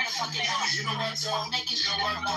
Yo, listen, man. Listen, I've done some sexing growing up, and I'm saying I've been in sexual, you know what I'm saying, me smashing a girl. I filmed my recordings, obviously consensual. Wait, can we sex film. Wait. You know what I'm saying? Can we so was it confirmed in the video? Not. Yes, he's gay. Can we move on now? Now hold on. We're not gonna do this. One thing we're not gonna do is listen. You guys not gonna jump me. I'm too powerful, my nigga. You can't jump this nigga, bro. I'm 6'3". On a fucking ass. I'm 6'3". Curtis, you're 5'2", my nigga. You are a kid to me. You a son. Alright? Don't forget that your ex got fucked by a church boy. Anyway, let's move on. So now I had a sexual encounter with a girl from Clubhouse. Alright? More specifically from Florida. Long story short. I don't kiss and tell. That's why you see you would never. You don't kiss and tell, bitch. You've been saying we went together on the only reason why I did because you did that shit first, my nigga. Listen, I already find every receipt. I'm not done, right? Big bro. Bitch, calm down. Lies. on. So now, Protected by who? You, dude? By Chris Cash, nigga. Ew, look at you, dude. Nah, I'm attractive, Get the bitch. fuck on, bro. I'm attractive, Keep my name out bitch. your mouth, bro. I'm I not got facial hair, Keep bitch. my name out your mouth, Chris. I got facial hair, I bitch. that shit, dude. You know, I I don't feel you or Curtis, bitch. I don't talk about you, nigga. I don't talk about you, nigga. So why you mad exactly? Because I left you because I so cold. You're lying about you telling me how much you like me? Dirty ass nigga. I can this nigga sat there PTR fucking old ass messages. We talked for a couple days, bitch. Okay, so we talk. So I just got facts. I just came back to the part where he said I got facial hair, bitch. I'm so confused. I'm done here. Listen, man, I'm not here. Say you're a small man. Stay right here, small man. Stay right here, small man. Stay right here, small man. I'm not nice. You get it just like everybody. Watch this. Alright, so Lou, can I talk? Because like 2 against 1, that shit don't work. 2 against 1. I have no beef with Curtis. So now, like, next step is I don't even hate his wife. Curtis, I don't even hate you. Hey, small man, I don't hate you. I don't know you. I don't have no interest to be your friend. I don't know how you look like. All I know you're short, and your wife or your ex-girl can fuck my church boy. That's all I know about you. I don't know nothing about you, my nigga. I have no game to know you. Okay. The only thing I know about you is all love, yeah, whatever, right? So now, Lou, now let me give you clarity. Hold on, Chris. All right, my thing is, y'all got y'all up, so now I have to do my Luther King thing. Whatever y'all got going on, y'all cool to squash it right now? Like, because I don't know where this is. I don't even hate Curtis. It came from Chris. You know what I'm saying? I don't even hate Curtis. I started this shit. I don't hate Chris either. Wait. Curtis, hold on, Chris. We do get some thing understand this. Curtis, so what's the issue with you and Chris? What made you come on stage and bring this evidence? Did he speak on you in a negative light back in the day? And I was actually about 2 days ago. Why you bitch stay on mute? About 2 days ago, I was in a smaller room, and I went up on stage, and I was like, yo, Chris, like, why are you yelling at? It was like 2, 3 girls in there. Like Miss Southern Belle and Your Peace. And they were just like, Chris, relax. And I was like, Chris, relax. Those are ladies. He was just yelling at them. And they were like, whoa, relax. And I just tried to tell him to relax. I dropped to the goo. And Chris, it wasn't disrespectful. I dropped to the goo. Chris then proceeded to say, I know that's not the nigga that fucks low vibrational African women, right? And I didn't mention about his relationship. So I figured, you want to talk about my relationship? So then I looked into who his wife was, and I said, well, you're dating an African woman, and if she's low vibrational, she's nothing to write home about, right? And she skin bleaches. So outside of that, that's when I said, well, Chris, you're bisexual also. You know what I mean? Like, come on. Like, so I started to kind of peel back the layers on who he really was, and he didn't like it, and it went crazy. So that's what it was. Wait, so Chris, can you admit that you came for Curtis first by mentioning his girl for no reason? He admitted that yesterday. So far as personally, brother, Chris, because I'm trying to get to the root cause, because I don't really see Curtis get out of body, talk crazy about people unless it's some history. So can you agree that you started it first based off of his story, or is there something that happened from your point of view that he didn't mention? No, that's incorrect because he jumped on stage when I was talking to few women, right? Respectfully speaking, right? We were having a conversation with I think it was Miss I can't say. Miss Southern Belle, Your Peace. And then AI, AK Curtis came on stage and told me, say, don't talk to this way to these women. Mind you, I don't go off unless you go off first, right? So when he came on stage, I was already here, right? So Curtis knows that. Wait. So do you consider him going off and just coming out with women? Or not? I was like, Chris, something else. I was like, it was a small room, like 5 of us in there, bro. Yeah, exactly. So now I was saying, one-on-one. I mean, it's going to be me and 3 girls. So like, we had some misunderstanding or some shit, like, clubhouse shit, whatever. And then Curtis came on stage right there and said, "Can I truly make a way?" And then he knew I wasn't trolling you, Chris. The ladies was here telling you, Curtis, you know you I know you. I know how you talk. I need to see you. I know how you think. Like, I know that. So it's something I'm putting in the chat. I was just telling you to calm down. No, hold on. Alright, so now you see, usually right, I say to myself, I troll, I always stay with troll because I got shit to do. So when Chris came on stage, he started kind of like a bunch of nice people. We're like, oh, don't talk this way to my black queens, whatever. And I know that he was being sick, and that's okay. Sometimes I'm gonna sing too. So you're doing that, knowing that my energy towards these women, it was all love and all respect. Obviously, I got upset, and that's when I say, not you gonna talk when you only did low vibrational African women. That's what I said.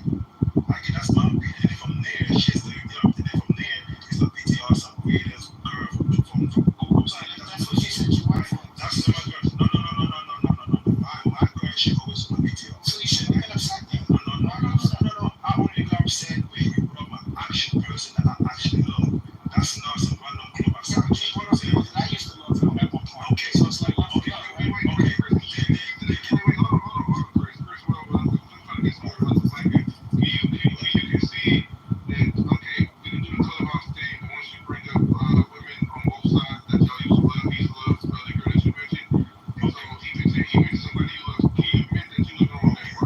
So now there's men to men, right? Like, I have no problem. I have no problem to admit my wrong. That's something I'm known for. Like, when I'm wrong deep down, and you were actually genuinely affected, we can talk about it. Like, me and Chris crash out 10, 20 times. Sometimes I say, Chris, I fucked up. Oh, Chris, I fucked up. Right? That's me.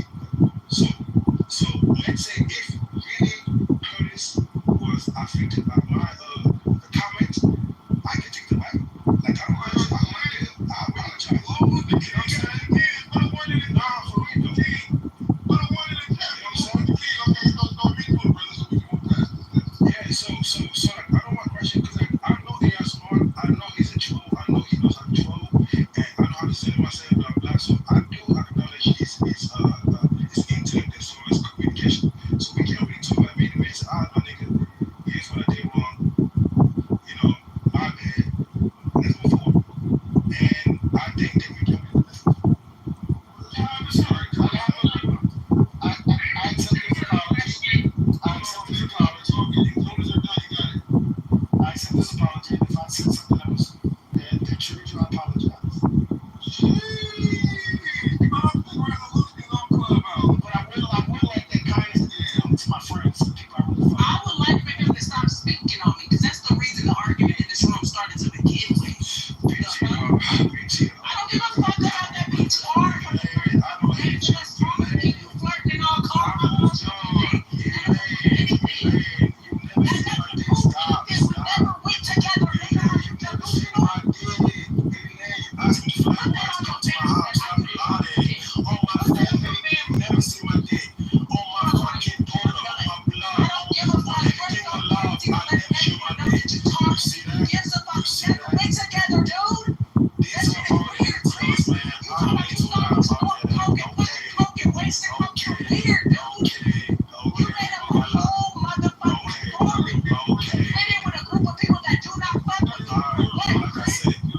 You were just saying you have an issue with me. Stop making that sense, dude. Like I said, I'm calling myself. No, like I said, keep my head on your mouth. That's it, that's all, dude. I don't talk about you unless you talk about me. I heard you in jail. When have I ever spoken about you, Chris? You weird bitch. You went on Google. You are weird, dude. You are blocked. You have been blocked. I don't give you a block, dude. I don't give you a block. You have a whole house. I'm about to get that. You got in a room. And next time I'm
showing you.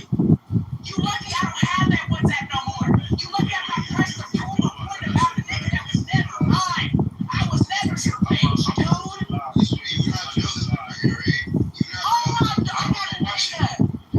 Like I said, I've got the whole fiance in my house right now. I'm not mad at you. Where is she? Why is you got a fiance in my messages, bitch? Pop that shit. You lied on me first. You got a fiance. I'm not lying. Chris, we were together, Chris. I'm about to. Hold on, Chris, we were together. No. Okay, so why the fuck are you on stage just lying and saying we did? What? So what? We talked for a week. What's next? No. So what? We talked for a week. Who gives a fuck, Chris? It was that week. Who cares? Why do you want everyone to know you talked to me? I did. No, it wasn't. No, it wasn't. No, it was not. Not to them. And that's my problem. You keep trying to make us what it was. You keep trying to make me do something it wasn't. I'm not fucking with that, dude. Everyone knows.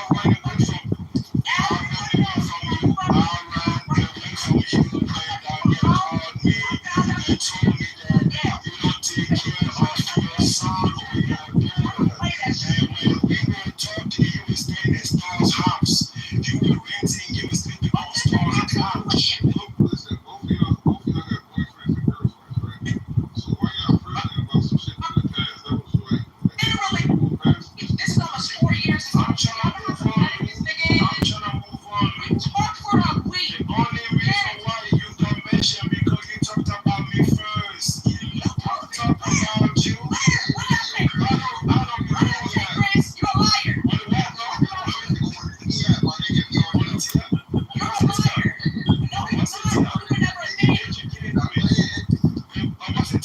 He's not. He's going to tranny. It's like this.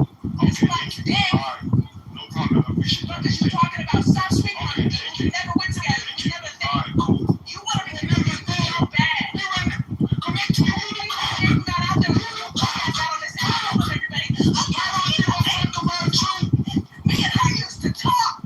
Like, you're so old, dude. shoot. I don't Google. I'm going to Fuck is you talking about? I don't know about you. That year saved my life. That year saved my life. That year saved my life. And you mad about it. You fucking like this. So I got a question, Chris. I got to squash my baby Curtis right now, man. I think me Curtis will go so good. So we squash that beef, what I'm saying? Like, no, we're not down. We're not down. I'm not. We good. Okay, I'm ready. Thank you. No problem. So now, see, like, me and Curtis about to make peace, and D-Mall just came in and want to bring more bullshit. So, Elaine, I forgive you. I forgive you. You forgive you is crazy. I forgive you. Normally make peace across the board. The same thing that you're doing to Elaine is with Curtis just told you. Elaine, she started talking shit about me. Most of these motherfuckers be around me when I'm on the app.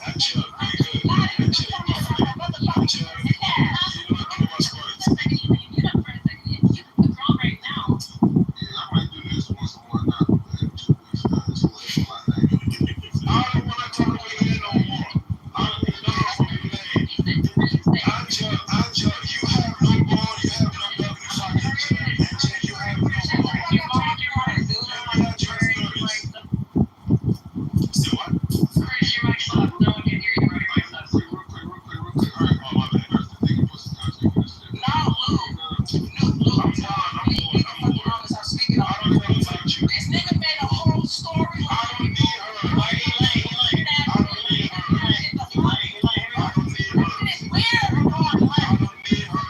From this point forward, he's agreeing to not speak about you, but you gotta do it. You can talk about me.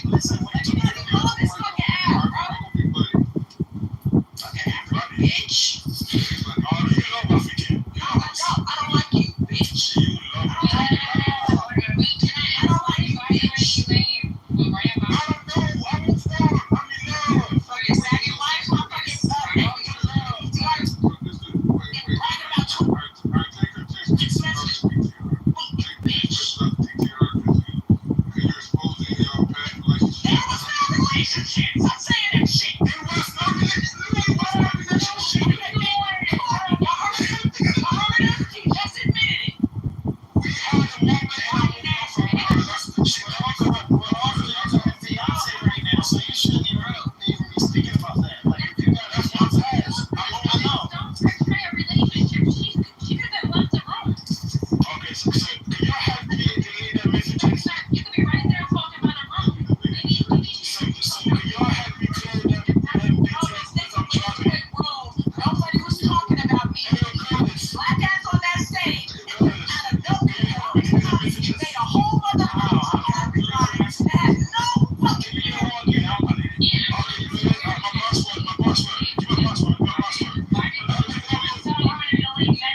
Don't play stupid. Hey, take my password. Username. I'll put it in the chat. But that's where you are exposing messages. Hey, when am I gonna be buddy? Alright, yeah, I just want to say, like, if you got a fiance now, like, I think you should be bringing those messages around. But Elaine, look, he said he won't let you do it, but you gotta know. I won't mention her. Y'all do this shit, Curtis. But don't tell me not to mention nobody. I don't talk about y'all. Okay. I fuck with most of these niggas on the I don't talk app. about you. Talk regularly. Okay. Whenever you bring this nigga up, if we talk about Never in my life. Never in my life. fuck are you talking about, nigga? So no, he needs to keep my motherfucking name out his mouth when he gets drunk. Then with those lame ass niggas that he be sitting with. I don't make money talking about you. I don't know what you mean. I don't know. Chris, I ain't gonna lie, that's not a player though. See, listen, if I don't fuck with somebody, I just don't fuck with them. I won't bring up a personal situation, even if we stop talking to you. You're right. Yes, bitch. Hold on, real quick. Hold on. I would beat your ass. All my mother, Chris, if I was in your face right now, I would put you dead in your big bitch. You big bitch. All my mama, I would beat your motherfucking ass up, Chris. What are you talking about? I'm tired of niggas thinking they can play on my motherfucking time. I will beat the fuck out of you, Chris. At some point, we gotta end I'm it. from niggas too, dude. Let's do it now. Let's get that now. Y'all bitch can't beat me.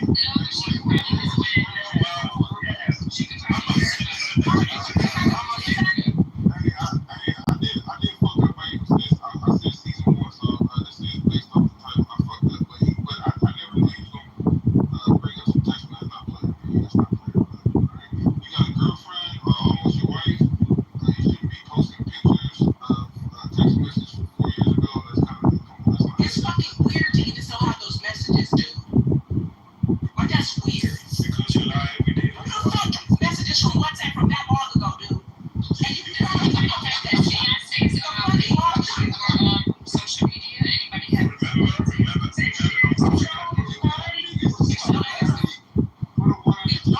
Go back.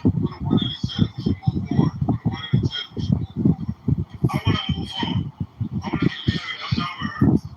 All right, cool. I'm done with you, Elaine. Bitch, you never a thing for me. Bye. I hate you, Elaine.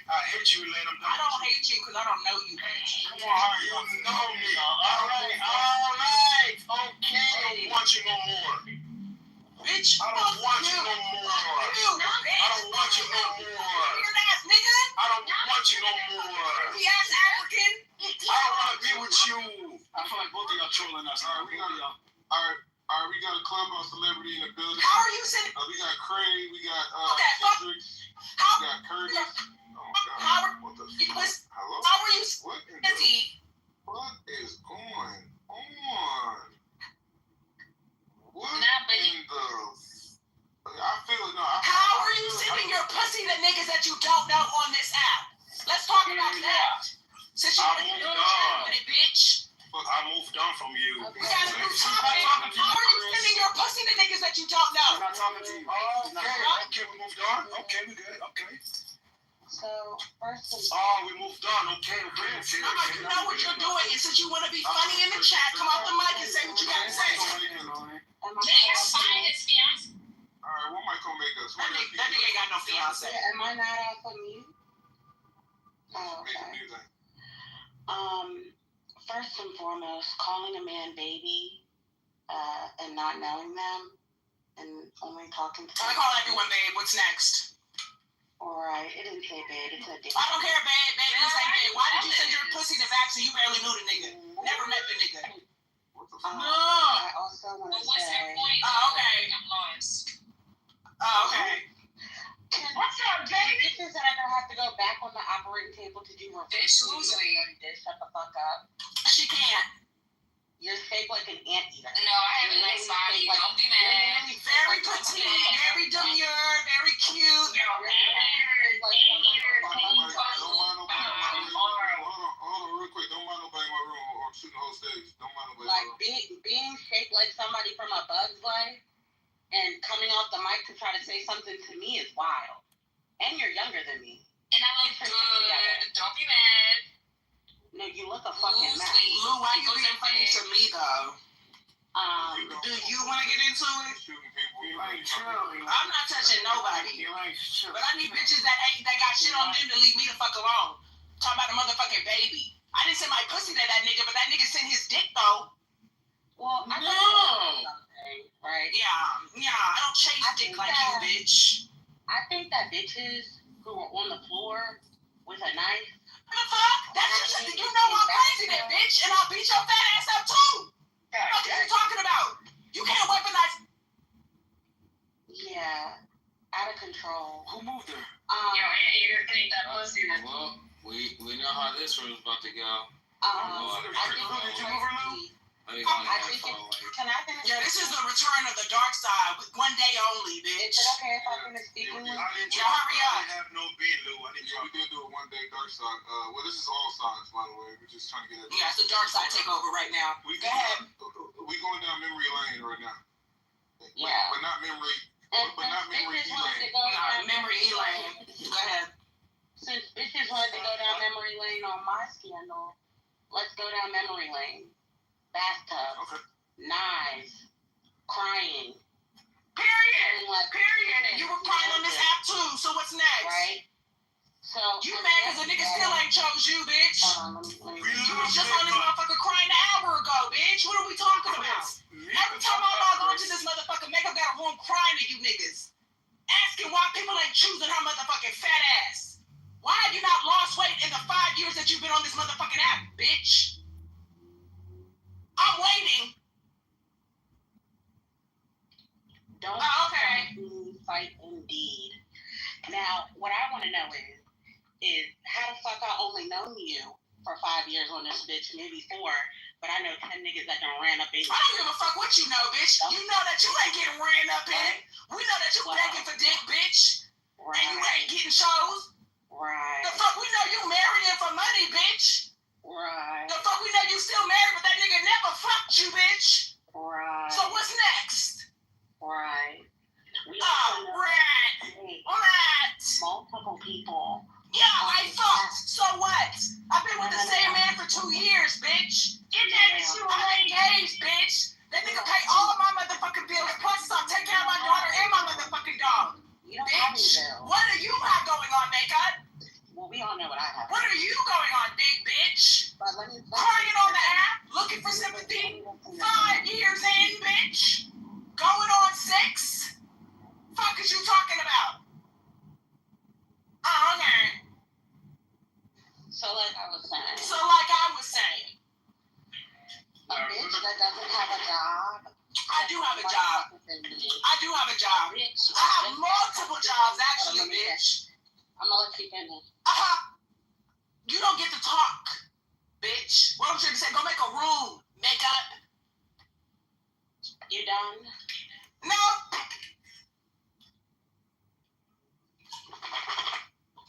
Water.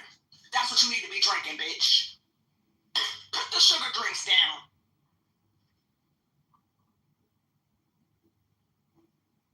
I'm waiting. What up, Lou? How you doing? So like I was saying, right? Oh, we have nothing else to say, babe. You need to work, instead of working your mouth on this app like I've been doing, because I'm not 500 pounds, bitch. My BMI ain't fucked up like yours. Instead of working your mouth, you should go work that treadmill. Cardio, babe. Find you a program, bitch. Do some sit-ups. Run. Put the cheeseburger the fuck down. Yeah. Your turn.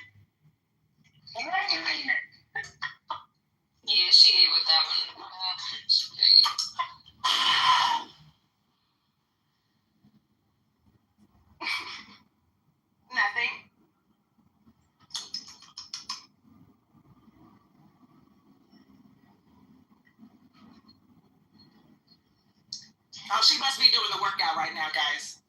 Yay! I motivated her. So can I ask, like, how did y'all get here? Now let's be motherfucking for real, bitch. I know regular motherfucking bitch that just had motherfucking custody of her motherfucking daughter 2 motherfucking business days ago say a motherfucking thing to me. You raggedy dumb bitch. You just got a motherfucking job, bitch. As many motherfucking niggas as you got coming on this bitch, you have that money motherfuckers to sleep on that motherfucking couch, hoe. Right, bitch? You've been homeless for 4 years, bitch. You worked at a fucking gas station, huh? You are raggedy as the fuck. You're busted as the fuck. The motherfucker said that you stink, bitch. You got chicken wings on your grown ass motherfucking couch because you're dirty, huh? You don't have custody of your daughter, bitch. Do you forget what it is that I told you ain't why I don't fuck with you like that? You forgetting? Do you want to read the text message out loud or do you want for me to, Elaine? Why don't you tell the people, Stinky, what it is that I said to you personally? No action. Why don't you tell the people, Elaine, what it is that I told you straight up, bitch? Do you want to read the text or do you want for me to? Raggedy. You're a bad mother, bitch. You don't have anything to say to me. So, while you continue to talk about me and what it is that I need to do, bitch, why don't you start with getting full custody of your daughter? Start there. Full custody of your daughter. Next, right? I want you to address a man paying your bills. You don't have no bills, bitch. You have no responsibilities. You have no obligations. You're disgusting. You're a degenerate. Right? Please do not ever disrespect me again. Please watch your fucking mouth when you talk to me. And no bitch that was posting videos of her being in a motherfucking bathtub with a knife and narcotics say anything to me. You cannot say anything. Not a motherfucking thing. I can't hear anything that you're saying because it's not in your bitch. Don't fight me, ho. Fight Indeed. Fight LinkedIn, bitch. Right? Fight a resume. Don't fight me. You thought it was, bitch. You thought it was, ho. You thought it was, raggedy. Right? You really think that you're doing something now because you already got custody of your daughter anyway? So do you want to read the text message that I sent to you, Elaine, personally, or do you want for me to? It doesn't matter. It doesn't matter. But you disrespected me all day today for no reason. I don't know what your smoke is. I don't know what your issue is, bitch. But it ain't with me. It's not with me, bitch. It's with yourself. Get yourself together. Get your motherfucking shit together.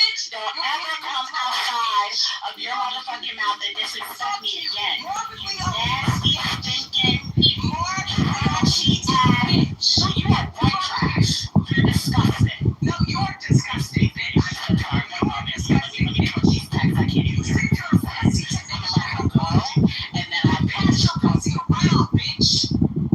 Fuck is you talking about?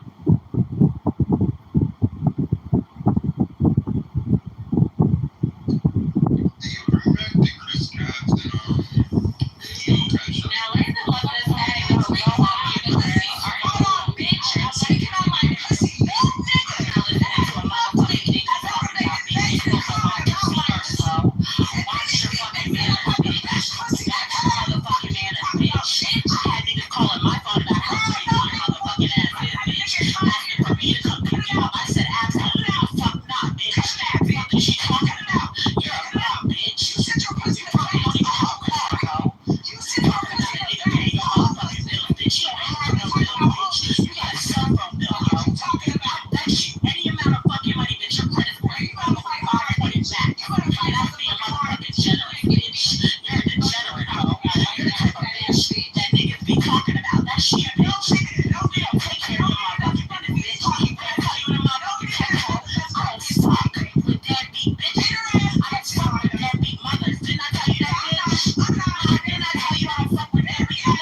Girl, don't you clean up after yourself. You forgot about that bitch. You forgot about walking around in front of a grown ass woman's son and putting your motherfucking panties in a towel, bitch. You forgot about that. She's your mom. I'm still trying to get out, bitch. Niggas and bitches that don't. You're disrespectful, bitch. Motherfuckers trying to help you out. They try to give you a helping hand. And what the fuck you do, bitch? You ran the streets like a little ass girl. You got me fucked up, bitch. You got me fucked up, bitch. I'll do it again. I said that bitch. What's next, bitch? So I don't know why you fuck, bitch. You were just dropping it on me. I don't know what the fuck you got me for, but you got me fucked up, girl. You're a dumb bitch. I don't give a fuck how many fat bitches you want to call me. I am way more productive bitch than you've ever been in your entire fucking life. Ain't that bitch or not? The only thing that you got up on me, bitch, is how many niggas you done fucked on this app. The only thing that you got up on me, bitch, is how many niggas on this app you like come and dump me, bitch. And the niggas keep coming back to you like some motherfucking loser. Absolutely not, bitch. You're a loser, bitch. Y'all need to take my fucking balls at 17 years.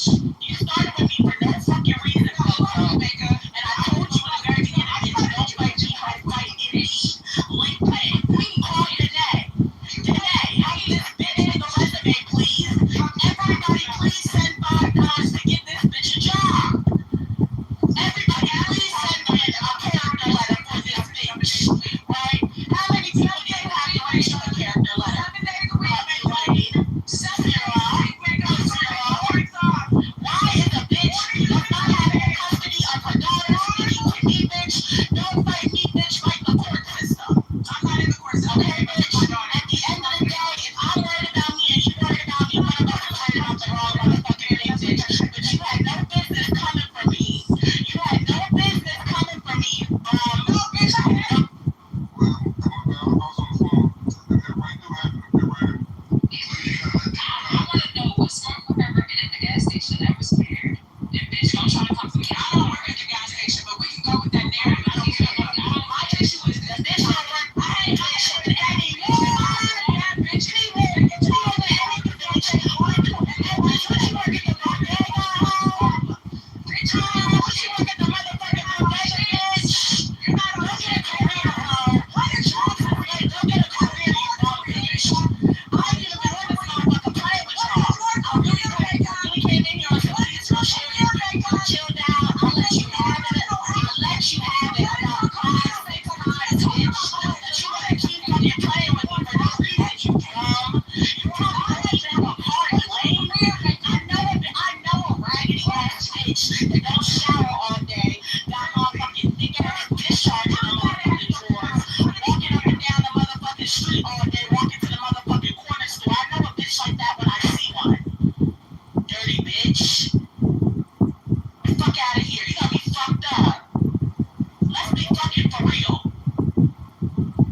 Let's be fucking serious. Elaine look like her fucking wrong fight, bitch.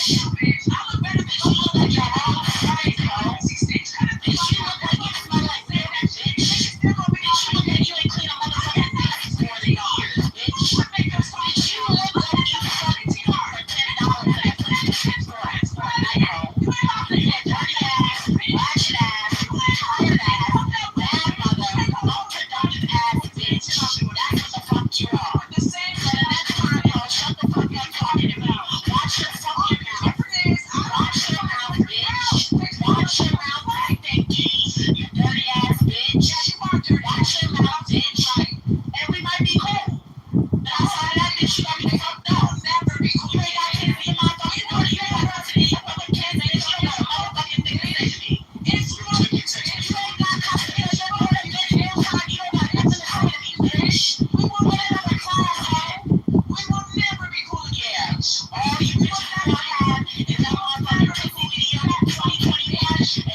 never ever get your lick back. When I called your ass to go around you to finish the Becky Con, you ain't come, bitch, because you knew what fucking time it was. And because your nigga stopped you, bitch, but you knew what fucking time it was. Shout out to I've been playing over 2 weeks with no gas. On the code, I want that. 7K every time you want to know that kid. Right, bitch? That shit hit different, bitch. And I want to be clear, right? When you bitches start saying shit, nobody likes you, nobody checks you. I'd rather more fucking quarter you than 100 pennies, bitch. What are you talking about? Roll it up, bitch. Roll your ass, bitches. Fuck y'all. You bitches is lame. Don't nobody fuck with y'all. You only bad bitches you know is in a clubhouse every fucking day. Fuck out of here, bitch. You bitches is hating on me because I made $2,500 for my part-time in 5 days. And you bitches got mad. So, that can't be true. But all you know is that before or after tax, bitch, that's regular. Why don't you try doing some shit for us like that and be consistent with it and see how that shit goes? Neither one of you bitches have stuck to anything. For 10 years, I'm trying to land on your fucking back, bitch. That's the only thing you bitches are consistent at. Is laying on your back and letting me bumping you, bitch. Fuck you. Fuck you. Fat bitch. Go run the track bill, bitch. You doing all this talking, bitch. You need to be running, bitch. This bitch wastes too much motherfucking time on Clubhouse trying to fit in with these lame ass niggas. Run, bitch. I do want to ask, just to be nosy, right? How did it first start? Because they said in the comments that y'all were friends at first. I didn't even know that y'all were friends. So that's not like business. So what y'all saying to each other is kind of real.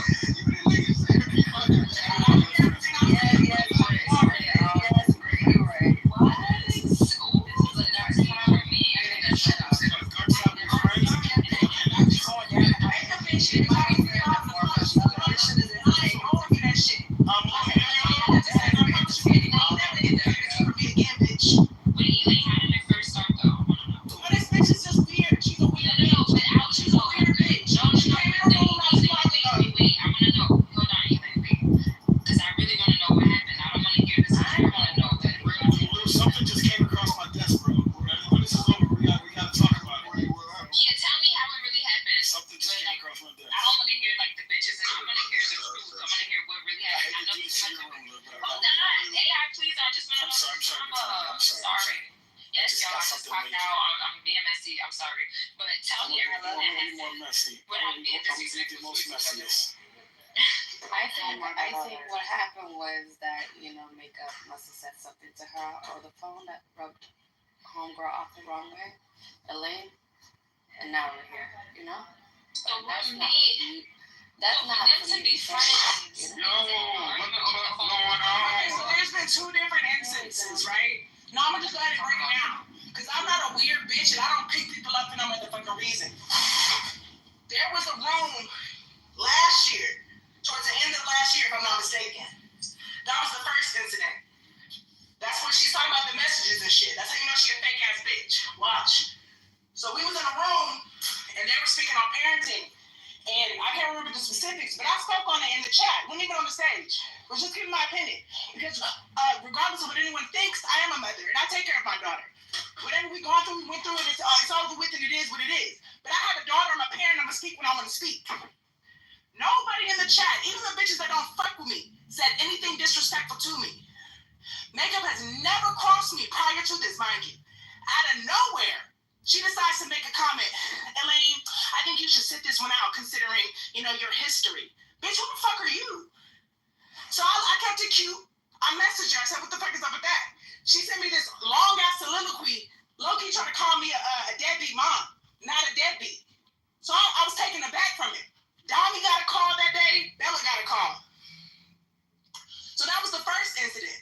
Then recently, I've been keeping my distance. Did you guys make up after that conversation, or did you have a conversation? I wouldn't say we made up, but it wasn't like it was an understanding given, and we just moved forward from it. We've seen each other in spaces. I don't talk to her on the phone no more, and it's been a distant, cool. It is what it is, right? Okay. So then this last incident, Did y'all meet in person before? Never. I was like the fuck at that bitch. bitch if I meet her though. No. Telling the stories, here's the thing. I don't want to hear like all this bitch shit because I want to. No, I'm gonna tell you, that's the first incident. So that was that. Let it go, kept it pushing, apologies were given, it is what it is, right? I see how you think about me. You don't know me, but that's how you feel about me, so cool. I'm gonna leave that's where it's at. So this next incident happened like maybe a month ago. Ion, I think it was Dami's space, but Ion and Dami and a bunch of other people were on the stage. I stayed in the goo. It was about an hour and a half before I had my ass on the stage. They were speaking about Cassie and weird shit was being said. I was in the chat with it. I had my ass on the stage after an hour and a half of them speaking bullshit. I started speaking, and as soon as I started speaking, Ion came off the mic interrupting me. So me and him were going back and forth. Makeup hopped her fat ass on the stage out of nowhere, told me that I need to be quiet and stop interrupting. Bitch, who are you talking to? Like, she really thinks she can just come in, center herself, and make it seem like I don't know if she thinks she can punk me because she has this idea of who I am, but bitch, you can't punk me. I've never disrespected this bitch before now. And I'm standing on this energy. Because bitch, fuck you. So the second time you guys had an interaction, she played in my face behind Ion. Ion was interrupting me. He was being disruptive and not allowing me to speak. Me and him were going back and forth. She hopped her ass on the stage because she wanted to get in. She told me to shut the fuck up, and I wasn't going for it. So my thing is, if y'all were friends from before, I don't get how it transpired. Let me because you don't call me let me tell you how it happened. Let me tell you how it happened. I'm gonna let you down, right? What happened is that today, right? Today, I came in this room and I'm just sitting back listening to shit, right? And Lou started talking about, like, what's your favorite room, blah, blah, blah, what's your favorite time, X, Y, Z. Yeah, so I bring up the whole story about the knot, and then I also give myself personal flowers, right? Like I said, thank you for the flowers. I'm gonna let this bitch finish. Let this bitch finish. She got a breath. Let's let this bitch finish, because she got a breath, y'all. The skinny bitch is out of breath. That's what you sound like, bitch. You sound like me after I run a fucking mob, bitch, and we only been arguing. What's up, bitch? Why you like catch your breath, bitch? Just wait a little bit, huh? I feel like it's the people. Catch your fucking breath. You're supposed to breathe through your nose, breathe out of your mouth, bitch. Why I gotta teach you this shit, bro? I thought you knew this shit for real. Says the bitch I gotta sleep apnea. Okay, so I came in the Lou's room today. Lou asked me to tell a story about Dana. I tell a story about Dana, and I also say, thank you, Lou. And bitch, I'm out of breath because I'm also working out. Something you should try and do. Multitask, bitch. Multitask, bitch. Talk about I'm out of breath. You need to be out of breath, bitch. Lose the motherfucking calories. Burn some fat, bitch. Elaine, what are you talking about? Elaine, let her talk because you're gonna go after. I just want to hear it clearly. I want to hear it clearly. And Lala, who the fuck is Lala? Y'all always on big pages, please. Okay, we want to get to the tea. We don't want to hear yelling all day. So, and I don't want to get fat like makeup, Jelani. All right, wait, Elaine. You let makeup go. So, it's just hood rat shit. At the gym screaming like that. So I'm at my gym, bitch. I'm at my personal gym in my motherfucking house, bitch. Fuck is you talking about, bitch? I can yell all I want because it's my shit. Okay. Yeah, I'm good. So anyway, that was the way. Wait. That was the. I just got back. That was somebody's dropping people. Yeah, stop fucking touching me. See how that go, bitch? Hold on, real quick. I got some information, Lou. This is women. Lou, makeup is gonna tell her part of how it all started. Thank you, Britannia. I'm half white, so if I sound white today, I'm gonna sound white. Whoever said that, y'all talking about my whiteness. Y'all can leave. Y'all can leave if y'all don't want to know what happened. Get back channel. Another room until they done. I want to hear what happened. This is an argument when they're telling each other's real business. I want to know. No, she ain't said nothing real yet. What are you talking about? I haven't really been able to speak yet. So. Hold on, Makeup. Hold on. Okay, so hold on, DJ. So I want Britannia to help us understand that I don't want to hear no messy ass niggas coming up. Right. Hello. That's weird. You have to excuse them, Bubbles. No. We sat there through you and fucking Chris's bullshit. Wait 1 minute, okay? So Britannia, let me tell you what happened. Yeah, hold on. Let me tell Britannia what happened. So after I finished giving Denat his flowers, thank you, Lou, for the flowers, I start naming my 3 favorite sagas or rooms that I had on Clubhouse. And I mentioned the first thing, which is that biracial people are black and. Immediately, Dirtneck over here gets upset. You're the Dirtneck, bitch. You're the Dirtneck, bitch. It's You're the fat. You have fat.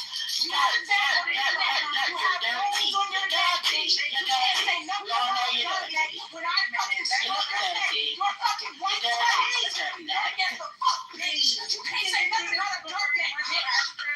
Overweight, bitch. Fuck is she talking about, bitch? Come on, y'all. Can we leave the... No, she can't say nothing about no Dirtneck when she got dirt all up in her neck. Who's that talking? Fuck is you talking about? No, nigga. Let the bitches... Yo, real quick. So Chris Cabs and Curtis went at it. They got their shit off, and then towards the end, I did the Lulu the King. They squashed it up. They squashed the beef. So they're doing who's Martin Luther King wife? Taylor, you're a burner.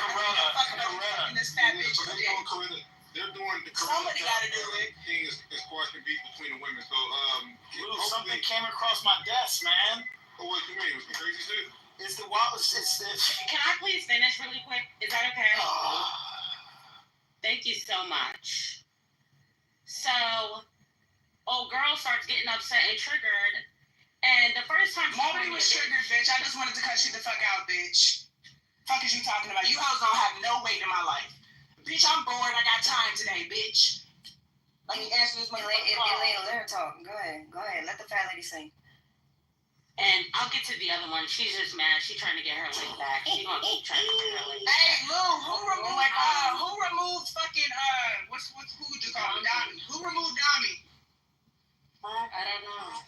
Hey, real quick. Somebody removed Dami. Hey, don't follow my room, man. Please. Hey, listen. Don't follow my room. Don't mind nobody in my room, and don't. Yeah, you talking about you worried about me removing people? Fuck out of here. Yeah, like don't just because you got a green bean, don't be feeling like you power tripping. All right, you just ornaments. Everybody got a green bean. All right, thank you. Mako, check it back. I'm sick of dick, bro. So, long story short, she was up here violating the whole time, and I'm like, oh, what the fuck is really good? Like, I didn't really know we had any static. Well, now you know what's next. Bitch, shut the fuck up! You shut the fuck up! Better at doing taxes and better at growing businesses, and I'm hiring her and she's been growing my business, but now I got a woman, and because she's a woman, my woman don't want me to work with her. Why would you even deal with a woman like that? Because she's stopping your growth. She's stopping. She may not be as good as the other lady. I wouldn't even allow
our confidence went up. We don't want that at all. Right. At my age, like we actually not at my age, it's been like 2 decades now. I ain't been looking for no damn girlfriend. But I hear what you say. But yeah, so when you are, entrepreneur, not everybody, of course, everybody has their own reasons for doing what they do. But the hope is that whatever you're building or continuing to build can be something that if something were to happen to you, you can leave that to that woman, or you can leave that to your family, you can leave that to the people that you care about. It's really the ultimate goal behind building your own. Not everybody thinks like this, but that's ultimately the goal, is that you can leave something behind. Kind of like how, like they made us do slave work for them, and them companies that we helped build 400 years ago, they still exist. They just morphed into new companies and got new corporations after new corporation after new corporation, but still tied to some free labor they got 400 years ago, and have continued to take advantage of employees in order to build their companies, and then they become the standard of what a man owns a business should be. But we don't really include the fact that they got free labor from hundreds of thousands to millions of people to get to the point where they can be fully independent, fully take care of family, and do all these great things. And it's like you sit here begging, you just help me be over this little charter so I can get my taxes taken care of. We fighting for that. But you want me to just equal to this man who is dealing with inheritance, where they stole all the labor from all these people. It is really tricky. Like it's tricky, but I get it. I'm not complaining. There's no problem. I understand. Y'all don't want to build with them. I get it. But we trying. Just know that we trying to do this thing. Why can't you just go with yourself? If you didn't have a woman, you would be doing it yourself. But that's the same thing. That's the same thing. When y'all go apply, when you like, when NASA say, hey, we can hire you, y'all can come here, we can underpay y'all, and y'all show up there for that job that y'all know y'all gonna get underpaid for, you still gonna show up for that money. Why don't y'all not show up there and just tell them to take care of their own business? Like, Because they paying us money. they paying you less. Because somebody just spoke on this stage about how women get paid less than men, but they still go get the job. It's still enough for us to be able to support ourselves. That is not a good argument. I'm not trying to argue. I know, but I'm not saying I'm not yet. But the thing is, you're still getting paid, so that's not even the same. But just even on the clubhouse, just as a talking point, since everybody not here, but on clubhouse, everybody be talking crazy, right? So why y'all talk crazy like that? I can't pay these people that underpaid me. I didn't go to college. I didn't survive this, that, and the other. I got children. They want to pay me less than these men. They should do their own work. And I should be able to stay in my own community, build my own community. Just as I'm talking. You know what I mean? I know you ain't gonna do it, but just as I'm talking. Like, honestly, you want me to be honest with you? Honestly, with me, personally, it's like, a lot of y'all, not a lot, some of y'all just don't seem trustworthy because you're so, like, dumb. You know what I'm saying? Like, your ideas always be from outer space, or it's from, like, a defeated mindset from, like, slavery. It's, like, never, like, a solid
You know, we have the same businesses.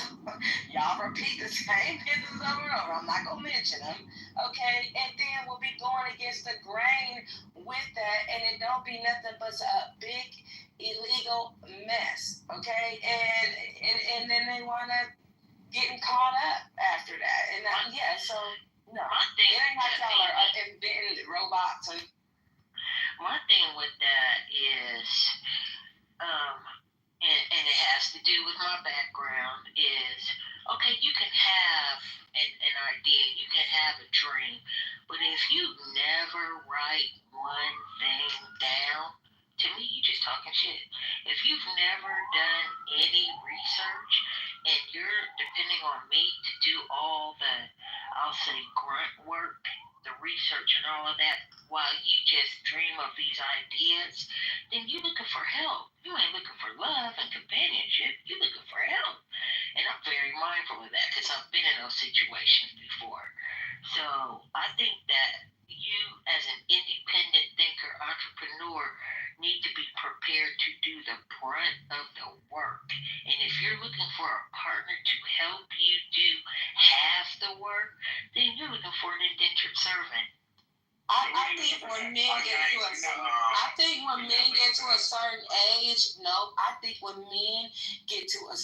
age, and they really, because they tried all this stuff and nothing really hit, and they need to accomplish some stuff, and then that's when they feel like settling down, and that they are looking for help. They be looking for help. That's why they start the looks are no longer don't matter. It's about her mind. Is what she bringing to the table too. How much money you making? What you do for a living? Oh man, I mean you hear men over and over talk about he met the girl, but she was working at some company, and I knew the type of business she did in her company would help my business, and that's why I got with her, because we build it. She helping me build this kingdom. And so I do think when they get older and they, shit don't pan out like they thought, they didn't make it to the NFL or the NBA or I don't know, because they like the lottery winnings. They don't really be planning their wealth. They hope it's gonna come, reparations, shit like that. That's what they be hoping for, and it don't come, and then they get their head together and they be like, I don't care about the way she look. I just need some help. What you bring to the table? What you can do for me? Right. What you can do for me? That's what it is. The other thing, though, that they forget is the opportunity cost of working for you. Like, say she decides to work for you, right? She's not getting a salary, but somehow, it's included in whatever she's doing as far as the household goes. In your mind, that's her salary. She doesn't have a salary. She doesn't get a 1099 or whatever until the business is up and running, and she's working more than 40 hours, and she's still expected to do the wifely duties. I think that's an opportunity cost that for some women is too much to bear when she's still trying to be a wife, she's still trying to be a mother. I don't think men really count that part into it. Other than, again, also, there's insurance, there's, all these benefits that you can get from, like, working for someone else that you might not get working for your husband, because he's not giving you a salary unless you all plan it out very well. He's not giving you a retirement plan or anything like that.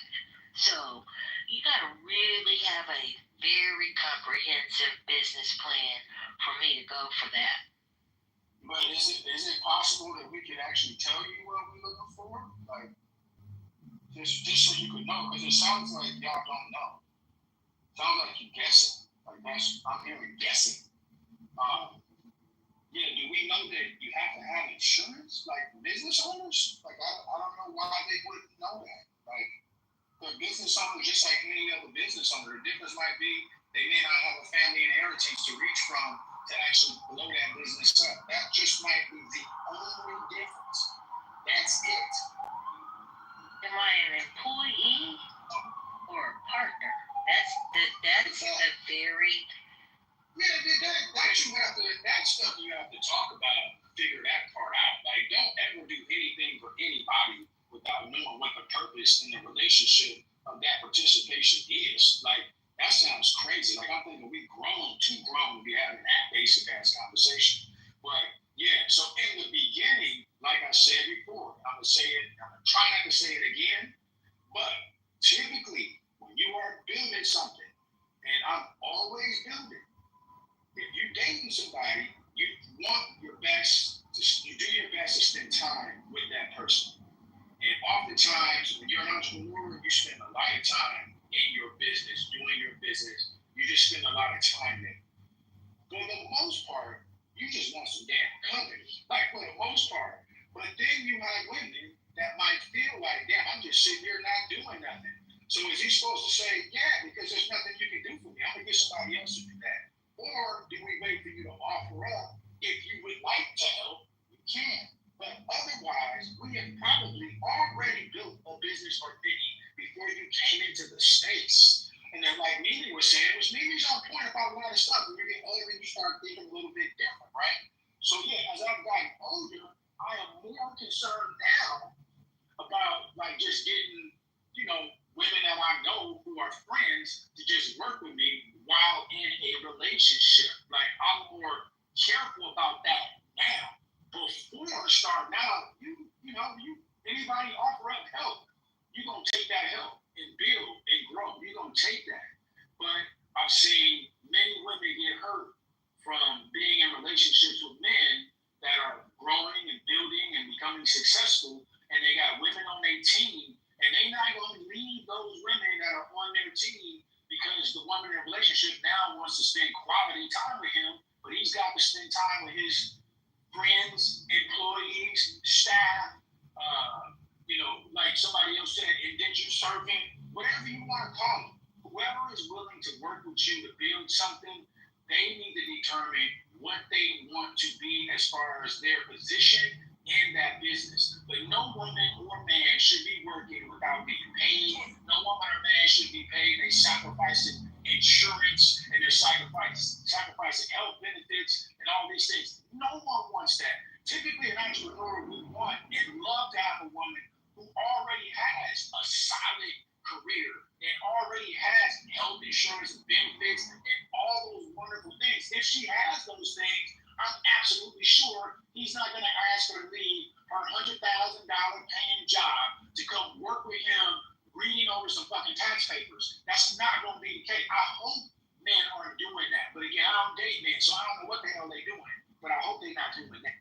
If he's bringing his paperwork home, because he's running his business, how he running his business, and even though she worked that full-time job, yes, he is bringing that paperwork home to her after she worked that full-time job. He may not be asking her to quit that job, but he definitely putting that load. Not all of them, they all never all. I don't want nobody to get right. Boxes in a box, but some of them do that because they think that is. They really think that is a role of a woman to do that type of stuff for, even though they were doing it there on their own. Oh, I got a woman now, I ain't gotta read this, she gonna read it. I got a woman now, she gonna fill out this paperwork. But if you didn't have a woman, you had to sit there and fill your paperwork out. But now you got a woman, and now she fills out all the paperwork. And a lot of men, because women do it look like with ease, but no, it's still work. We just, I guess we're a little calmer where we'll just sit there and read it and fill it out real quick, and handle the business real quick. Yeah. And I think so that's a mindset thing too, Mimi. I don't think women, I'm going to be honest, I'm going to speak for myself too. I do not want a business relationship with my man. I don't. Now, if we want to start a business together, a startup together, and we both have separate interests outside of that business, that's something different. But I don't want to be spoken to by my man like he's my boss. Well, if you date an entrepreneur, not all men, but some of them will add you into their business. Be having you do stuff with their business, it will become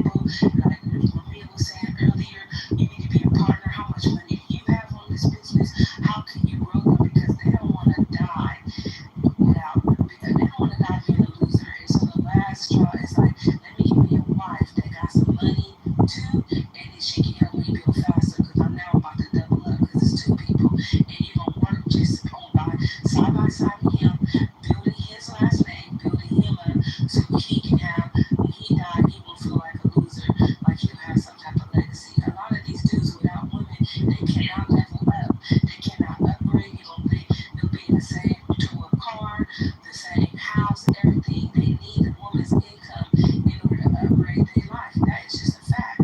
That's why all they talk about is build, build, build. Build, build, build. And it's when they get older. If these boys, these were men in a late 20s, early 20s, even early 30s, I'll give them up to 35 talking like this. I would be thinking like, okay, at least they know that this is a good time. It's really okay. Blend with two people and build, right? But no, these people are 50, 55, 60. Now I need to build, build, build. They are looking for help. You have to realize that. So if you're willing to do it, do it. And then another thing, when do they gonna give you a program? You know what I'm saying? Like, oh, get on my program, get on my program. A lot of them don't even know what a program is. They looking at you to bring the ideas to develop who their last name is gonna be. Like, cause they don't, a lot of them don't even have a clue on who they are and what they gonna be. Like, what is your business? What's your legacy? I don't know, but that's what I be hearing. That build, build, build for older. No, now if these were young dudes talking that, I'm like, okay, these young dudes is on the right path. This is what you need to start doing right now. Buckling down, finding you a woman, and y'all young, and y'all build together. Okay? And then, yes. But these old dudes talking all this build, build, help, please, a nurse with a purse. And then, don't wind up at Deion Sanders. And that's a big ass monkey reaching all that building. Like, some entrepreneurs don't launch their most successful business until they're 50s. Like, they have some foresight to see they might not be in their 20s or 30s or 40s, so they might not hit success until their 50s. So it's like a long way. We can pull up a list of people right now with successful entrepreneurs that started in their 50s. You can pull up a whole list of them that started in their 50s. And you can also pull up a list of them that started in their 20s. You can pull up a list of them that started in their 30s. You can pull up a list that started in their 40s. Y'all just want to focus on always in the 50s because y'all always want to play around with it. Because society has taught boys that they can play when they're young. And why would you play so much when you're young? When you're young, you're the smartest, you're sharp as a sword, information, you're like sponges, you're strong, you can fucking work longer hours, you're a little more healthier, you're stronger. You know what I'm saying? Like, and you don't require as much. When you're young, people don't require too much from you. When you're young, girls are not expecting you to do this and that because y'all young. So, but instead of using that time at your advantage, they teach boys to play. You play video games, fuck all these women, just have fun. YOLO, blow it, blow that time. When you blow that time when you're strong enough to build a porch by your damn self with all the energy, listening to some goddamn rap music, and you done put your head up and you done fucking build a whole fucking porch. Like, you can do it when you're young. Now, when you're 50, now I'm not talking about Anthony because Anthony is in shape, but I don't know. Deion Sanders seemed like he was in shape too, but that's another story. But so he's in shape, but most of the time a 50-year-old man, he be tired. That's why he be putting all that work on his woman, because he lazy. His feet hurt, his knees hurt from all that partying when he was younger.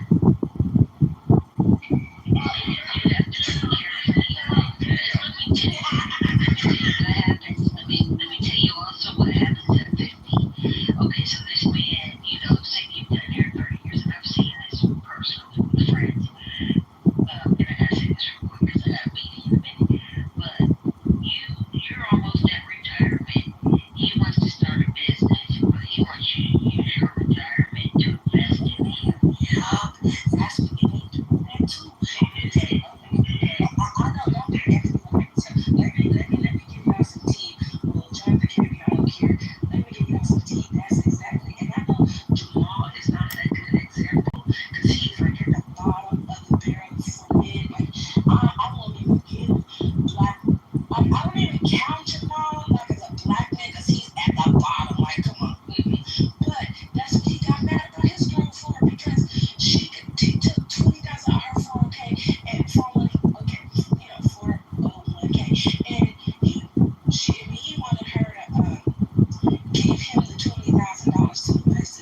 and he struggled trying to find a job.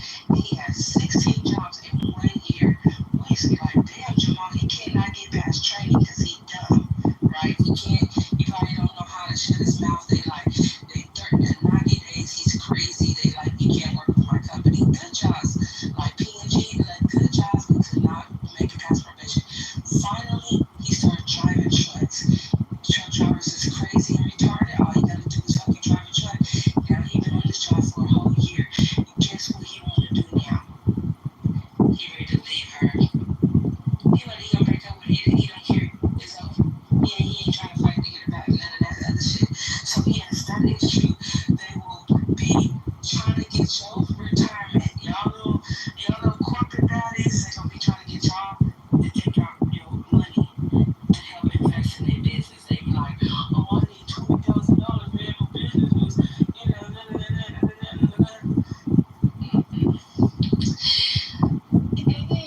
when you said, Anthony, that you can see all the money so you know where the money is. Looking at money is different than being able to have access to it. You can see all the money and what is who gave it to you? I'm looking at all your shit. I'll let you come look at all my shit. Come look at it. All right, you can't have it. You can look at all my shit. Come look at it. No, I mean, seeing the money can at least, let you know if it's worth even participating. Seeing what's there or not there can tell you why you ain't getting paid. Seeing what is or isn't there can tell you why you should be paid. You know what I mean? Like, you just walk around, be like, nah, I'm good with this. You ain't making no money. Or, okay, I see you got this much. I need this much. In order to continue, I'm like, you know what I mean? Like, that's more so what it's about. I'm saying, like, you saying that their assets have value with the business. Like, they lock it down. Your assets have value or your liability. So after we have this discussion, right? We didn't have this discussion.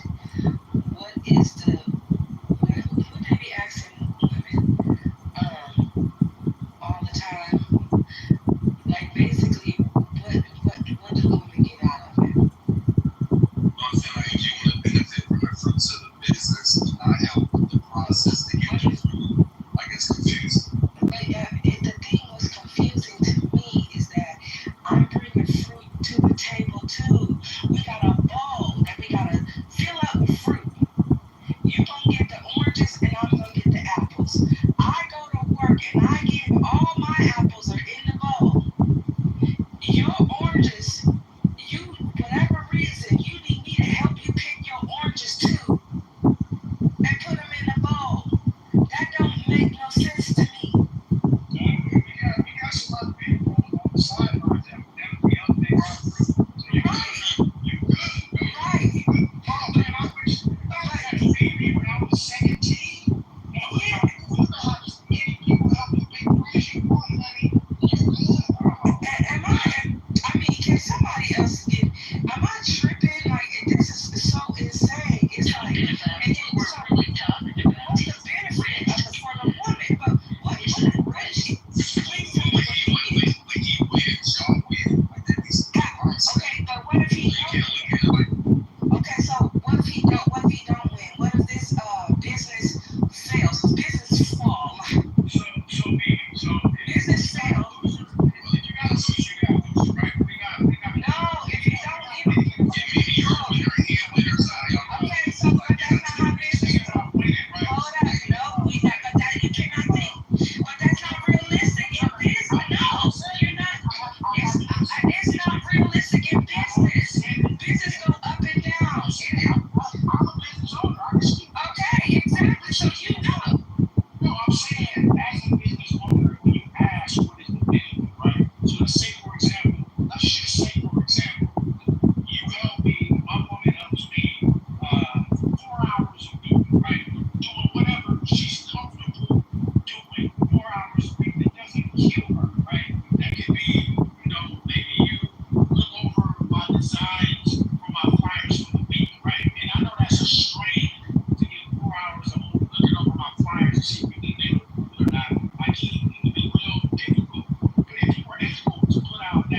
this much in profit, and with that profit, let's go to Hawaii for a week to celebrate.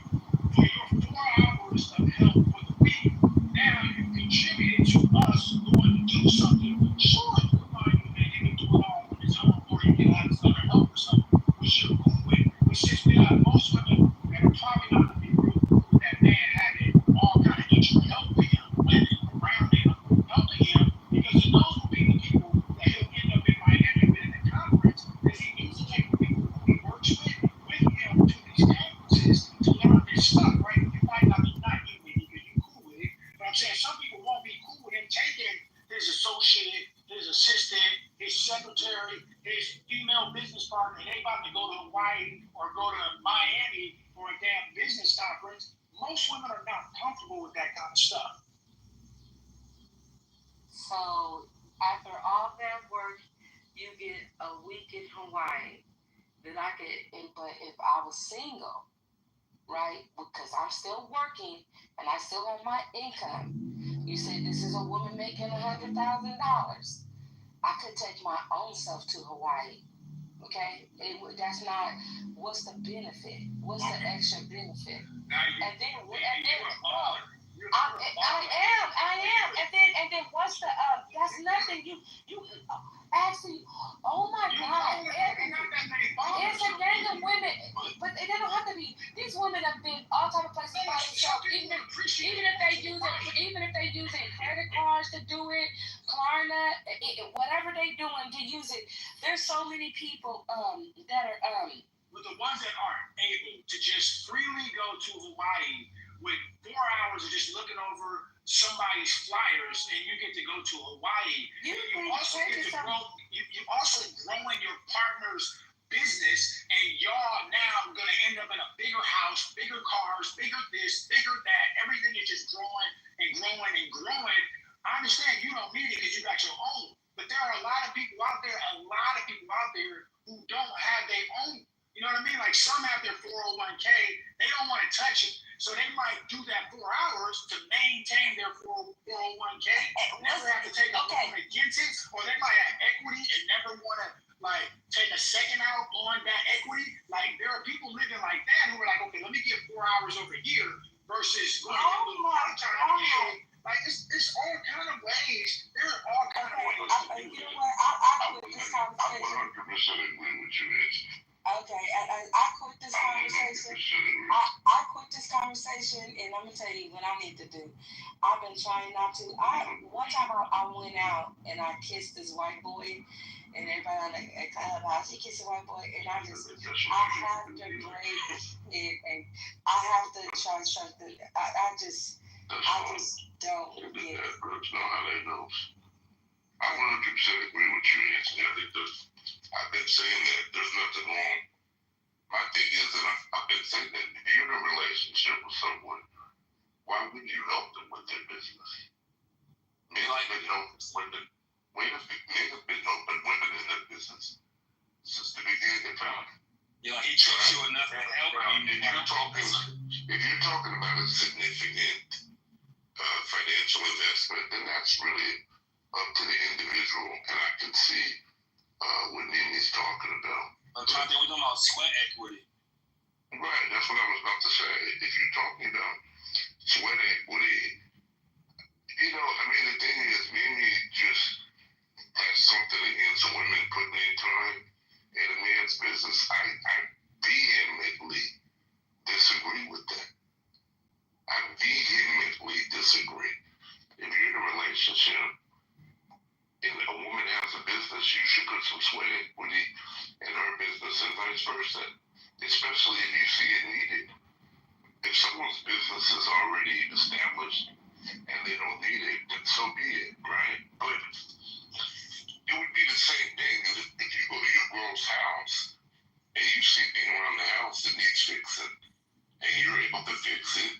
You would put in some new light switches. Maybe you put in a dimmer. Maybe you cut the grass. Maybe you paint the room. You know, you would do whatever you're able to do. You're not going to be like, well, I don't own the home. Or, oh, I'm not getting equity in the home. You would come in and you would do what you could sees your business, she should do what she can. All this keeping score and what do I get out of it, I think that's really a poor mindset. I really do. So. See, I wish I would have known this when I was like 14, 15, that in the future, the mindset of the women would be that we ain't gonna help you do nothing.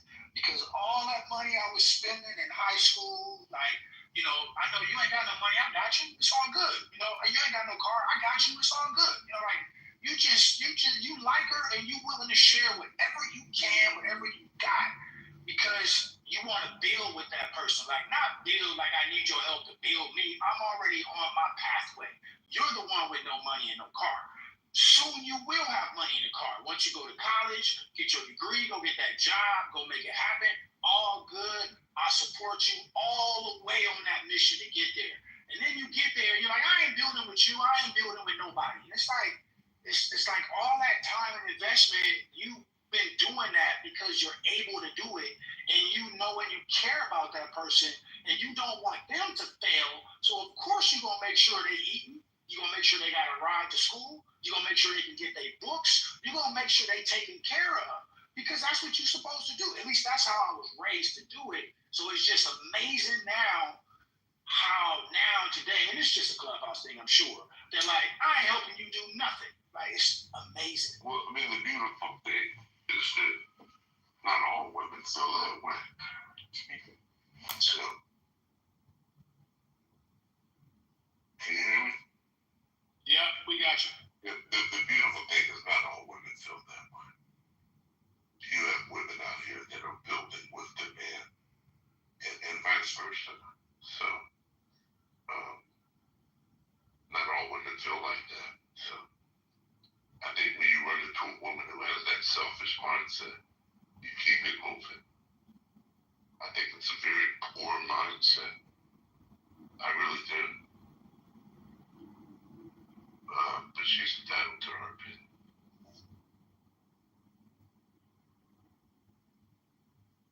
Yeah, I just wonder how they, like, what type of mindset. Like, when you have a daughter and a son, 'cause I got daughters and I got a son. Like, how do you, as a parent, like, how do you pass along that concept? You know what I mean? Like, find you a man that takes care of everything, and you don't build with him and don't do nothing with him. And then, son, here's some allowance for you. You make sure you take this allowance. You split it with the girl that you like, because if you don't, they're going to call you a brokey. They're not going to want to date you. They're not going to want to be with you. And it's like, do you sit them down together, the boy and the girl, and have that conversation? Do you have to do that separately? Because the boy going to probably feel awkward that, you know, mom is saying, hey, son, you got to pay for everything, for every woman that you date, every trip she wants to take, every purse she wants to have, and you got to be balling out of control for your entire life. You got to be splitting everything that you make. And then if you break up with somebody, say by the time you're 35, 40, when you meet the next person, they're going to expect for you to be at a level where you can bring them into your life and you can take fully care of them financially as well. It's like, it just sounds impossible.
I was trying to put Bree, Portia, and me in here at the same time.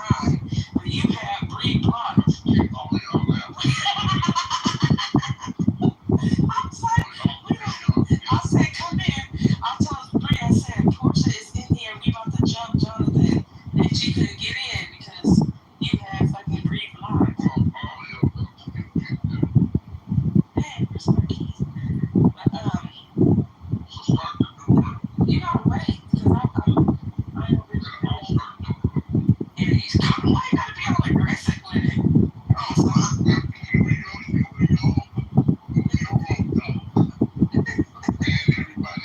Okay, go leave and start the room, and then and then we'll come in because Lisa, Lord, this is sadness. It's a just honey, I took that, I couldn't get in, so I just was sad.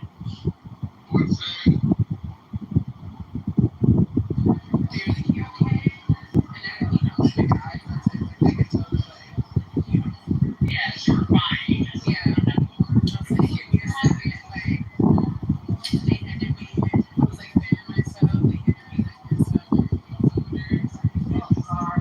Oh yeah, also I do. You know what you've been done too? I just my bike just crashed. Oh yeah. And you did not sleep. Yeah, girl.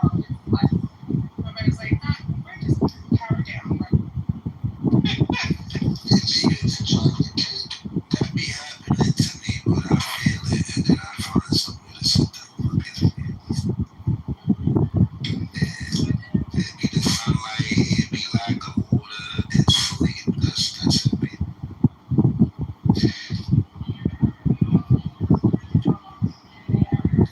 I'm a health freak. I don't like to hear that stuff. I feel like it's funny now, though. I'm past this now. I just think it's funny because it's extra dramatic. Yeah, but just be. I know all the other people looking like, is she okay? And then I just walk on like shortly after, like a couple minutes after. They're probably like, what the hell? It's not bad. What's wrong with her? You know, as long as you're good.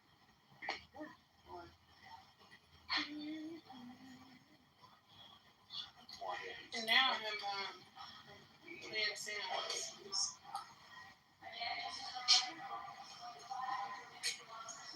You in the airport right now, Mama? Oh yeah, you made it back okay? I'm in LA over. Oh. Okay. What city are you in? Huh? What city? Denver. Oh, nice. You know, are you fucking weird airport? That crazy looking horse. Oh, you know what? I told you that because my flight got delayed, so I got no more time. Yeah, actually, because we did talk about the imaging here. Yeah, I guess I can adjust your stuff in this one.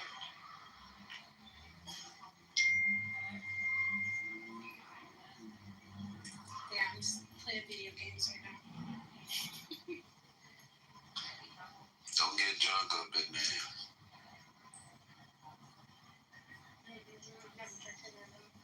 Had a coffee. The room is so much more peaceful without all that anger before.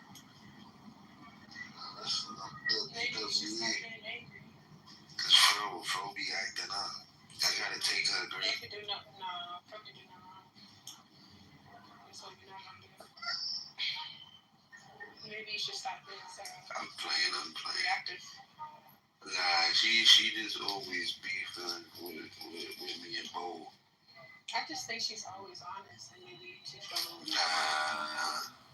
I proved her wrong the last time I was in here. She got tight. Then when you prove them wrong, they argue, get to the story. Yeah, that's a fact. And the whole combo. Can you send me that replay with the timestamp? Like Fro would do, and she made us say this? Well, that shit was like, what, two days ago? I don't keep it track. It wasn't that important then, if you don't remember what happened. Yeah, I don't keep track of that shit. I think it didn't happen. I don't think it just said you were. I think I said men. All right, be quiet. Be quiet while this king come up on stage. And make sure you don't talk over him. And y'all better be nice.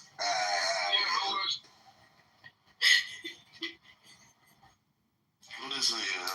Hey, King Alice, did you enjoy your rain today? Oh, now you guys like me. I told them all to like you. Oh God. Well, I'm glad it was to your pleasant. Oh, I see what's going on. I think he's lying. We need another angle. Of course you do. Of course you want another angle. Of course. We know. I'll take another angle. Please, absolutely. Got another angle? Thank you. I'll take about at least 3 additional. Wow. About to start charging. I got $2. It's 75 cents. That's pretty good. That's $2. Oh. Yeah. I'm starting somewhere. Everybody else starting at 0. Okay. Hello? Great copy. That's that $2. $2 make you holla. Anybody, I'm taking up a donation right now. Damn. If anybody would like to She got to start a fundraiser.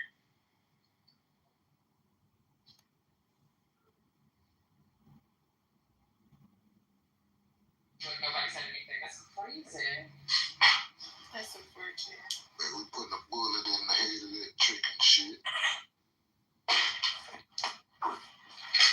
What they asking for? Donations? Yeah, to my fund. After you put that nigga Alexander in front of me, I don't think you were part of it. You sat me down.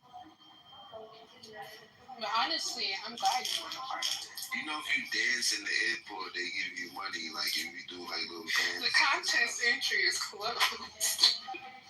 No more submissions will be. Damn. There was just one submission only. No, there was not. There was not. You were first. You weren't class. There was other submissions. They just didn't. It was DEF CON that came through and dethroned you. It was oh shit, man. And he barely made it. I'm telling you, it was a struggle.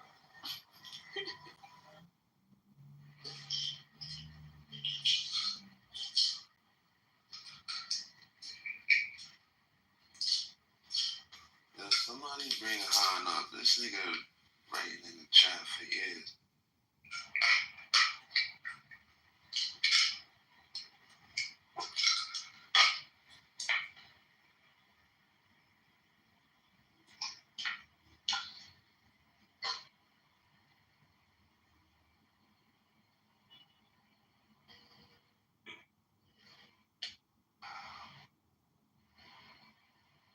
$20.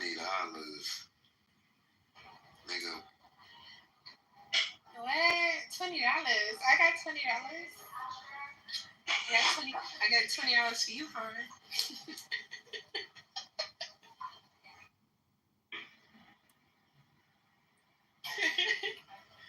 But yeah, this was a good discussion, man. I think I taught a lot.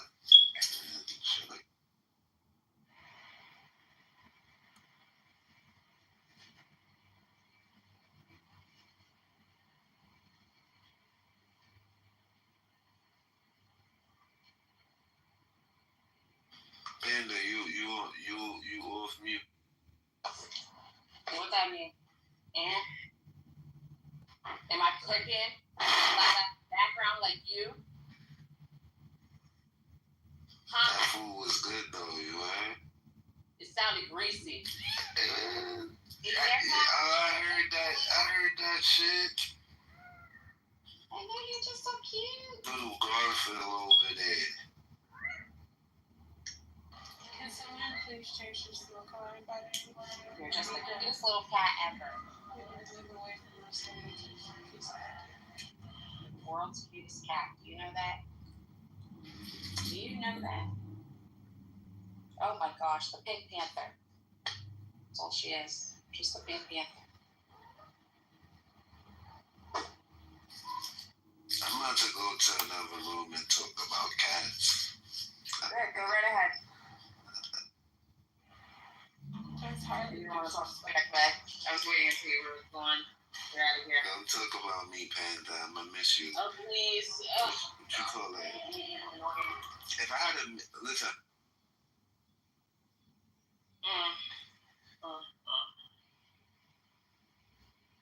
I'm gonna tell you next time. I'm out there. I'm not gonna care. Actually, I still don't care. Oh God, I don't care. It just hit me. I don't care, guys. I don't care. I'm about to go outside. It's a nice day, I heard. I'll go outside. Leave the house for a second. Ugh.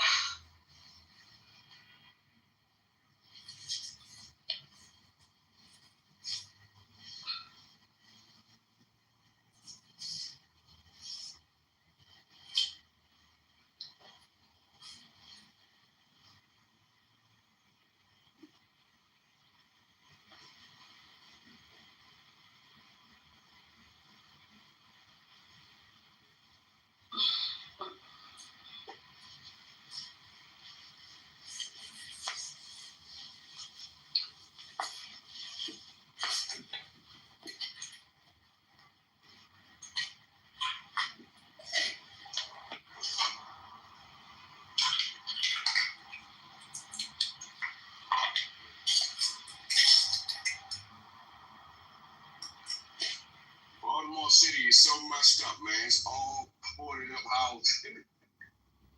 It's always been like that.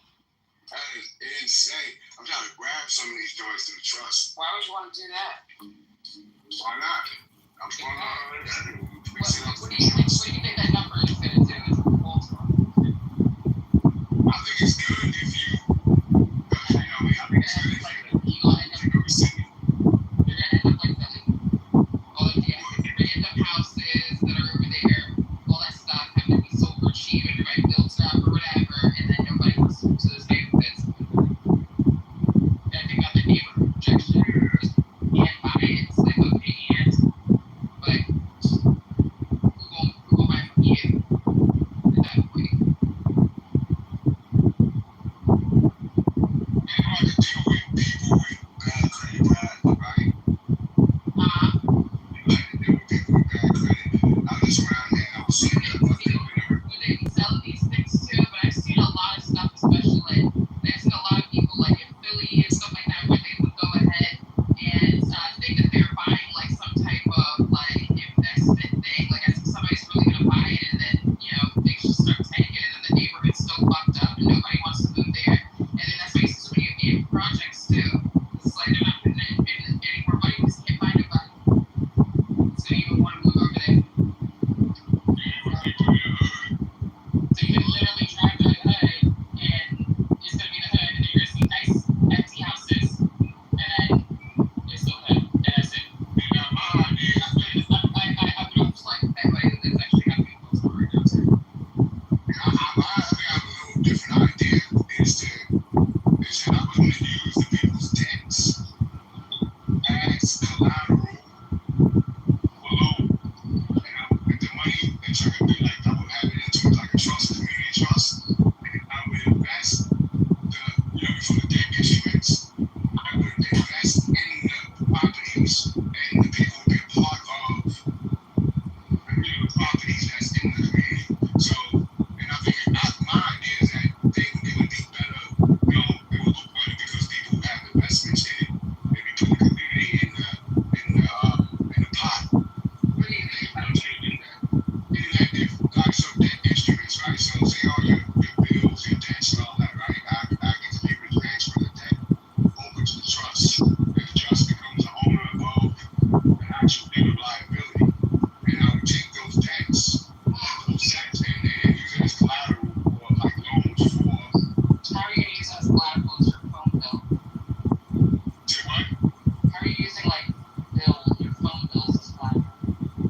Right, because it's a debt instrument, and you can transfer it over to the trust. It becomes a commercial interest. It becomes a commercial interest in the trust. The trust is a third party.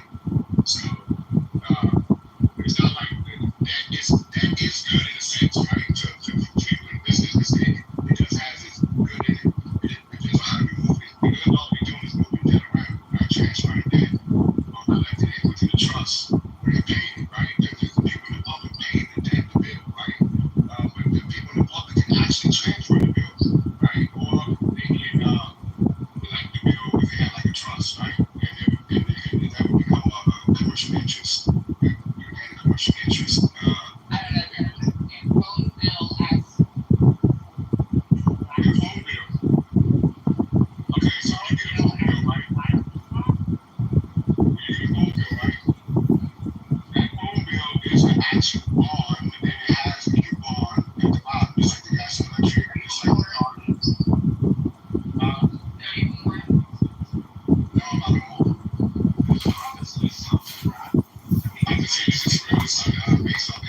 in regards to like they basically cook the books here. So, and I'm wondering, was this the lead that they were running with? What do you mean they cooked the books? Well, who made a statement the other day, Donald Trump's, that they were in control of all the documents for, for those 8 years. I don't buy that the same way that I didn't buy the DNI. Are you telling me that the corrupt intelligence communities they would hand you over Russiagate intact without cooking those books, but they cooked the other books that you want, the Epstein ones? That doesn't make any sense. It's a hypocritical statement. Right. I see your point. There's just something there, and I don't know. You don't need to rely on what the government has. The original case in 2007 with Jeffrey Epstein and his unnamed co-conspirators, the 2007 Acosta plea deal that was unprecedented in its scope and its scale. The DOJ could appeal to the court, could request from the court, and especially if it came from the DOJ, on behalf of public desire or on behalf of justice. Let's just say that they want to look at it, could appeal to the court, could request from the court, and especially if it came from the DOJ, on behalf of public desire or on behalf of justice. Let's just say that they want to look at it. Now, in this whole case, there's Jeffrey Epstein's attorneys. I don't know why I just been attorneys. A lot of research in the last 2 days relating Jeffrey Epstein's main attorney, this guy who's now an executor of the estate, indicted without limited pay, has been his attorney and largely responsible for formulating his LLCs involved in these sex trafficking cases and the residences in which they occurred, including without limited to Little St. James, New York, and New Mexico, which flies underneath the radar. And is still in control of those states. Why is he support and why hasn't he been called to testify? Why isn't he indicted? Why isn't he even gaping holes there of justice? If he was the facilitator of the business aspect of this, and control the money before and after, control the businesses before and after, why isn't he even taking a harder look at it? Why isn't he being called for answers? There's a lot of questions here that aren't being addressed and being glazed over by the administrative state. Why is he being pushed? What did he do? Aren't being answered. They need to know because he was his attorney then under Bush, and he is the same attorney for the estate now. Florida. Why is he being asked questions? Why is he being subpoenaed? What did he do to the contents of the New Mexico estate? The New Mexico estate wasn't raided by the FBI. There's a lot of Florida, Virgin Islands, and New York. And why is that? Why is that the move? There's part of the FBI. You just can't go. There's a lot of unanswered questions here around this case that involve the city that involve the Department of Justice, the FBI, DOJ, and all of the administration, especially the Attorney General's office. They're the ones that gave Acosta permission to do the first plea deal. We never got the answer as to why. She answered to Bush. He answered directly to Bush. He was sitting back in the location. The one that signed off on Acosta that. Why was that evidence that New Mexico's world ran? Under what authorization or what premise to give that plea deal? Why didn't the FBI find the New Mexico location? Why? Why don't we have an answer to that? Why was the evidence of the New Mexico's world ranch allowed to go into the hands of the sitting executive of Epstein's estate when he was the primary arbiter of Epstein's estate in business transactions, formations of NGOs, and formations of LLCs over these residences where the trafficking occurred? Why is he allowed to leave with all that evidence? Why is a new shell company that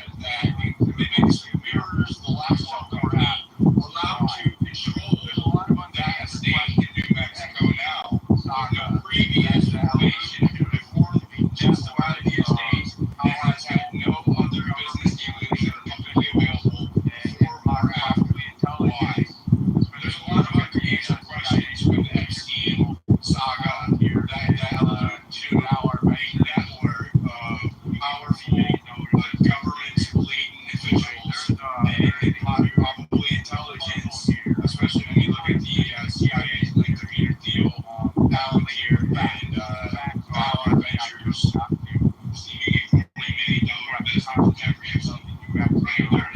There's a huge puzzle here. That's more than just a conspiracy theory. That no longer operates. The facts are that the FBI chose not to raid and collect the contents of the New Mexico ranch because it went under the radar after Jeffrey Epstein was exposed in 2007. He could no longer operate in Florida as he had with impunity. He was busted for his operation in Florida. So he just used Florida for his social circles. However, he operated with impunity in Little St. James and in New Mexico up to that point. Little St. James was too on the radar because of Virginia Dufresne and so many victims citing it. Well, two of the victims, Virginia Dufresne and another one, also cited New Mexico. Right? In their court transcripts, they cited what happened in New Mexico. But the FBI chose not to read it. Why?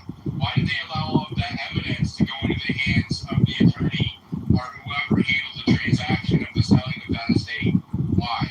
There's a lot of unanswered questions here that allude to an ongoing criminal network, and that we have to get to the bottom of it because it involves the current security state and the AI and surveillance state that is emerging from the big beautiful bill and the executive orders of Donald Trump when it comes to the AI prioritization administrative action he took. So there's a lot that it's all ties together, and I think that if we don't get to the bottom of it, the people who are capable of such an egregious crime as child sex trafficking in the number of thousands and as leverage and are still continuing to cover it up today, they're going to be in control of or are in control of the most centralized power in human history when it comes to AI, weapon systems, drones, and surveillance tech. Okay? And they have no moral compass. They act with impunity against the Constitution. And that is something that we all need to really take to heart right now as we look at this thing, because that's what's going on here. Let's go to Steven. Go ahead, Steven. Thanks for the space to speak. I just want to thank you for having these spaces throughout these couple of weeks that I've been listening to your spaces. And it's been really eye-opening, and I thank you for your neutral, objective this research that you're doing, because it's very important. Obviously, there's a lot of noise in the media, and with all the different influencers out there that are clearly following talking points that are coming from above and other things. But so thank you for that. I think it's really important. I do want to ask you about something, a point that you made earlier about debating about leniency for Maxwell. My question to you, the question I propose to the space is, how can we trust what she's going to say, knowing that she's she's known for lying, or not only that, but it was Trump's own personal lawyer that now works for the government that conducted the interview. These interviews are not public. We don't know. I believe she's not tampered with. Pardon? I believe that she is not a tampered with witness. I'm with you. Yeah, so that's where I would push back when you said earlier that why do we think that she deserves any leniency at all? I think that she can provide information that can be corroborated with evidence. So the things that she says that can be corroborated is what should have weight. If she says things that can't be corroborated, then we should leave them alone. Yeah, that's a good point. The only thing I want to just comment on is I know personally a lot of people that are coming into your spaces that are not necessarily, MAGA, ultra MAGA people, and I want to just praise you on that, because you're bringing people in from both sides and you're staying very objective, which I'm sure is really hard, especially given that you still have admitted that you are a Trump supporter and you've gone to rallies and you supported President Trump for a while. I'm sure you've got a lot of pushback, because I've gotten pushback from friends and other people about questioning the handling of this whole Epstein saga under the Trump administration. And yes, it is very suspicious. Yes, he's acting very suspicious, but it's because no one can deny that there's things that do implicate him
go to Hobbs. Go ahead, Hobbs.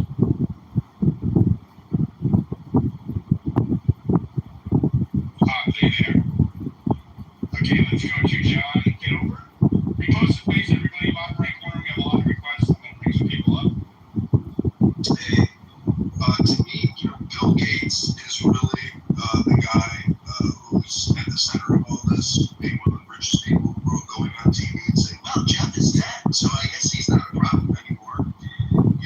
Bill Gates, from COVID-19 on, has been nothing but a disaster for the world, for America, and I think his relationship with Epstein, the assassination of Epstein, I think a lot of it is time Bill Gates and Bill Clinton, and hopefully Thomas Massey, will be able to bring forward that act and actually get us more documentation. But with the legal industrial complex, the deep state. That's why I say that I don't endorse or condone there is evidence that Bill Gates was frequenting Jeffrey Epstein's estate numerous times. His ex-wife did break up with him on the premise of that, and he also did make considerable contributions to Jeffrey Epstein's nonprofits. So it's not baseless. Continue. I'm just saying that it's a big club, and he's in it, and we are not in it. And so, as patriots and truth tellers and seekers of justice, I think the legal industrial complex is such bullshit that they will spend an inordinate amount of money suppressing any information that comes out. And so I am very skeptical that we will see documentation or evidence. I think Ghislaine is honestly the pin that could blow this hand grenade up. If she could just get on Joe Rogan for 3 hours, I think we would have more content than we know what to do. Fuck that. Bring her in my space. Bring her in my space. We can get the bottom of it. I agree, but for global distribution purposes, now, if you believe that there is a conspiracy theory from JFK to 9/11 to COVID-19. So you're not going to discredit my space by spouting off a bunch of conspiracy theories? Okay, I've been shutting that down regularly. So I was willing to let you talk about Bill Gates because of his involvement with Jeffrey Epstein, but you're getting off the rails. So if you want to keep it on topic, especially to the topic of the top of the space, I'll let you continue. Yeah, I didn't think Trump was talking about young girls that he was stealing from the spy. I thought he meant...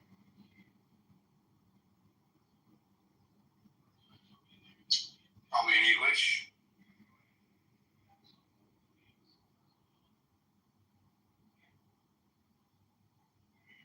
Unmute your mic. Can I jump in there, Diligent, because he's gone mute? Yeah, go ahead. Yeah, so a couple of things. First of all, everyone with a moderate IQ can spot a disruptor. This previous speaker comes into space and immediately starts talking about COVID-19, which is a way to discredit, distract, turn people's attention to other things. The minute somebody brings up a topic like that, don't even give them the benefit of the doubt. Just remove them immediately. I've been pretty good about it, bro. No, I know you have. I could see where that guy was going, and it was ridiculous. The other thing is, and I know I have to be careful how I say this, but from a legal perspective, there's a lot of questions around Donald Trump's personal behavior when it comes to some of these specific girls. You and I and many people are aware of the fact that there was I guess you could say a lawsuit that was had been initiated some time ago. Then that lawsuit disappeared for a bunch of different reasons. And it was unsubstantiated. Yes, well, is that the case? I don't know. All I know is that there was literally when it was recanted, it was unsubstantiated. That was the final. If you look at the court document, it was unsubstantiated. It was shown to be unsubstantiated, and then the woman withdrew the filing as a result. Okay, you are correct when I think back on that. What I will say, and again, it's not meant as a distraction, but when a young woman speaks about something like that, I generally believe the person that is the potential victim. That's all I'll say about that. I think that we should remain objective, regardless of any claims that are being made or about who. We should always just look to evidence to support the claims and not believe anybody firsthand, because that, as we've seen in the history, that can be weaponized against prominent figures or prominent people. We should always look for corroborating evidence when it comes to claims about people's illicit activities, regardless if it's sexual or otherwise. I think that people play on the empathy that's involved with sex crimes, especially towards women, because they're vulnerable, which is a natural reaction. And actually, I have empathy with that reaction. However, we need to remain scientists when it comes to accusations and stay with evidence and corroborating evidence to find truth, because truth is not found in emotion. Feelings are facts. Fair enough. Let's go to Penny. Go ahead, Penny.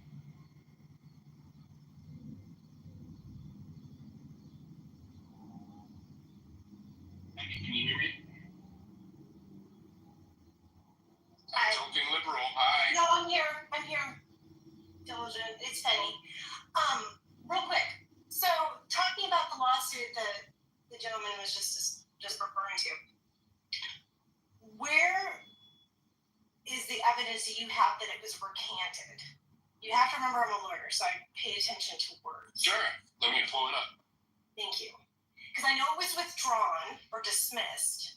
Maybe I used the wrong word. It was withdrawn. Is recanted not the right term? No. When you retract it, recanted. Yeah. So, just to give some evidence. The issuer of the suit, the woman making the claim, withdrew the claim. So is that not recanting the statement? There's not actually a statement made. So what happened was, when it was a verified complaint, this is just where I'm going with this. Verified complaint. Verified complaint means it's under oath. You can't just, you can get in a lot of trouble if you bring a frivolous lawsuit, or if you state something under oath. Obviously, that's perjury. And what's interesting about that one is that there was an affidavit or declaration given by a witness with no skin in the game. She wasn't seeking damages. She wasn't making her own independent claims, but she was corroborating the allegations in that suit. So it's just food for thought. I know I'm not trying to. I'm just giving facts. But it was never seen through in trial, civil or. No, that's correct. That's correct. But it was a. So it wasn't substantiated through a court. Well, it wasn't substantiated through a court because it was never completed because of allegations of other things. I won't get into that. But at the same time, it is somebody's testimony that was made. Again, you're right that it was withdrawn. However, it's just something to think about as a, I guess. But it was unsubstantiated because she withdrew it. Well, not necessarily, because she withdrew it. But the thing is that what I'm saying is that she made it in the first place under oath. And then for reasons unknown, she withdrew the complaint. Do you see what I'm saying? So it's like somebody who makes a written. Right. So, but it was never scrutinized by a jury, correct? Where no, that's if correct. she had been found to perjure herself, well, then she could be held accountable. But because she withdrew it, that examination was never allowed to occur. So it was unsubstantiated by a court. No, she wasn't. She was never cross-examined. Right. It was just, absolutely. But so it's not evidence because it was unsubstantiated. It was just a statement made by an uncorroborated, witness or a complaint. Yes, but again, what I'm saying is it was a verified complaint, so it was made under oath. However, it was withdrawn. That's not saying that it was not recanted. But what I'm saying is again, just as there's a word for it, but considering everything, and I'm not saying that Trump is a pedophile. We don't have evidence of that, period. I mean, except for there's just what's the word I'm looking for? Allegations are not evidence, Penny Lane. What was that? Allegations are not evidence. No, that's exactly what I'm saying. That's exactly what I'm agreeing with you. What I'm saying is, though, if you look at everything as a whole, you know, it's just something to think about. And what I think the bottom line is we just need the darn file. I mean, people keep saying, well, he's, or whomever, you know, everybody's like, well, Mr. Trump, President Trump has explained himself. I don't understand how. He can explain himself if he would have his Department of Justice release this silly file. That's the problem here. Like, what is in there that, again, and if it is as he recently alleged, he says that I actually don't trust what the Department of Justice has either, to be honest with you. The administrative state, and I don't mean just Trump's, but also Biden's. No, I agree. No, the administrative state has had custody of that evidence for too long. However, there is a body of evidence in the adjacent cases that aren't in the purview of Washington, D.C., for example, New York, and in Florida, especially Florida, that could bring some real revelations to this case, as well as the Virgin Islands in New Mexico. There's a whole body of evidence that we have that just hasn't been collected by the administrative state, i.e. the DOJ, that could bring a lot of truth and light to what we're discussing here. However, that's not happening. That means that I would say that the lack of action we're witnessing from that state, including the DOJ, the Trump administration, or any previous administration, shows that they don't want to. And I would demand that they do. And I need Trump to demand that they do. We're on the same page here. Trump should be demanding that the DOJ does everything that it can to bring this entire case to light. Period. And he's not. That is where I have a problem with Trump. But, you know, is he being lied to? Why is he acting the way he is? Why is it different than before? I want to know. He needs to be asked the right questions. You just nailed it. I mean, that's what it is. It's like, what, there is evidence out there. We do not know why, with respect to the president specifically, we don't know why it's not being either sought or disclosed. And that's where the problem lies. And so I think that it would behoove everybody who would like to show what the truth is, to take every step within that person's power to collect the evidence, you know, that the people that actually, different than you and me, that can actually tap into that and provide it to the people, and then we can make decisions on, you know, or a jury or whomever, or the public can make decisions on what really happened. So yeah, no, I hear you. No, that's a good point. All right. Thanks, Diligent.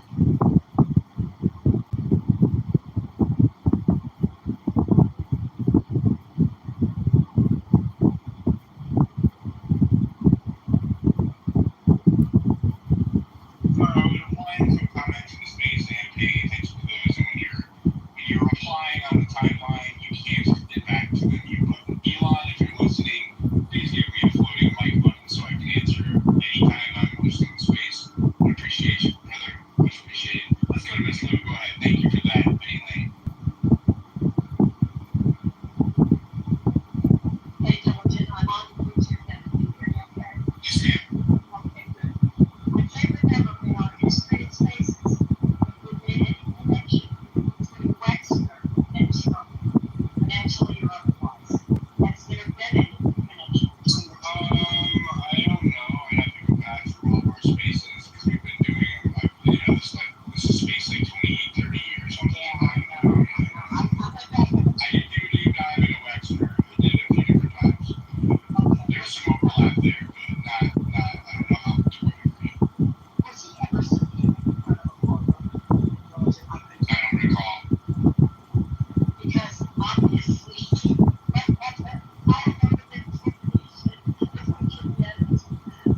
So it's just that kind of like a quiet part talks about. Yeah, tomorrow I've talked about it as you. You haven't as much as anybody has, of course, but we don't see very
This question. And now we're seeing it continue today. So this isn't a party issue. This is a government issue, and we're going to get to the bottom of it. Bottom right corner, repost the space shadow. Are you trying to say something? Okay, let's go to, I'm dropping you out, bring you back up. Let's go to Luna. Go ahead, and then we'll go to No Mercy. Hi, Diligent. Thank you for coming again. And I just want to talk about the spa situation. So I do live in West Palm Beach. I am 3 miles south of Mar-a-Lago. I have a massage therapy license from 1998. So what happens is that in these big spas, they contract out the spa element to a subcontractor. One of the companies is called WTS International. It's very popular. They contract from here to Florida to Arizona to Colorado, all of the big spas. And basically what you do is you rent out the spa location, and they take care of all of the continuing education things and making sure that you have quality therapists that go to these spas and that they're validated in whatever they're saying, Reiki or lymphatic drainage, it doesn't matter. So the Trump spas do that. They contract out. And what I want to say is that basically it's like leasing out the land also. Because if anything ever happens, like maybe a slip and fall or something like that, it goes through WTS. It doesn't go through the property, which could be any of them. I personally worked for a property called the OEAU, which is in Palm Beach. You can look everything up that I'm saying. And you cannot say that you had to do anything with the property in Mar-a-Lago because they brokered that. I have a friend that's worked for Mar-a-Lago through WTS for 20 years.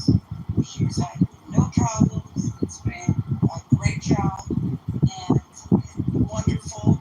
So a lot of these things that you're talking about, like Trump had this small thing going on, you can't say that. It's a completely different business. Like, we gotta get our gears in the right jam because it's not what it looks like. There's another company which is privatized that basically leases these properties. And look, it happens in Phoenix, it happens in Colorado, it happens all over the country. And they're the ones that control what happens in the spas. So stop saying like Mar-a-Lago has a spa and this happened, that happened. It is not how it works. Sorry, gears are not jamming right now. I mean, she either worked at Mar-a-Lago or she didn't, and he admitted that she did, so nobody's misconstruing it. No, but you work through the company WTS. And even if you go on Indeed and apply for a job as a therapist at Mar-a-Lago, you're going to see you're going to apply through WTS. Go right now, just apply. I understand how temp agencies work and staffing agencies, I guess. You know what I mean? But I just want to, nobody was indicting Trump here, at least on stage, for her working there. And I think that there's a misconception that she was working there as a masseuse in the spa. From my understanding, and somebody can clarify me if I'm wrong, she was just an attendant, which means that she was bringing out towels, cleaning, doing all of that thing. Correct? So let me say this too. So if you know, this is a lot. So if you know Mel K, she has a podcast. She's very popular. She's on podcast spaces, everything like that. She was one of those attendants. She worked at Mar-a-Lago, and she could tell you, and her parents were very, very, very influential in Palm Beach County for donating to the Republican Party. Her sister went on to be a big pediatrician in New York, and the other one went on to be Does this answer my question? No, what I'm saying is that she worked at Mar-a-Lago. Mar-a-Lago. So, actually, it's awesome. But what I can say is that you can work there, but not work under the Mar-a-Lago protections. That's fine. That's fine. Thank you so much. Let's go to Marcus. Go ahead. Hey, so, real quick, on that, the word games with the recantation withdrawal thing, another way to look at it might be that if you recant something, you're basically making a statement saying that what you previously said was not true or was not accurate for whatever reason. So you can withdraw something basically saying I give up without necessarily recanting it. Just wanted to put them taking an after listening to that. But for the majority of it, the thing that kind of gets me is that Trump obviously would know what was in what he did with Jeffrey Epstein. So I'm not sure if there's going to be anything in there that's going to sort of incriminate him necessarily. I think the thing to look at would be that throughout history, historically, whenever there have been big controversial events with a lot of very influential people wrapped up in it, once it's realized that revealing it may cause some type of societal unrest, there's a tendency to try to bury it as quickly as possible and try to get past it. So it might be more that once they saw how much stuff there was and exactly who was involved in it, they realized that if they released it, it was going to seriously risk the fabric of society, and then they made the decision of like, hey, we're not going to let it ride, kind of, which isn't necessarily right, but it's possible. So, Yeah, that's brought up a lot, but it's something that I don't subscribe to. There is no trade-off. If society has to crumble, because the truth is going to come out of a sex child sex trafficking ring, they need to crumble. oh yeah, I'm with you 100%. I am with you on that one. I'm not saying it's right. I'm saying that that's an explanation that whether it's right or not isn't, it kind of doesn't work. Basically, I'm saying that makes sense to me versus that they somehow talk about it all the time, knowing that there's something that there's going to incriminate them.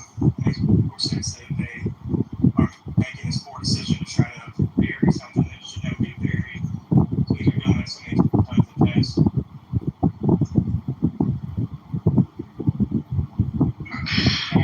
Hello? Can you hear me? Loud and clear. Thank you. Alright. So, yes. So, first and foremost, thank you so much for allowing me to speak. I recently left the Democratic Party like last year, and I voted for Trump for Republican for the first time. I'm the first person in my family to do so. So, all of this, being that I stepped out of like a family construct for this man, I am a little bit concerned with how everything is going with the whole Epstein thing. Being that I am a mother and it is all about the children. And I just have like more questions and answers. That's why I've been listening to your spaces for just to see if I can get all the answers that I need. But one of the questions that I have is yesterday you guys were talking about all the people that surround him and, and his cabinet. And I wonder, after the assassination attempt, did he have a cabinet before the assassination attempt, and then afterwards did he just say, you know what, like the whole Do you think that he had any psychological trauma as a result of that? Oh, of course. I honestly, anytime, I just, like, on a personal level, for me, when I was, like, around 15, 16, I was held up at gunpoint. And to this point, I cannot, like, fully get into a room, and my back has to be on a wall at all times because of that. So there's like an emotional and mental trauma that has happened. like for me, it's just the fact that I'm thinking maybe he had a completely different cabinet in his head that he wanted, but now because of what happened, there was a lot of speculation as to why he chose J.D. Vance. Out of everyone that he could have picked, he could have Peter Thiel's boy. And I am thinking that, okay, maybe all of this happened just so that they can get his attention, say, hey, listen, you need to pick our people so that you can be okay. I hope that's, if that's the case, which I believe that there is the possibility of something similar to that. And it's extremely frightening for the state of our republic if that's the case, is it not? And because you have to also understand, the person involved, the guy who almost killed him, he had the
Thank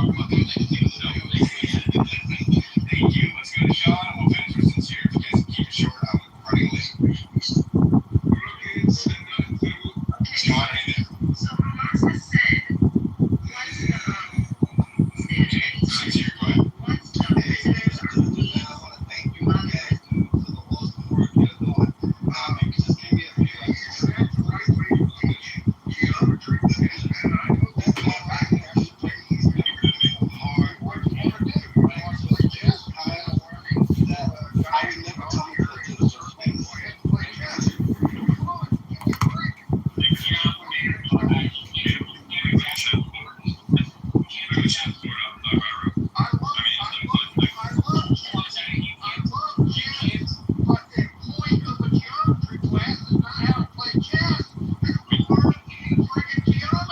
Were you watching what they did? Was it like definitely the thing? Because it was just like, what are you gonna do?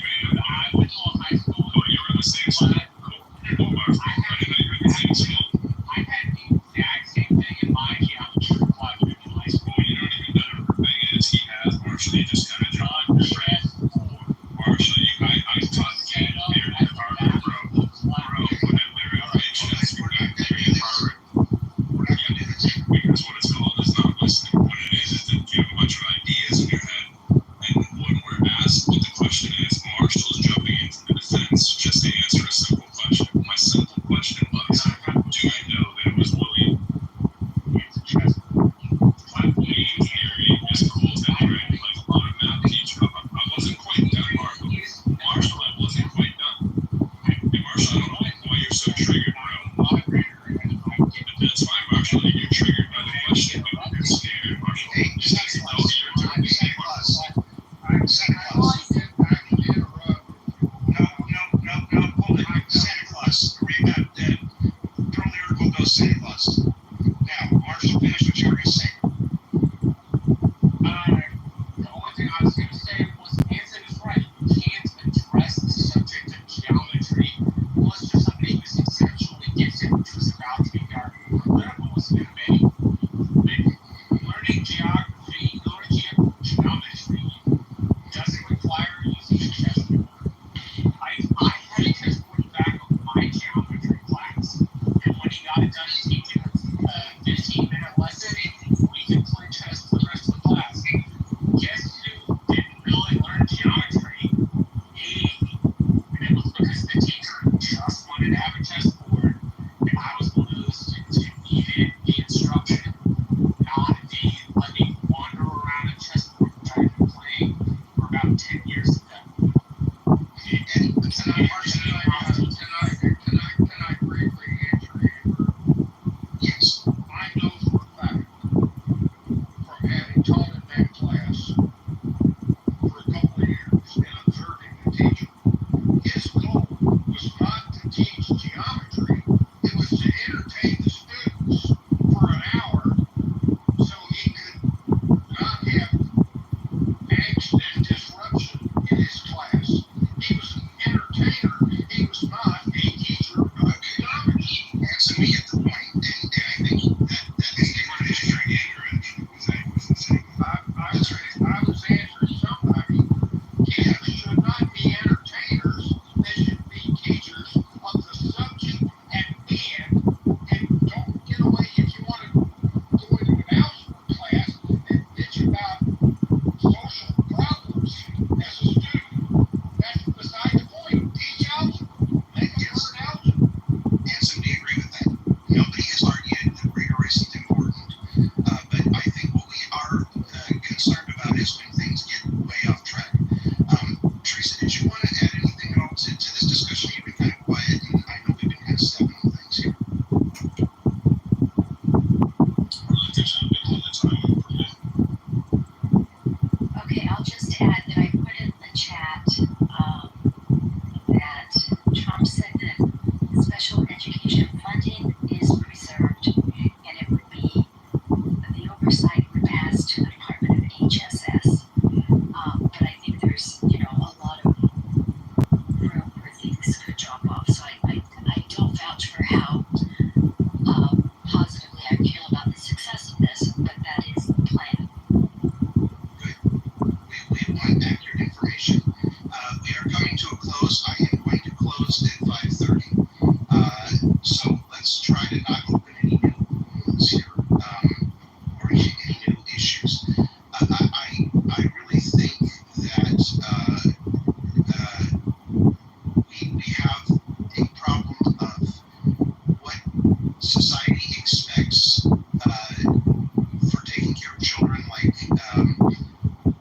school lunches and interfering when families aren't doing a job. We have the question of the quality of education.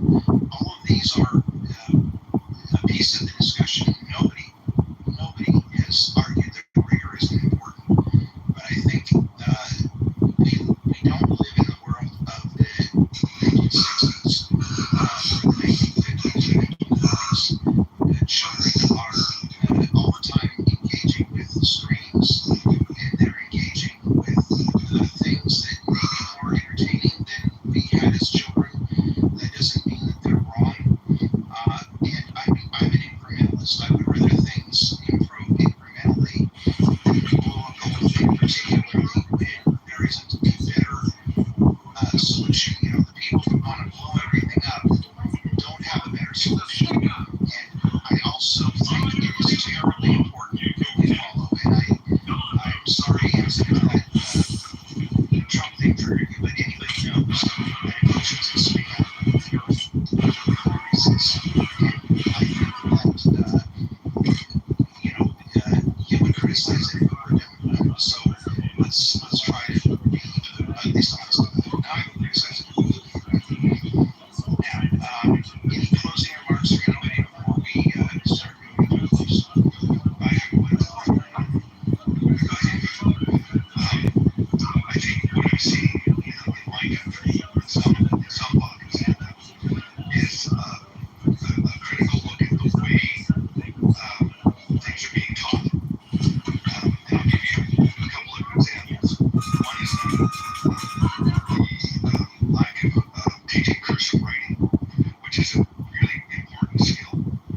It has a lot of different aspects to it that are integral to being a person, I suppose. I don't do any cursive writing anymore because of my blindness, but I think I need to learn it. The other is how they teach children to read. And what they were telling me in an article I was reading is that the way that they teach children to read in some quarters here now is not how we were taught, which is you learn the alphabet, and as these letters are put together, you sound them out, and you learn to read by sounding things out. Over time, you learn to read. And what they're doing now is they're asking you to, what is your best guess? What do you think it is? And that's just crazy. So I think they're taking a look at the way that they're teaching children now, and they may be going back towards something that's yeah, but sometimes things go ahead.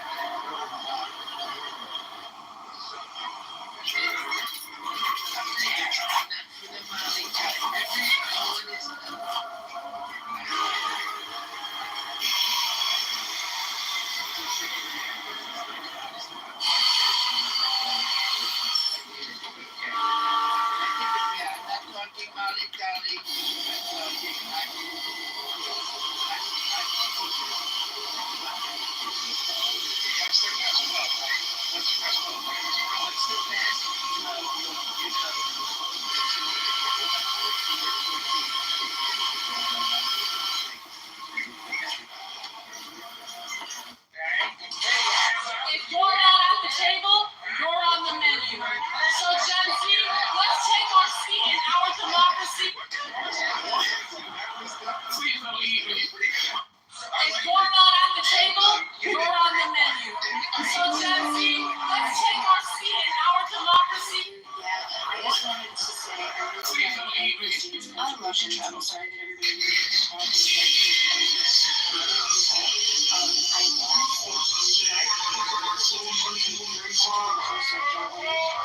crazy at the end of just all the things that I've been looking at.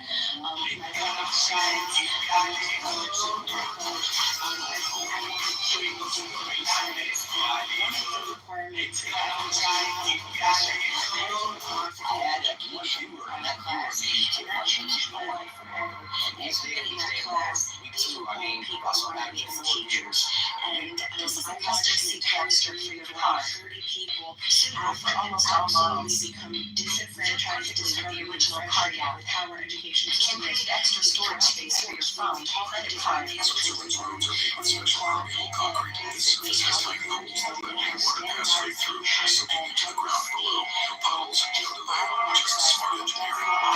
Teachers to actually be free to teach. Now, I thought that it ended in that classroom. Outside of that classroom, I had a couple of friends who were these incredible brains.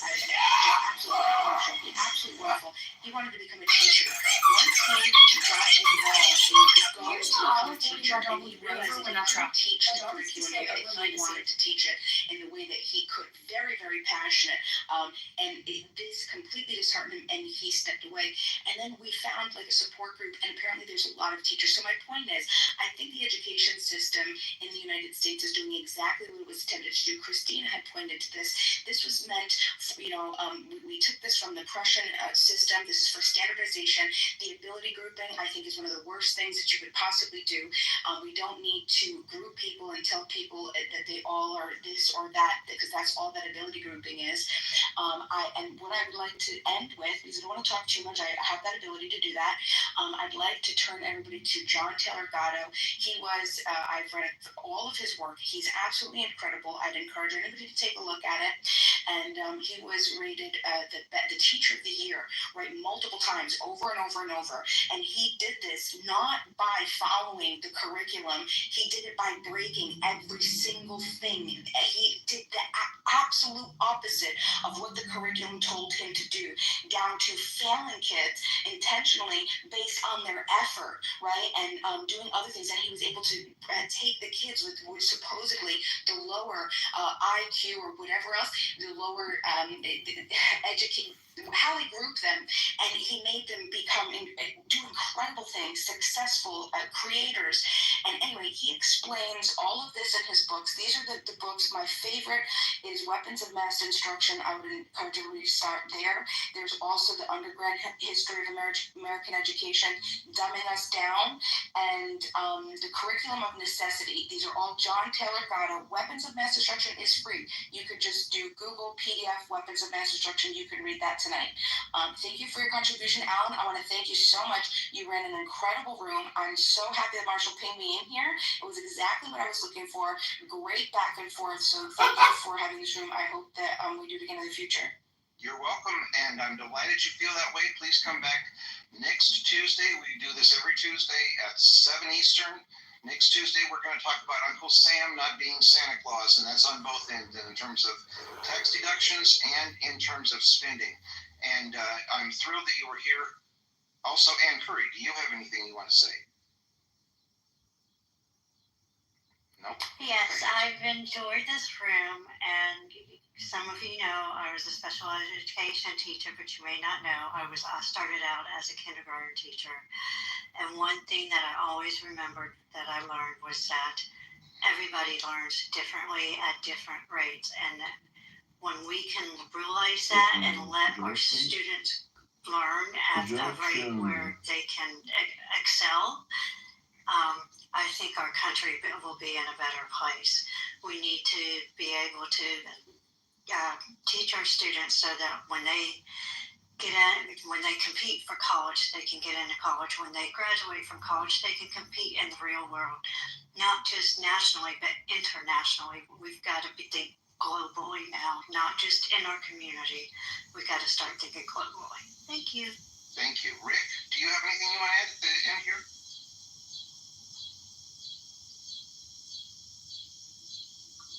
He's on the phone.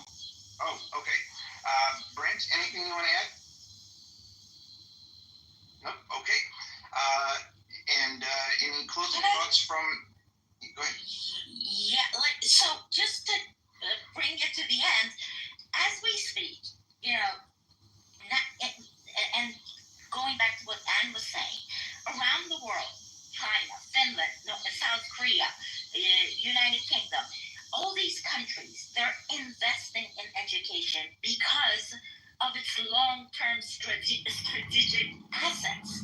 So investing in education is diplomacy, is investing in innovation, is investing in in future, to be honest. And no serious nation, no serious leader will withdraw from its responsibility to educate the people. It's the backbone of democracy. It's the backbone of any country with civil rights, with national standards. And what Department of Education does is bringing this equality throughout 50 more different states in this country. And what it does is it's provide vulnerable. It provides families that with low income. And we cannot just diminish its role to, a money-making machine.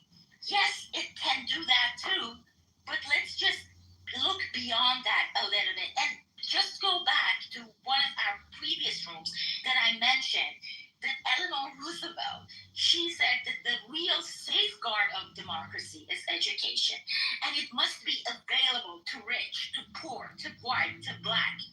And exactly as we make our system of justice, it should be applied to all. And I don't think that we can say it better than she does. Beautiful. And as a special closing, we have a song that represents the older way of thinking about education, but families do have a responsibility. Maestro, if you're ready, we would love to hear the closing.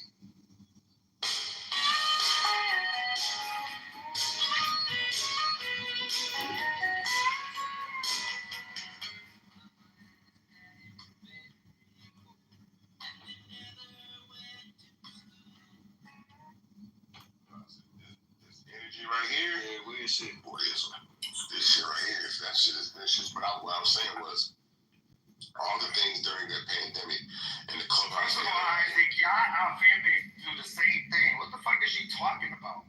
Dude, why you? Y'all be on fan base packing people up, making rules. We listen to y'all. What are you talking about? Fan base is just Clubhouse 2.0. Like, is you fucking cool? Say this is what you don't like about Clubhouse. Y'all do this. What is the difference between fan base and Clubhouse audio-wise? That's what the fuck is. It's just a bootleg version of Clubhouse. Next. Don't try to act like you better. Like the same shit. This is what Clubhouse is. Isaac, you're fucking the same shit. Don't fucking play with me, Isaac. No. I'm not gonna try to have it, but don't fucking play with me because you know I would be talking shit about your motherfucking platform. But now you're gonna make me say something. Don't fucking play with me. Because I can go on my real platform called iHeartRadio, like the syndicated show that I fucking have, and I can really get a real one that has real activity and real money, and I can go on there and talk my shit.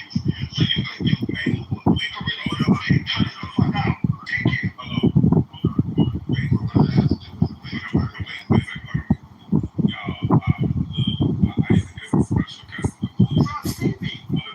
Every time he comes in here, y'all have this, every time he leaves, I'm being disrespectful. I'll look for him, I'm gonna ask some questions.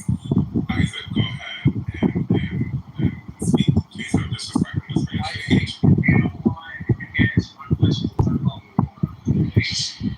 How will you find it out? Question that I asked you to figure out something. Is this the interview fan base owner or is he Colonel? Like, come on, bro. I was just asking where we just what I'm saying is give us hold on, TC, look. Just give us a heads up and we can leave and y'all can do it.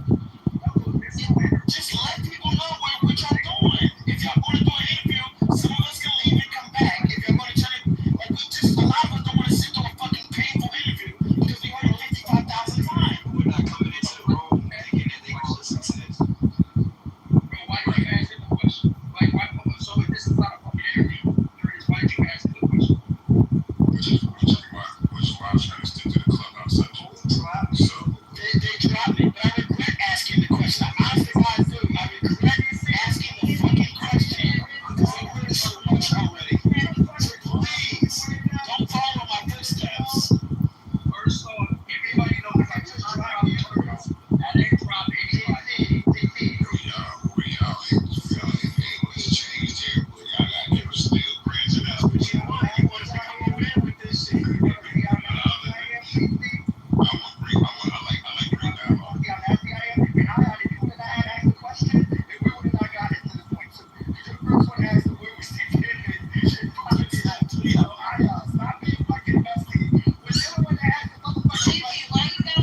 take all the questions to Isaac and his authorities, and it becomes very like it just becomes weird. I don't know. And I think it's not weird. Y'all grilling him like he owns something. He owns a damn So thing. Isaac knows. Okay, well, I wanted to hear about that. I don't see talking more about the clubhouse. I want to speak my. Yeah, I know what I'm saying. Yo, who dropped me again? Who dropped me? One second, y'all. I wanna pack up Isaac Hayes, but first of all, I don't like the fact that you are innovating and you are creating some shit from the ground up, bro. I really hate for the fact that I can't be like you, man, because you're over there doing stuff brand new that a lot of people don't know how to fucking do. I'm really upset with you that you utilize the whole Clubhouse app and raised up to $20 million in the same way. And you are one of the rarest people in tech right now. And you know what? I'm not gonna support you, bro, because I ain't shit. And you know what? I want you to be on my level, so I'm gonna hit on you the most I can. Because fuck you, Isaac Hayes, and your game. And that allowed me to own too. Yeah, thank you. I totally understand that. Can I ask you a real question about do you really still Stevie, wake up and what? who got you a lot? You baby. Who's that? Congressman? I am. I don't got you a lot. Oh shit. I just what I'm gonna say though is Sorry. It's okay. It's my PTC. PTC house. See, I dropping people, kicking people. it's still Who the fuck? Who on the phone? I gotta chill. y'all crashing out. Don't be judging. I'm sick of you judging me. I'm about to go to Fairface and I'm gonna put two pussy and I'm crashing out. Where's Kim? Where's Kim? Kim, I ain't crashing out. I said, where's Kim? She'll set some shit in order. I mean, this is still a moment. This is still history. I feel like after everything happened. Yeah, you're right. It is. It just gets annoying when they ask you about it. Isaac, I get what you saying, bro, when it comes down to the retention side, because I'm sure everybody in here has a fan base account. Everybody at least went to go check it out once, open up an account, but for some reason people aren't sticking. So I think, yeah, you should strategize on how to get people to stick in order to stay engaged. That's y'all didn't make a dollar for 60 years. Fuck it. Yeah, we made money the day we launched. There's a lot of things that are different about what we did, but again, back to the clubhouse shit. I think clubhouse really showed the power of social audio. And it really gives an opportunity for people to really take this medium and really do something powerful with it. But I mean, there's still time. I think there's still a lot of time to do it. Actually, it's gonna take a little bit longer than people thought. AI's gonna play a role in that. AI's gonna make this a lot funner coming real soon. But I'm confused though, because most of these companies, these tech companies, they're paying for like the free. Yo, who got TC's phone number? Is he really get out? So you got 20-something million, you know, why you can't pay like Ion or Lou Fags, like all these people that got these big spaces, why you can't just pay them to go over there? Because it doesn't keep retention. It doesn't make them stay. But they open up space, like Lou opens up his space every day, right? And there's a certain amount of hours every day. So if you pay him to exclusively open up over there, we have no choice but to go over there and continue on what we're doing every day. So Yeah, it's more like Zuckerberg spamming me every day, being on Instagram, being, it's crazy, cutting the checks, man, and fuck the payment system, fuck people sending me. I mean, my day, I've been relaxed though, but niggas been saying he was running an NFT scam, but I ain't say that's my business. So, Show me one receipt, though. niggas been saying your shit was Another mail plan. I mean, nah, since you want to hop on thing, now we can expose you. Let's do that. Oh, you should expose me with receipts first of all, instead of where's King. Well, what I'm saying was, like,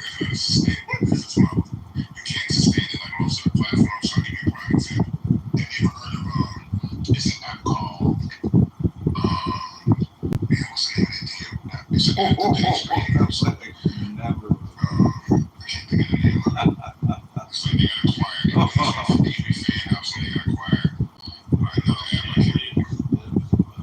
No, it's called Fan House, and then they got acquired Pastors. You know that app is Pastors, Lucy Gal.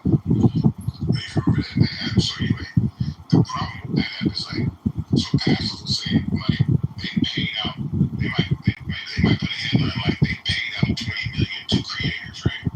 But that's a deceiving headline because that means they took the money that they raised and paid people to come and use the app. That doesn't generate revenue for their business model, and they don't stay. So I can take money and pay people to come on the platform. They're not going to stay. If it was that easy, that's all that every platform would do. They would just cut checks to celebrities all day long, and then they would run it up to billions and billions and billions of dollars. But that's not a sustainable model. Ain't no work. They did it on Amazon, remember? Yeah, I remember that.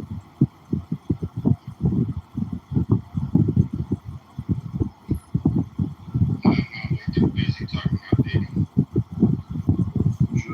Amazon had an app called AMP. So they paid Nicki Minaj, Joe Budden, Candy Burris, NBA Youngboy, Jason Lee, who else? Nick Cannon. Who else was over there getting paid? And they went under. Right, but that's not. I can't buy audience. They were making audio rooms. They were making There's a difference between micro influences and like people like that, right? When we talk about these micro influences, the people that's consistently on an app every day, that's consistently drawing in at least 1,000 people a day in and out.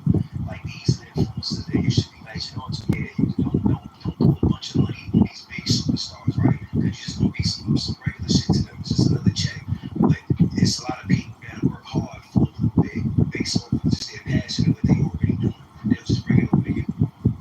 Yeah, what makes that question a little confusing to me is I would understand if there were tons of other apps that were paying creators that were growing and scaling based off what you're saying. If Fanbase just wasn't doing that, or no other app is doing that, that model just doesn't work. You can't buy audience. Well, let's be honest, right? I remember when I went on Yap, I don't know what it's looking like now, but it was like a remix of IG, Clubhouse, and what else? What other features do you think you use? Instagram, other platforms. We have six formats on the platform, but that's the thing about that format. So it's a one-on-one, right? So in order to get people to go on to remove themselves from those platforms that's already working for them, you may have to spend some bread because they're already in a system that's already working, it's fully sufficient, and they don't have to worry about no bugs or anything like that. Hey, is there anybody that's in the sidelines that want to give advice to somebody that's actually in the game? No, we're users though. This is who we utilize. What? Who was it? Right there. Where you at right now? I'm right here, please. That's what I'm doing. That's what a hater was. Right down the collar now. Why you calling an RJ? That's not nice, RJ. No, he's a fan. That's what fans do. Go for it, RJ. I would be a fan. I've never followed him. I just know you work though. I know the streets is coming in. Scary, man. You was scary. Tell me everything. Let's talk about rundowns and everything. What happened with that? Yeah, let's talk about me creating Marty the Down. Yeah, let me do it. Let me talk about me creating Marty the Down. Let me answer this. So, can I ask this question? What is it like? Why are we? Let me ask you this. Like, why are we critical of other? And this doesn't do with me. If it's rundowns, if it's whoever, why are we critical of other people trying to just build businesses and just build things? Like, I don't understand what the criticism. That part I don't understand. I don't understand the criticism for people just building things. Like, I think people care what they don't understand. So definitely, bro. I feel you, bro. I'm an entrepreneur. I'm not coming at you what you're doing. What I'm saying is clearly there's an issue, and I understand the issue as a user. When I first logged in, right, based off of your room, I went over there, I opened an account, and I didn't stick. I'm telling you why I didn't stick. Like it wasn't that engaging. So I'm saying, I'm telling you as a user, what I feel can help the engagement. Like right now, we already see what facts. Right now, you're in a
drop off because they don't like the onboarding flow, or a certain number of people drop off because it's too hard to find their friends.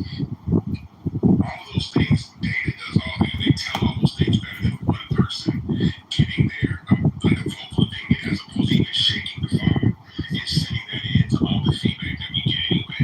I get it. It's like, you can't tell. Like, you already admitted to having a retention issue, so why are you trying to make it seem like it's a stimulating conversation? There's more people that's not sticking around after they create an account, bro. It's like you're trying to diminish what I'm saying. What I keep your vision, bro. You just gonna continue to have a retention problem. No, that's not what I'm saying. What I'm saying, we're gonna grow retention. And most platforms struggle with retention. That's what I'm saying. It's like I think a lot of these things are being said from a position of just having a little bit of information and not the full picture. So if I told you that 30% of Instagram users were bots, and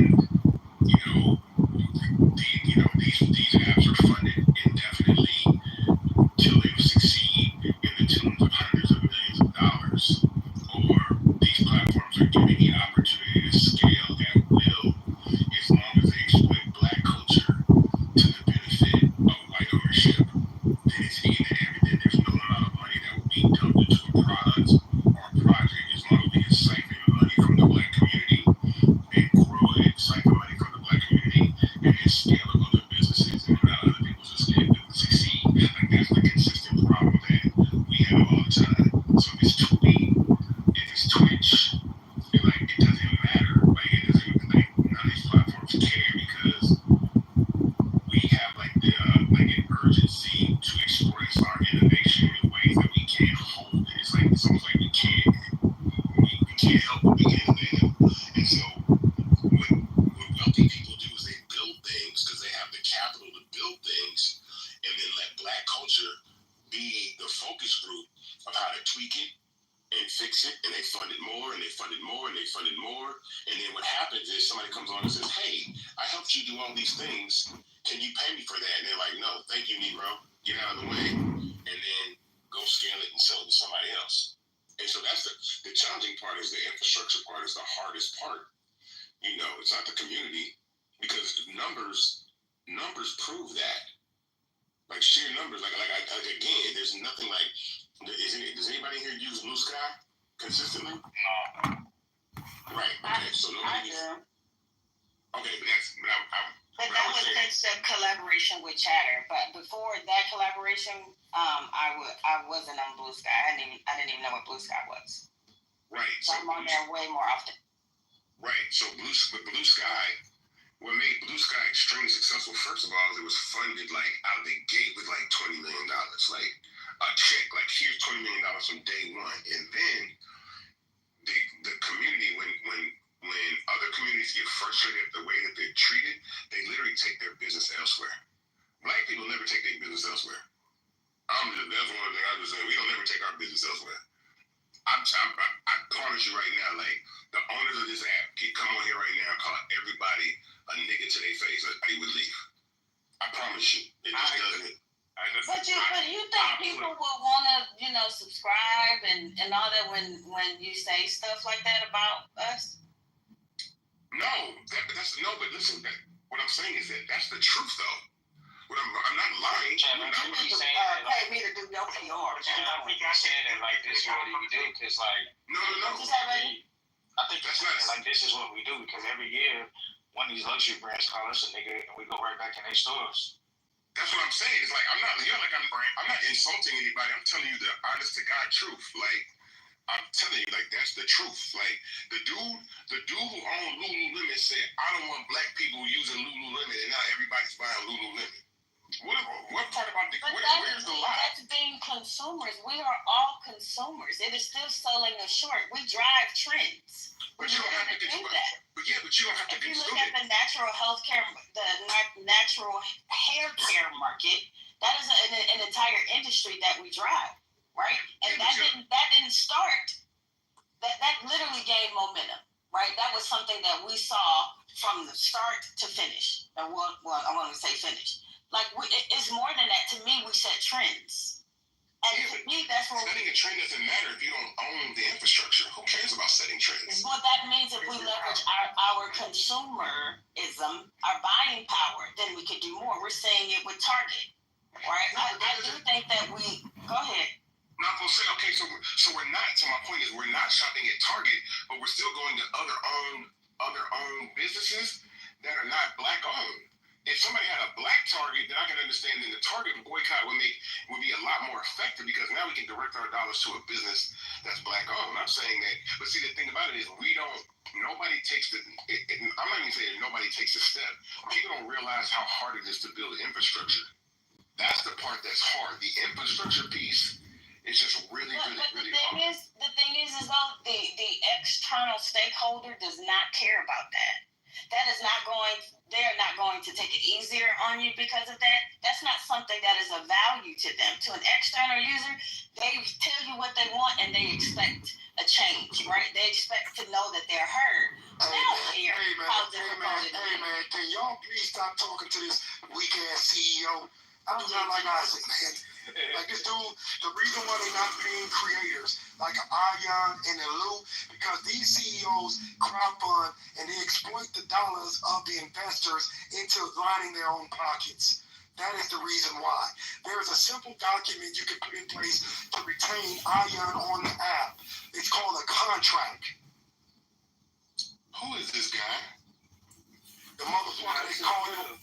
Your big bald head ass out years ago. I do not like your sucker ass. Your app sucks and you suck. You've been on this app talking for a whole goddamn hour and you ain't said nothing. The reason why your app sucks is because your leadership is faulty. Okay, and what do you lead? It's taking a bad bitch pussy. That's it. I'm done talking. I wanted to say this though, right?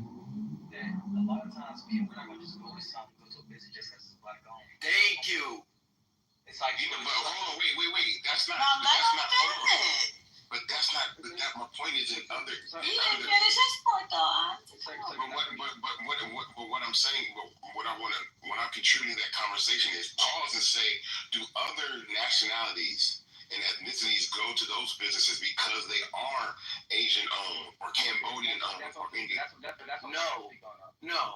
Yes, they do. No. When people fell in love with Instagram, they didn't give a fuck about who owned it. We didn't know who owned Instagram when we joined it. We didn't know who owned Clubhouse when we joined it. We didn't know who owned Facebook when we owned it. The problem is instead of you build your product and build something sustainable that make people want to just chime in just because of the beautiful product, you playing a fucking black card and you expect everybody to jump in line with that shit. I'm not playing the black card. Hold on, but what I'm saying is like. But don't stand with black people. Tony, go ahead. Just keep talking, man. Alright, one thing is I realize is that when it comes to black owned business or anything like that, we love to say like it's black owned. Like I have stuff I work on, but I'm telling you this, I'm not telling nobody I own shit. Be respectfully. I want people to know that it's just a brand by itself. So at the end of the day, is that some people is going to look at a brand itself, but if you put a face on it and say it's black owned, come over here and different things like that, people are more likely going to be pushed away due to the fact everybody had done it, had tricked everybody and stuff like that. Not saying you would or anything like that, but people are not doing anything like that with Facebook, Instagram, Clubhouse, different things like that. No one knew who owns it. Just the marketing of the whole aspect of what made everybody want to go to it. Like for example, with fan base, like different events, different festivals, different things like that. Seeing your name everywhere on a billboard somewhere and different things like that. Having activisions at different that's South by Southwest and different things. I'm not saying you're not doing it because I don't know what you're doing. I'm saying different things like that is what make people engage into certain things and not just using the black face and come over here to a black owned app. Like South by Southwest, how if I get some Asian, a white, and a black person outside? Hey, the reason why this clown won't collaborate with Nelson is because he's a jealous.